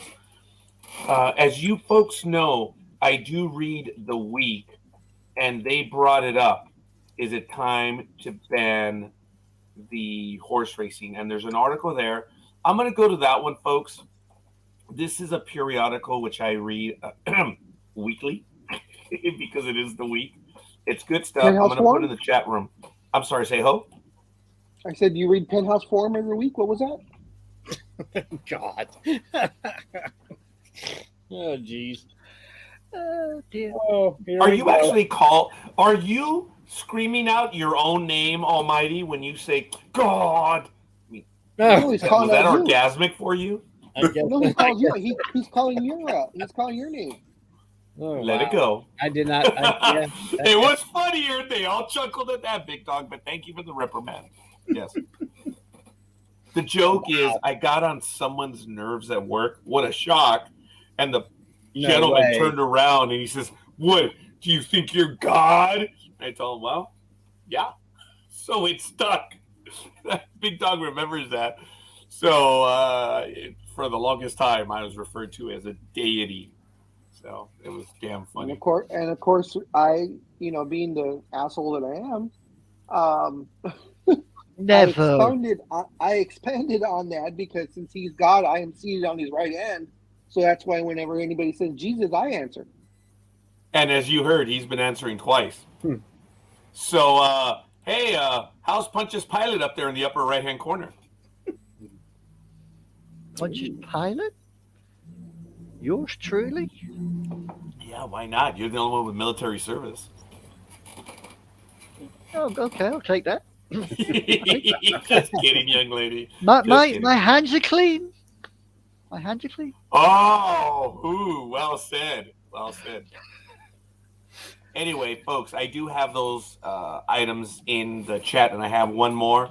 The Kentucky Derby favorite, again, on that one was disqualified. So I have him on there. I'm not sure if anyone does watch. I mean, we do. We follow it, especially the Kentucky Derby, because the Big Dog and I, we did guess. I think it was the 2009 Kentucky winner. It was Jewel of the Nile, right? Or something like that, Big Dog? Something like that, yep. And we chose 1 and 2. Toma cabrones. Or is it Romancing the Stone?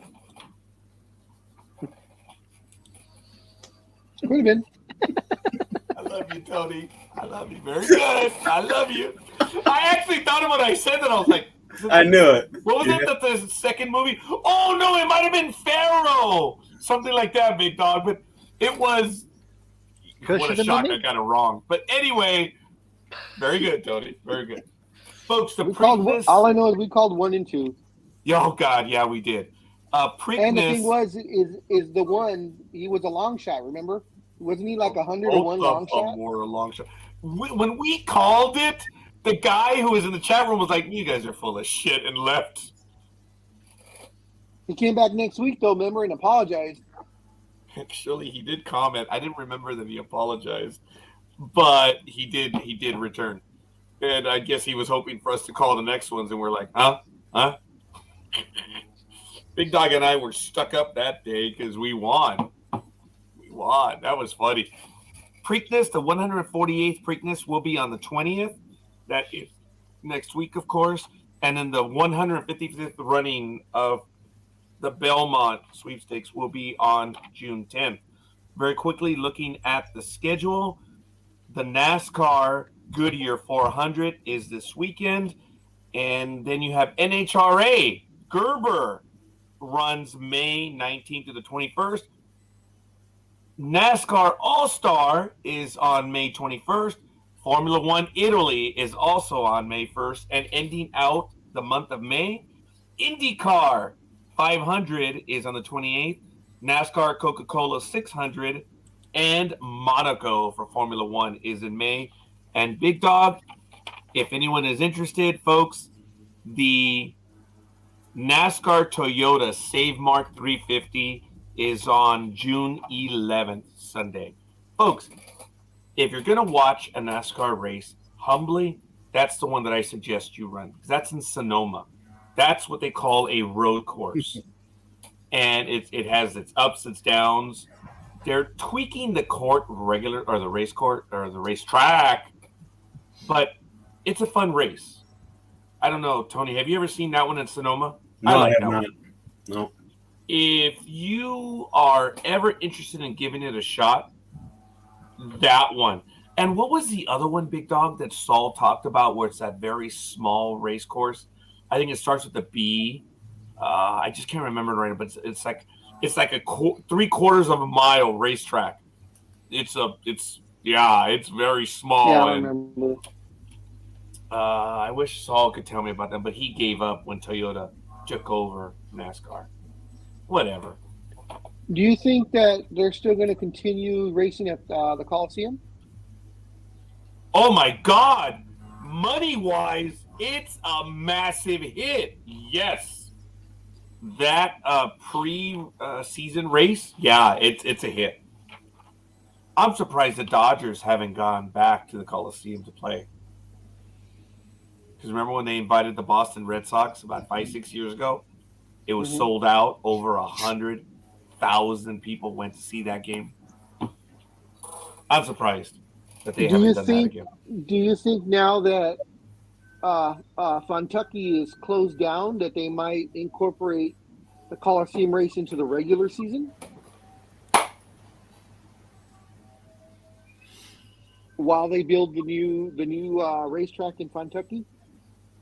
And for those people who don't know, it's Fontana, California, but we call it Kentucky because it's out in the boonies. When my wonderful coworker, seminary brother, George, and that's how I'll leave it, called me and said, dude, do you want to go to a NASCAR event? I can't go. I said, well, George, we've never been. He says, dude, these are awesome tickets. They were given to me. The guy just wants them used. Folks, in 2006, these tickets were $210.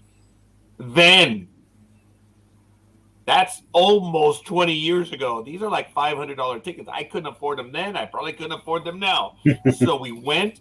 We were there like 3 hours before game time. And my brother George says, don't worry. Just go in this direction. Take Cherry Avenue exit. But don't worry. All the trucks that have the guns on the rack, just follow them. Okay. You know what's freaking funny?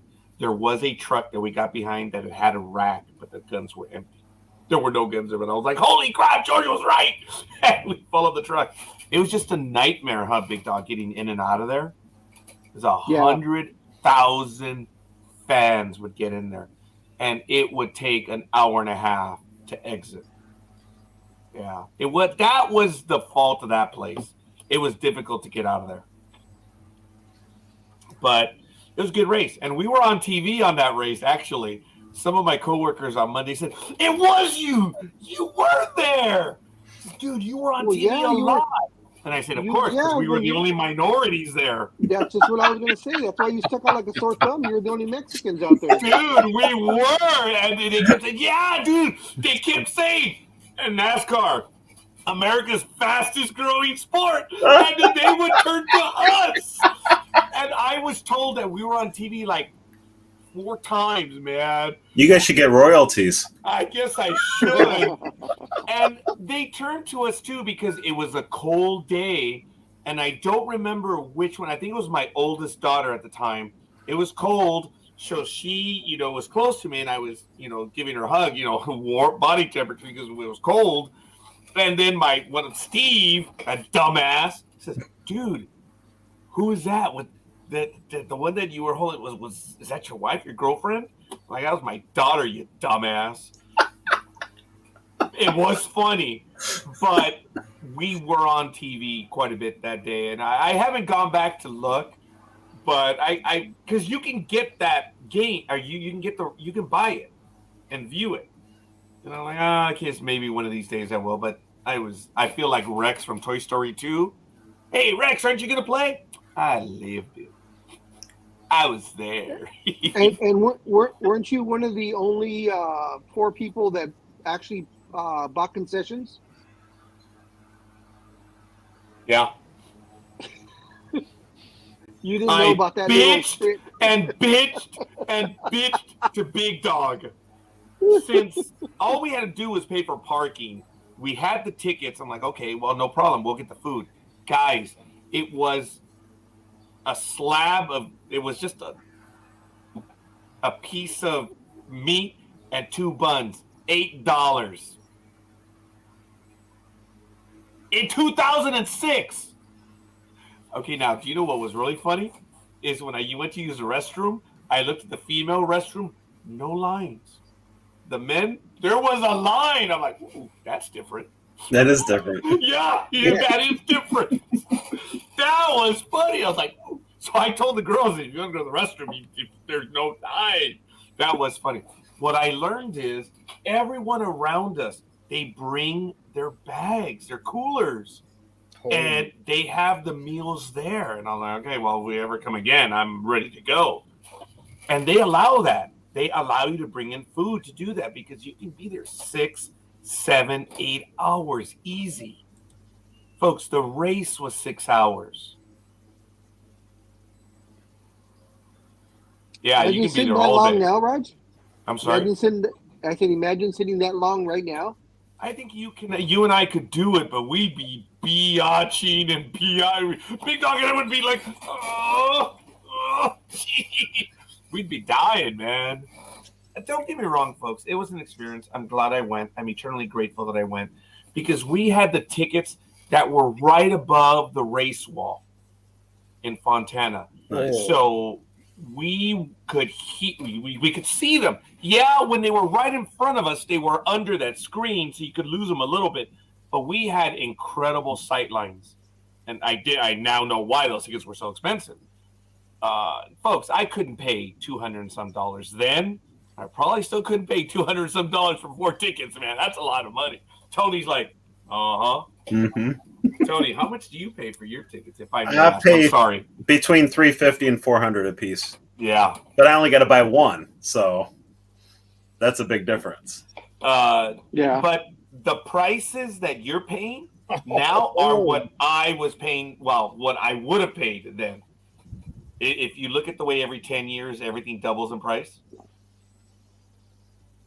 Yeah, easily. So what you're paying for your ticket is probably what I kind of paid for those tickets back then, but they were expensive. Oh, yeah. Yeah. What's up, Almighty? You got a beep. What? You got a beep, or someone goosed you. Is your cat visiting you right now? No, I didn't get anything. What are you talking about? Well, you were like, "Woo!" Oh, that's because I'm watching the Reds and the Marlins. You're watching the Scorekeeper's second favorite team? Yeah. You didn't let him know that? Yeah. See? He'd be so mad at you for not letting him know that his second favorite team is playing right now. So, yep, struck him out. What's the score? It's just started 0-0. We're on the top. We're on the bottom, top of the first. It'll probably be the same. The runner on first, and there's so a lot of beards on the Reds compared to the won't Yankees. change either. Yeah, well, see, Scorekeeper's happy because his second favorite team in baseball is not losing. They're playing the Marlins, so that's what. Okay, first of all, is that the free game of the day, or do you have Major League Baseball TV? I have ESPN Plus. Oh, good for you. This one they pay you to watch. What's that? This one they pay you to watch. Yeah. Well, it's not that. Well, ESPN Plus isn't that. Yeah, they pay you to watch. Yeah, I'm gonna get a check. Right. I get a. That's probably the beep you heard. I got a payment in my PayPal account for watching this game. Yeah. Did you guys hear the story that in Oakland, Major League Baseball photoshopped some of the stuff that was in the outfield? Did you guys hear about that? No, what? Yeah, because the fans in Oakland, they're mouthing off, and they're going to the 18 people that go. They're putting up a lot of stuff in the outfield. I don't know if I had it last week about the banners. Oh, geez. Wow. But actually, it might have been this week. But they're putting up a lot of stuff on the banners. So there was actually a lot of stuff that was going on in Major League Baseball.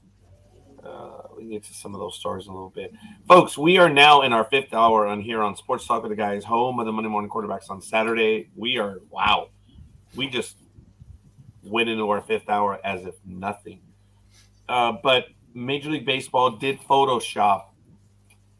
No, I'm not. They got caught.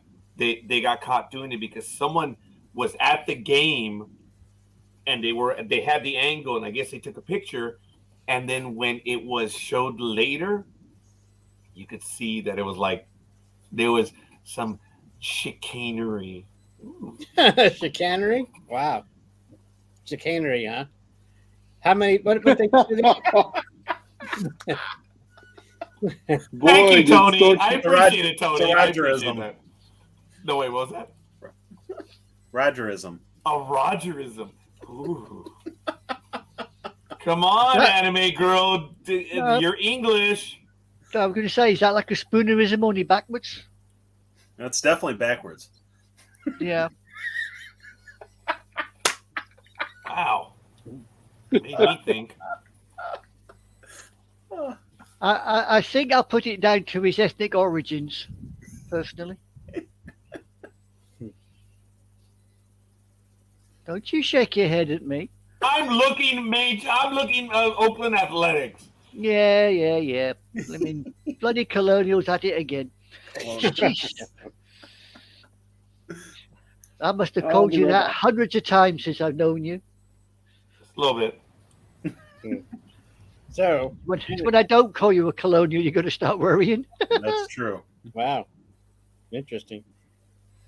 It So- has been within the last week. So I'm gonna see. I guess I didn't keep an article on it, but I'm trying to find it right now. But Major League Baseball was caught photoshopping some images because the Oakland fans, they're damn sharp. They're angry right now. They are. So after one inning in the Big 12 softball championship, the score is 0-0 between Texas and Oklahoma. It's a shootout. Yep. And it's still 0-0, and it's still 0-0 between Cincinnati. Ooh, someone got their. Ooh, who's hurt? Someone from Miami's hurt. Oh, they're taking him out. Now we go to a commercial for Target. Thank you. So, anyway, continue with your Oakland A's Photoshop in the stand story there, Raji. You might find Speedy. They put Oh, well, Speedy's a live one though. He's not. That's true. He was taking the real phone camera angle. He's the one who took the pictures. Yeah. That's not right. He took the video. And then He was posted the it with. one. And then he posted the story with no punctuation. I'm surprised Big Dog didn't ring up that one and say no shit. That drives the Big Dog to know it, man. It's funny. I got to get going, Raj. I got to do some Mother's Day shopping. I hear you. Yeah, That's I it, know that a shopping, lot of us Tony? are gonna have to do that. There we Yeah, go. it's There 1:30 we go. over here. I know it's only 10:30 over there. Really? It's where are you at? Detroit. Are they Central Time? It's 1:20 p.m. Eastern. Oh yeah, I think it said 12. So No. I guess they have wax in my ears. I'm sorry, Tony. Yeah, I Yes, said 1:30, but it's 1:20. 1:30 to be here. exact. yeah. At 1:30, I'm gonna have a call. The family's gonna have a conference call with the half sister that we found. Oh, cool. Yes. Oh, there's Tiffany. Hello, Tiffany. Yeah, we're still live. Hey, Tiffany, how you doing? Anyway, Tony, as always, it's a privilege, and hopefully we're going to have you on next week, and we'll see what happens. But a lot of fun. Enjoy your day. Mother's Day is Enjoy your shopping there, Sunday. Tony. Will do. have Yeah, fun, moms man. have a happy Mother's Day tomorrow. Yep. So you're gonna get us Don't some spend flowers? too much. Oh, I don't have to spend too much anymore, thank goodness. Did you guys see my Facebook post? I got a lot of commentary on that one. What is the longest line in the English language? I do. The longest or dumbest? So you have a good Could one. be the there, dumbest. Oh, we just lost the Big Dog right. Very good. Yeah. It's the second time he's done that. For me, it was 30 years on the dumbest one on that line. So Tony. Okay. we'll see. Awesome. Yeah, well, you see, even the train robbers got blooming parole after 25. So, you know. You have safe Yeah. travels, Tony. All right, you guys have a good Yeah, one. look after yourself, Tony. People having shootouts. All right. Godspeed, buddy. Take it easy. All right. Hopefully we Peace. see you soon, Adios, man. amigo. And thanks for dropping in when you do, buddy. So He left you. He's gone. Yeah. There's that's the Tiffany. second time Big Dog just disappeared. I don't know sometimes- why. No, his battery on his iPad. Oh no, his battery went dead. Why doesn't he just plug it in? I don't understand. Oh, here we go. Now Tiffany's talking crap too. 13. Then she got smart. Yeah. Well, I don't think I ever got smart. I just try to hang in there. Something about promises and stuff. That was Wow. really stupid. Like I said, I try anything once, nice things twice. That's why I've Yeah. only been married once. How many years, young lady? Oh, come on. Me? 2 years? Two. Then I woke up and thought, I ain't enjoying this anymore. I'm out of here.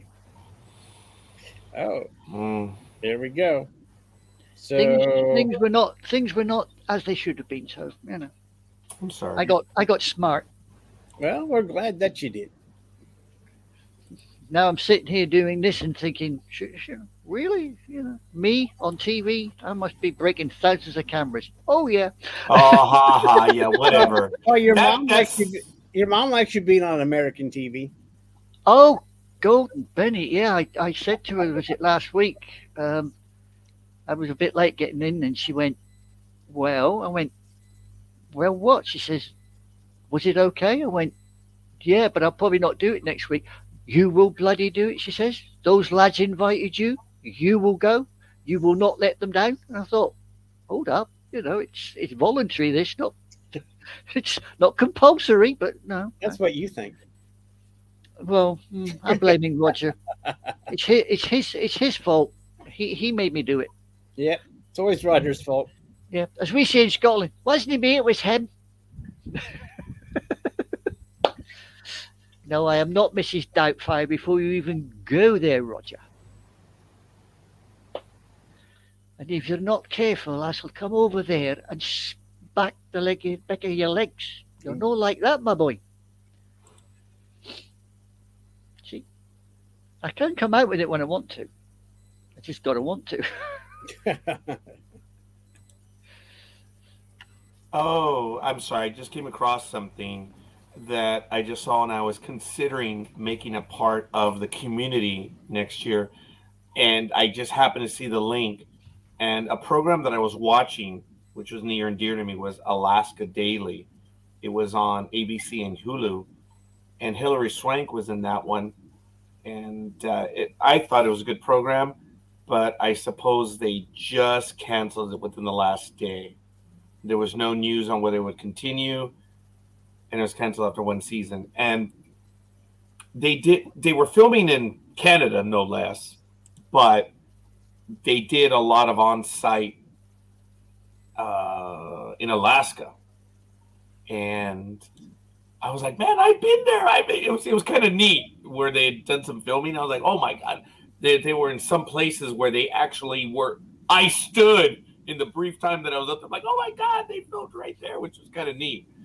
But I just found out that Alaska Daily has been canceled. Yeah, I've managed to be able to do that with certain documentaries when they go to Germany and they go to places like the Mona Sea Dam and what have you. I can turn around and say, well, I stood right where they dropped the bomb. So there you go. Jeez. Really? Yeah. That's funny. Yeah, there are a lot of people that, when I went to see the movie Midway in the theater, and I'm not going to say where I went to go see it, but I did appreciate the movie for what it was. This one, the one that was just a few years ago, because I've studied. If I write my graduate thing to get my doctorate, if I ever would, it would most assuredly be on the Battle of Midway. I could write it asleep because I've done it so many times. I've joked about it all over the world that I've written like 11 reports for friends and family. That, I got to write a report in history. I'm like, oh, I got you. And in a few hours, I write it up for them. And it was absolutely amusing that the report has always gotten an A. One time it got a B. A high school teacher gave it a B. And when my buddy, who became my cousin through marriage, bastard, he got the B, I lost my shit. I'm like, who's this teacher? I'm going to go in and tell him, bullshit. Here are all the A's in college, man. Why'd you give it a B? At which point he would have said, I guess you're right. Let me change the grade. F. because I'm like, hey, I've written this is a college graded paper. What the hell, man? But that was way past the statute of limitations. I must be honest. I would never. Despite the amount of history that I've learned, I would never consider writing anything on history because I'd probably end up screwing it up. I know my facts and figures, but I would still probably drop something there and screw it up. So I would never think of doing it. I know the story by narrative. I don't know if that's correct or not, but I can write the story within a few hours just by memory. And then I'll just take a look at it and come up with some other stuff. But I do it. I do it all by memory. And I tell it as it's a story. So I just know it so well. And when I was in Washington, D.C. last year, when Michael Day was so gracious in hosting me while I was there, we went to the museum, the newer museum, which is kind of like I think it's in Virginia. It's to the south of the nation's capital.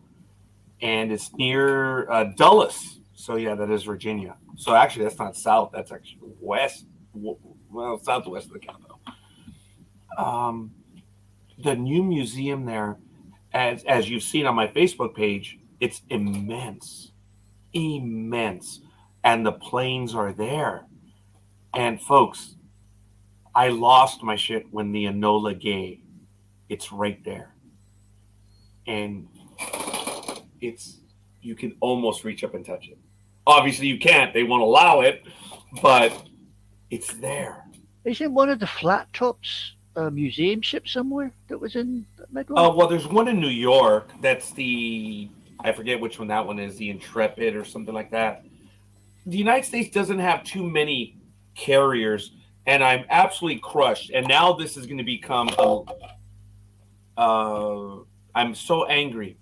The United States USS Enterprise CVN 65 is going to be scrapped. Well, the ship that played her in the film Star Trek 4 was the USS Ranger. Very good. Yes. Which I actually stood on her flight deck. I stood on the Ranger flight deck. I actually walked up and touched the Phantoms that were active in Vietnam. I was on the Ranger. You were there, Lassie? You were actually on the Enterprise? I was on the USS Ranger, but in Star Trek 4 they call it the Enterprise. But I was on the Ranger, yeah. That was a nice, cool little thing in the movie. He says, "On Admiral, you'll never guess the name of the ship." Yeah. It's the Enterprise. That was neat, That was cool. But the bit I like about that film is Sulu, beam me up. Anytime now, please. Actually, no, that was Chekhov. Yeah, no, that was Chekhov. He says, they all turn up, He says, I'm ready. Now would be a good time. Good time, yeah. And then they show up. He says, oh. Between that and the interrogation scene. Oh my God! That interrogation scene is perfect. It is so Chekhov. So Oh my God! I mean, that's a funny movie. It's is. A great film, though. It's one of the best. I still reckon it's one of the best between Wrath of Khan and Star Trek 4 Voyage Home. Those two, fantastic. Yeah, the original series, yes, and then the Undiscovered Country following that, and yes, cool. Clearly, First Contact is one of the better as well altogether, but that's neither here nor there. Way off topic, folks. I do apologize. Is Richard asleep? No, he's watching the Reds. That's why. But thank you, Tiffany. I'm glad you're noticing. But I'm still crushed that the Enterprise. I've just got to disappear. Be back shortly. I'm ordering a pizza. I'm not watching the Reds. I'm ordering a pizza. Oh, and Gridiron Girl is probably making her way over here, so she's going to be here in about an hour and a half. So not long. So she will be here in an hour and a half. You guys doing lunch? I may drag her out and go and do lunch. Yes. Well, I'm just asking. I mean, since she won't make it in time for the show, which is a sad story. It is a sad story. But, yeah, it's all good. Tiffany, someone else was here earlier. There's just one of her comments. I hate autocorrect. Sorry, guys. And she also, there was an announcement earlier in the program, Tiffany, of a lot of the programs that are going to be coming online very soon. And here's a tiny hint of what we announced earlier. So the hosts are going to be doing either live or pre-recorded programs where we introduce ourselves to everyone. Yes. And Richard is doing May of 25. October of this year. I'm doing May of 25, maybe 26 even. So we'll see. Oh, So why are you only doing one a month there, Raji? That's going to take a long time. Yeah. Okay. So should I hurry it up then? It's dude. I am thinking long term programming. I'm a program director, dude. Look, to grow the network. Oh, Tiffany. Well, then you have to join the program so we may interview you, Tiffany. Since it's her birthday, you have to answer 23 questions. Hold on. Since it's her birthday, I will do October. Oh, just like that? Well, it's her birthday. So now I'm going to be in debt to Tiffany. Son of a... What day is your birthday, Tiffany? Yeah, go ahead. Dig it deeper. Did I miss something? We're talking about his interview with people. Oh, the 23 questions that he says he's not going to do. Yeah. I didn't say I wasn't going to do. Maybe we'll change it to, instead of every 4 weeks, maybe we'll do like every 3 weeks. Oh, she's the 17th. Oh, okay. It'll be 47. So, anywho. Yeah. So, since it's her birthday, I will do October then. So, there you go, Roger. What? You've got Almighty there doing October for you. So, the 17th of October is... Dude, it's a Tuesday. Well, he doesn't have to do it on the day. Like, Yeah. Yep. do it in a month. I will do October since I don't, and we can do mine live if you want to. All right, that'll be cool. Folks, it's just that I saw another program somewhere where the CEO was doing, they did it was a 7 to 10 minute interview, and it was like however many questions they were given. And the person was reading the question, and then they gave the answer. And they were just moving on. So it's not necessarily those pre-scripted, but questions that you wanted to ask the CEO. And I'm like, hey, we could do that here on NDB Media. So I like that. Thank you, Richard. I did the homework for you when you asked all those other questions, those 4 other questions. Was it favorite drink, favorite book or movie, favorite song or genre, and favorite collectible? Did you hobby? share them with us? No, I never did because you never asked me. Did you say favorite hooker movie? No. God damn. Get your hearing aids tested or put new batteries in there. Yes, but we did that for the ARC episode. Yeah, it was favorite book or movie. So weren't I you thought you there? said favorite hooker movie. Okay. Weren't you there for that episode? No, I missed it. All right. Well, I don't know what my favorite missed it. hooker movie would be.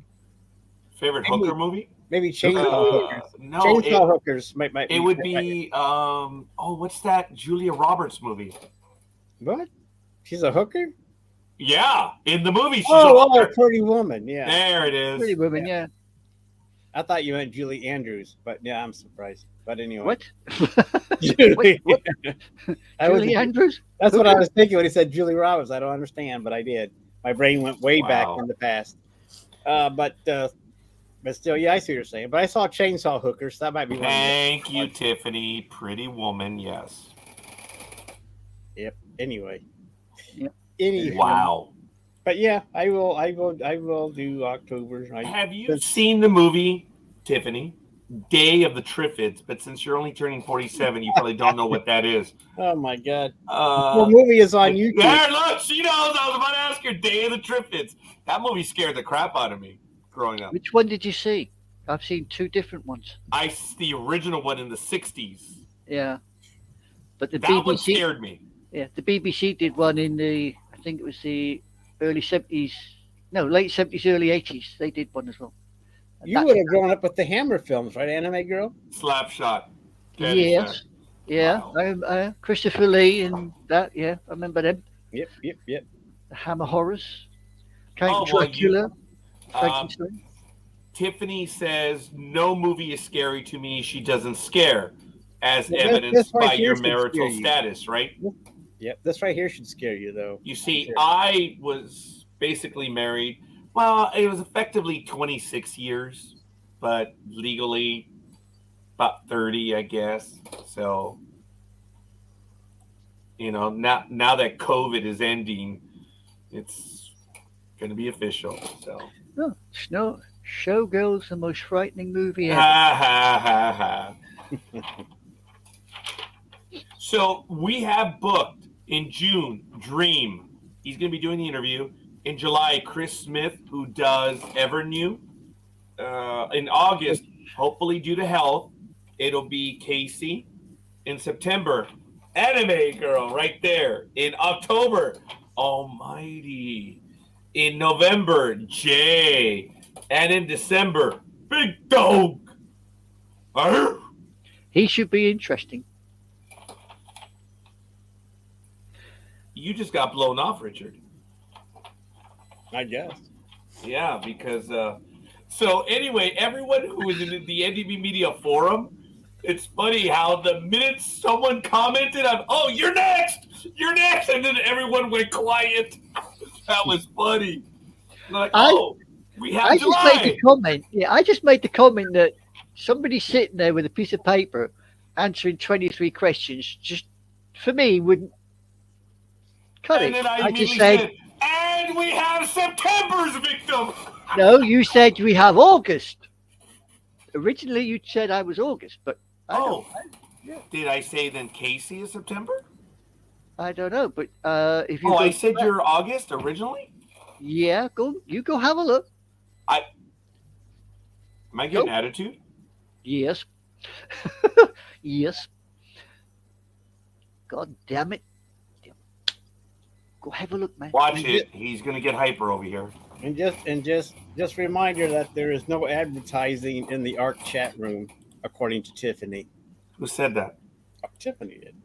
It's in the ARC chat room. I saw that earlier. So yeah. What do you mean? What happened? Nothing. There's no advertising. Is that directed at me? No. It's just oh my God. Nothing. Not everything's about you, Roger. This is just in the ARC. Bullshit. Bullshit. Look, just because you're paranoid doesn't mean everybody's after you. But it's we are. But I'm happy to follow Anime Girl in the 23. Bam! Right there. There it is. Bam!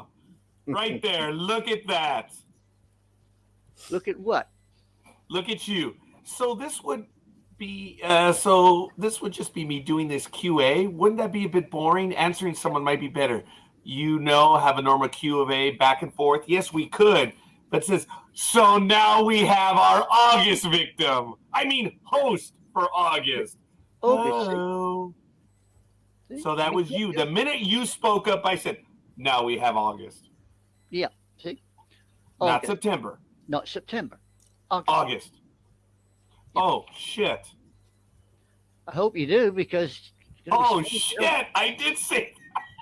Yes, you did, man. Oh, what a dumbass. I never said a word. Well, I did, but, Okay. See, I even used a little picture just to remind you. Okay, so do you want August or do you want September? No, to coin a phrase, and don't you dare take advantage, Almighty. I'm easy. Just pick a month. What? Okay. You heard me. Don't you Yeah, I know what your mind goes. As soon as somebody says, I'm easy, your mind goes bing, bing, bing, bing, and you come out with the answer. Don't go there. Okay, I won't. I won't say anything about you being easy. Oh, because Casey did not say that she was uncertain if she would. All right. So Anime Girl is in August, and I have September open right now. And I volunteer Tracy, but she has to be live with us. So, and I don't mean in the chat room, woman. I mean camera live. So, I mean, I don't mind doing it live, providing it's yes, I heard already, but no, we had to make them up first, dumbass. All right, so maybe we'll speed it up and we'll do more than once a month. Because if we do once a month, we get to, showcase that host for the month. That was the goal. Well, if that's what you want to do it. I just made a suggestion. Oh, really? Oh, I have your permission to do it then. Yes, you do. You have my permission. The Almighty has given you the permission. Anime Girl's just going to sit here and like you need my permission for anything, Raji. Wow, that's funny. So maybe I'll double it up a little bit then. We can do the interview either live or pre-record, but we can kind of do it recorded live and then just play it. That's what I was kind of hoping to do. Yeah. And we see what we can do, man. It's the time distance. It's a Well, pain I'm thinking live in case if there's anybody shows up, they can ask questions. That was my thing. So then we'll make it like 25 questions. We'll ask 23. Well, and the only reason no one asked why 23, and it's not because of 23 and me, even though it does sound good. My favorite baseball player in the New York Yankees, first baseman, Don Mattingly, number 23. Don Mattingly. Thought it was Michael Jordan. So, anywho. No. I think so, Roger. I think so. I cannot wait for joke night, folks. Anime Girl, I know it's out of your hour, way out. It sucks. I know, but I would ask you to send us a few jokes if you're not going to be a part of it. But joke night, hey, watch it, woman. If you're hoping to earn extra points, Tiffany, and take that however you so see fit, don't damn the Yankees.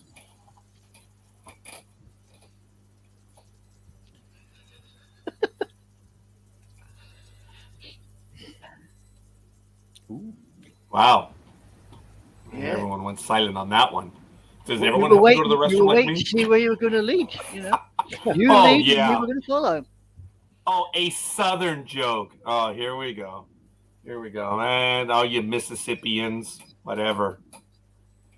So, yeah, it's fair enough. Well, I'm from the South, too. It's called Southern California. So, hey, whatever. And actually, Anime Girl, are you living where you were, like, your entire life? Or where are you originally from, if I may ask? Originally, I'm born 14 miles outside Glasgow. A little town called Airdrie. That's further north, is it not? That's in Scotland, yes. Yeah. I am born Scottish. Aye, lassie. Yeah. I was right. Aye, lassie. Born Scotland, raised in Germany as a pad brat, visited most of the world as a pad brat, and now lived in England since April 1969. Would you clarify? Whoa, what? I've lived April 1969? April 1969. You moved back? We moved back from Hong Kong in April 1969. We got back here in the April, and Northern Ireland's trouble started in the October. Okay. Do you remember the day that you got back to the United Kingdom? The exact day, no, but I do know it was raining. Was it before or after Adolf Hitler's birthday? Probably before. Okay. That would be so damn funny, woman, had you returned the day I was born. Yes, that would be really cool, Roger. I remember walking out of the airport terminal and there was What the hell were you doing on April 21st? April 24th. I have no idea. Yeah, that's when I was born. So anyway. That was when you were born, 1969. Yep. No wonder it was raining that day then. No, I actually hugged a tree when I left the terminal. I found a little tree just outside the terminal and I gave it a hug. It was the first damn tree I'd seen in 3 years that actually looked like a tree and didn't have bugs all over it. So yeah. Well, Oh wow. Okay. Tiffany like Thank- like 69. Yeah, but the minute I mentioned my age, which I guess I thought everyone thought, now says, "Dang, running from you." I don't know what that means, but all right, fair enough. Okay, story of my life. Yet again, story of my life. Yeah, I mean, I remember I spent most of the summer of love in Hong Kong, which is 68. Yeah, well, in '68, yes. Yeah. Oh, I think that's about the time that my parents decided to do something. Well, yeah, they joined in the summer of love. Yeah, '68, they certainly did.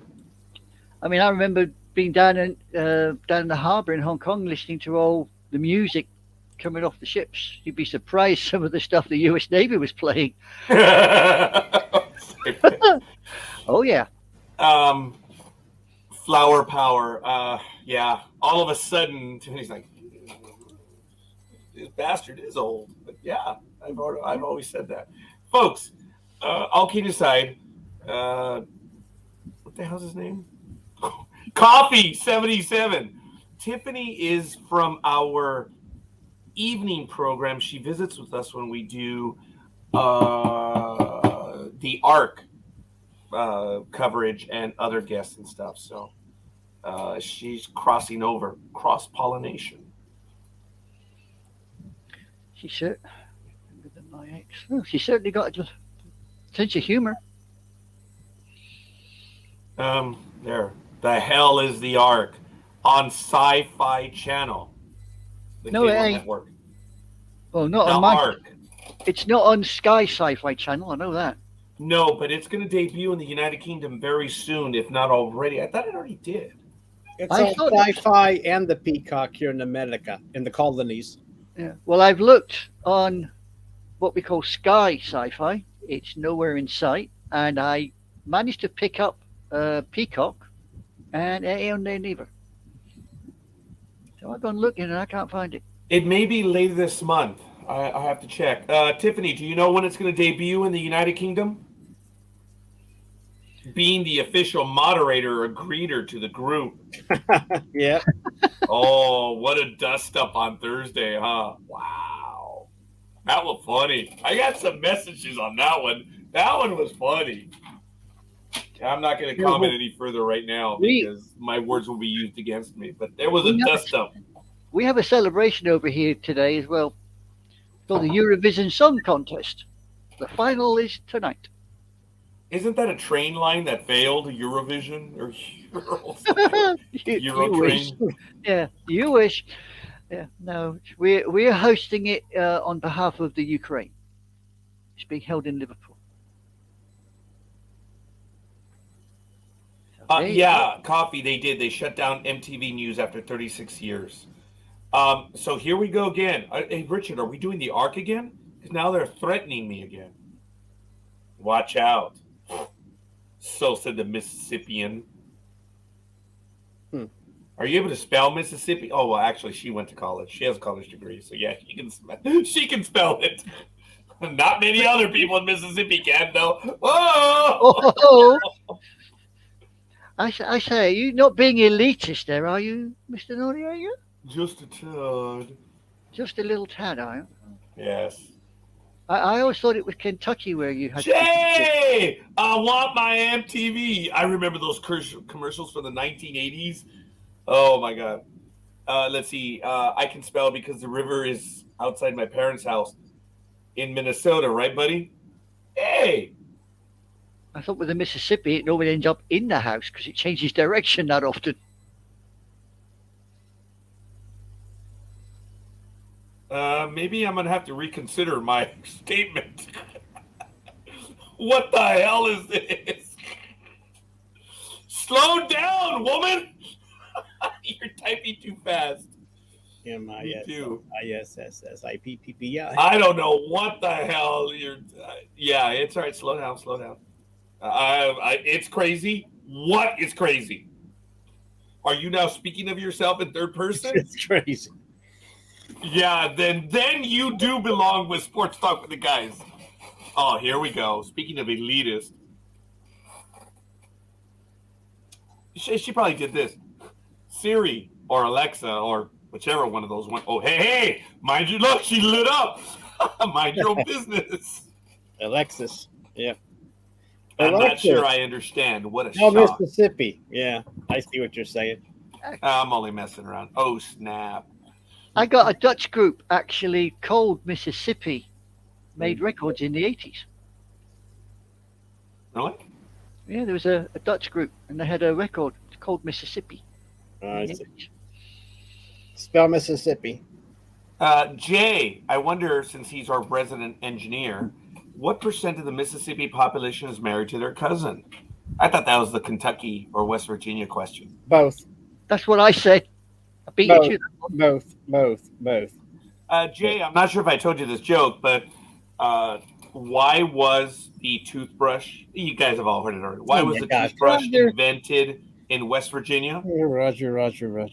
Because if it had been invented anywhere else, it would have been called the teeth brush. Yep. There you go. There you go. Oh, she says it's freaking hot and humid. That ticks me off. I was asked that in Colorado. Which one? Oh, the percentage? oh, she's getting a little. So what is the percentage, woman? I'll go for 29. Oh, F it. Bob, I'll go with 31%. Almighty, name that price. For one percentage of the Mississippi population is married to their cousin. You already have 29, you have 31. What is that price? 49. Oh! Okay, who's going to give us the answer? Well, the Mississippi is a long river with a lot Okay, of, all right. She says, I don't know. You don't know. She's getting mad. I don't. That coffee says that low. I was gonna guess 57%. Oh, coffee. Oh my god! Because Almighty said Tiffany, 49. you've got my permission to get really upset and angry with coffee. Tiffany, go to town. Weapons free, woman. So at this case, Bob Barker would say, "Me. You've all gone over." No, they've all gone under. Well, I didn't want to say that because come then on, we're Reggie. really in trouble. Reggie. Yeah, it's all good. You gotta speak the truth, buddy. Speak the truth. Yeah. What's the truth? My truth. Oh God. I don't know what the truth is. That's why I stick with facts, folks. we just make things up as we go. Sports Talk with the guys, home of the Monday morning quarterbacks on Saturday. But then again, the number's higher in West Virginia and Kentucky, so that's a good thing. Oh, Tiffany, what an answer! I guess that's why we are the hospitality state. Oh shit! Oh, well done. That was funny. You're a team player, Tiffany, no doubt about that. But all good, folks. We are nearing the end of the program. I'm gonna have to finish up now. If these two fine, wonderful people want to continue, knock yourselves out. You can go do it. I think we're done with the sports section of it, or whatever. The I think we've been done with that a while ago. Show. So yeah, we are. We were done with that for a while now. Just very quickly, today's Stamp Out Hunger Day, folks. Don't forget. True story. It's really good stuff. And on ndbmedia.net, Richard does a wonderful job of keeping this stuff up. Michael, who'd I say? Richard. Yeah. F them. So anyway, yeah. Well, I don't know about that anymore, Tim. Stop playing around. You're the one playing around, dude. Can't blame me. I don't know how to do that. Yeah. Keep trying to learn, but Christy Burke will be joining us on May 21st at 2 p.m. Eastern Time, 11 a.m. Pacific on the 22nd. Donia Cash of Hearts in the Game will be on. Rain K, Integrated Life Solutions, will be on May 27th. Ben Emmanuel will be on May 29th. Skyla Elise on June 5th. And we have many others. Check out ndbmedia.com. Looks like she likes something, so I will find out. yeah. And don't forget, Coming out. tomorrow at 6 p.m. Eastern and 3 p.m. Pacific, Better Call Saul rewatch with J-Man and myself. So be sure to tune in for that tomorrow, Sunday, the 14th. Jay's Tell still your gonna mother, be in tell the your car? mother to bugger off and watch our show. Is Jay going to be in the car or in his house this time? I don't know. I think Jay's going to. I think Jay and I are going to both be in our vehicles tomorrow, and maybe someday we'll be in the same vehicle at the same time when I make my trip to California. I would like to hear Tiffany's accent as well. You know, that educated, intellectual elitism from the South. I don't know. Do you have a Southern accent, Tiffany? It would be like the actress that was in that movie about the football player that they adopt. What's her face? She's Blindside. Blindside. Yes, that would be her accent. It might be deeper than that if she has a true one. I was talking accent, but that's neither here nor there. But Jay says it's going to be a surprise, so he may be in his tub. I don't know what that means. Bad accent. He's going to be in his tub. Wow. Wow. In his bubble bath. Tiffany, at this time, no, I don't. So we shall see. He says, bad accent, stronger. I was told my American accent was Southern at one time, so that's why I tried to lose it. Well, you need to join in one of our shows, Tiffany, so we can hear it. Well, we've asked the ladies to join us. Tiffany, she can join Sports Talk with the guys too, and just give us a taste. Besides, she has a. Go ahead. I'm going to let that one hang around there for a little bit. You can just join us, Tiffany, and give us a taste. That's what I said. Yeah, I'm going to let that one hang around there for a little bit. But anyway. No, she doesn't, Coffee. You're right. Oh, wait. You didn't ask me? Bull Pucky. We always invite to join. Sandra Bullock was in Blindside, wasn't she? She doesn't have much of an accent. No, but I figured it was the educated elite accent. That's what I was referring to. So, Sandra Bullock, yes. All right, another day. Elizabeth was on with us as well, but not on. And there are several of the. Marcia has not been on with us. Marcia. Susie has not been on with us either. So, there are 4 of our regulars right there, and I meant listeners, not fans, but it's good stuff. So anyway, Marcia was. Marcia was. She was on the group show, wasn't she? Yeah, I don't remember now. Yes, she was. She was on that show, the group show. I remember I heard her talking. Okay, fair enough. All right, folks, I want to get this program in up until the 5-hour mark. I want to get done before then. We got 1 minute. I want to thank everyone that joined us. Dreem, Tony, Big Dog, Almighty, Anime Girl. I'm your humble host. Billy. I almost went there, and I think Tiffany would have made me pay for that one, but I'm not ready to be a humble servant yet. I'm the humble host. So from me and them, this is Sports Talk with the guys. We'll see you soon, and we'll see you guys on the other side. Hey! Yeah, we'll call you, Tiffany. Live a long life. Text me your number, and I'll or whatever, and I'll call you. He doesn't call me, so I get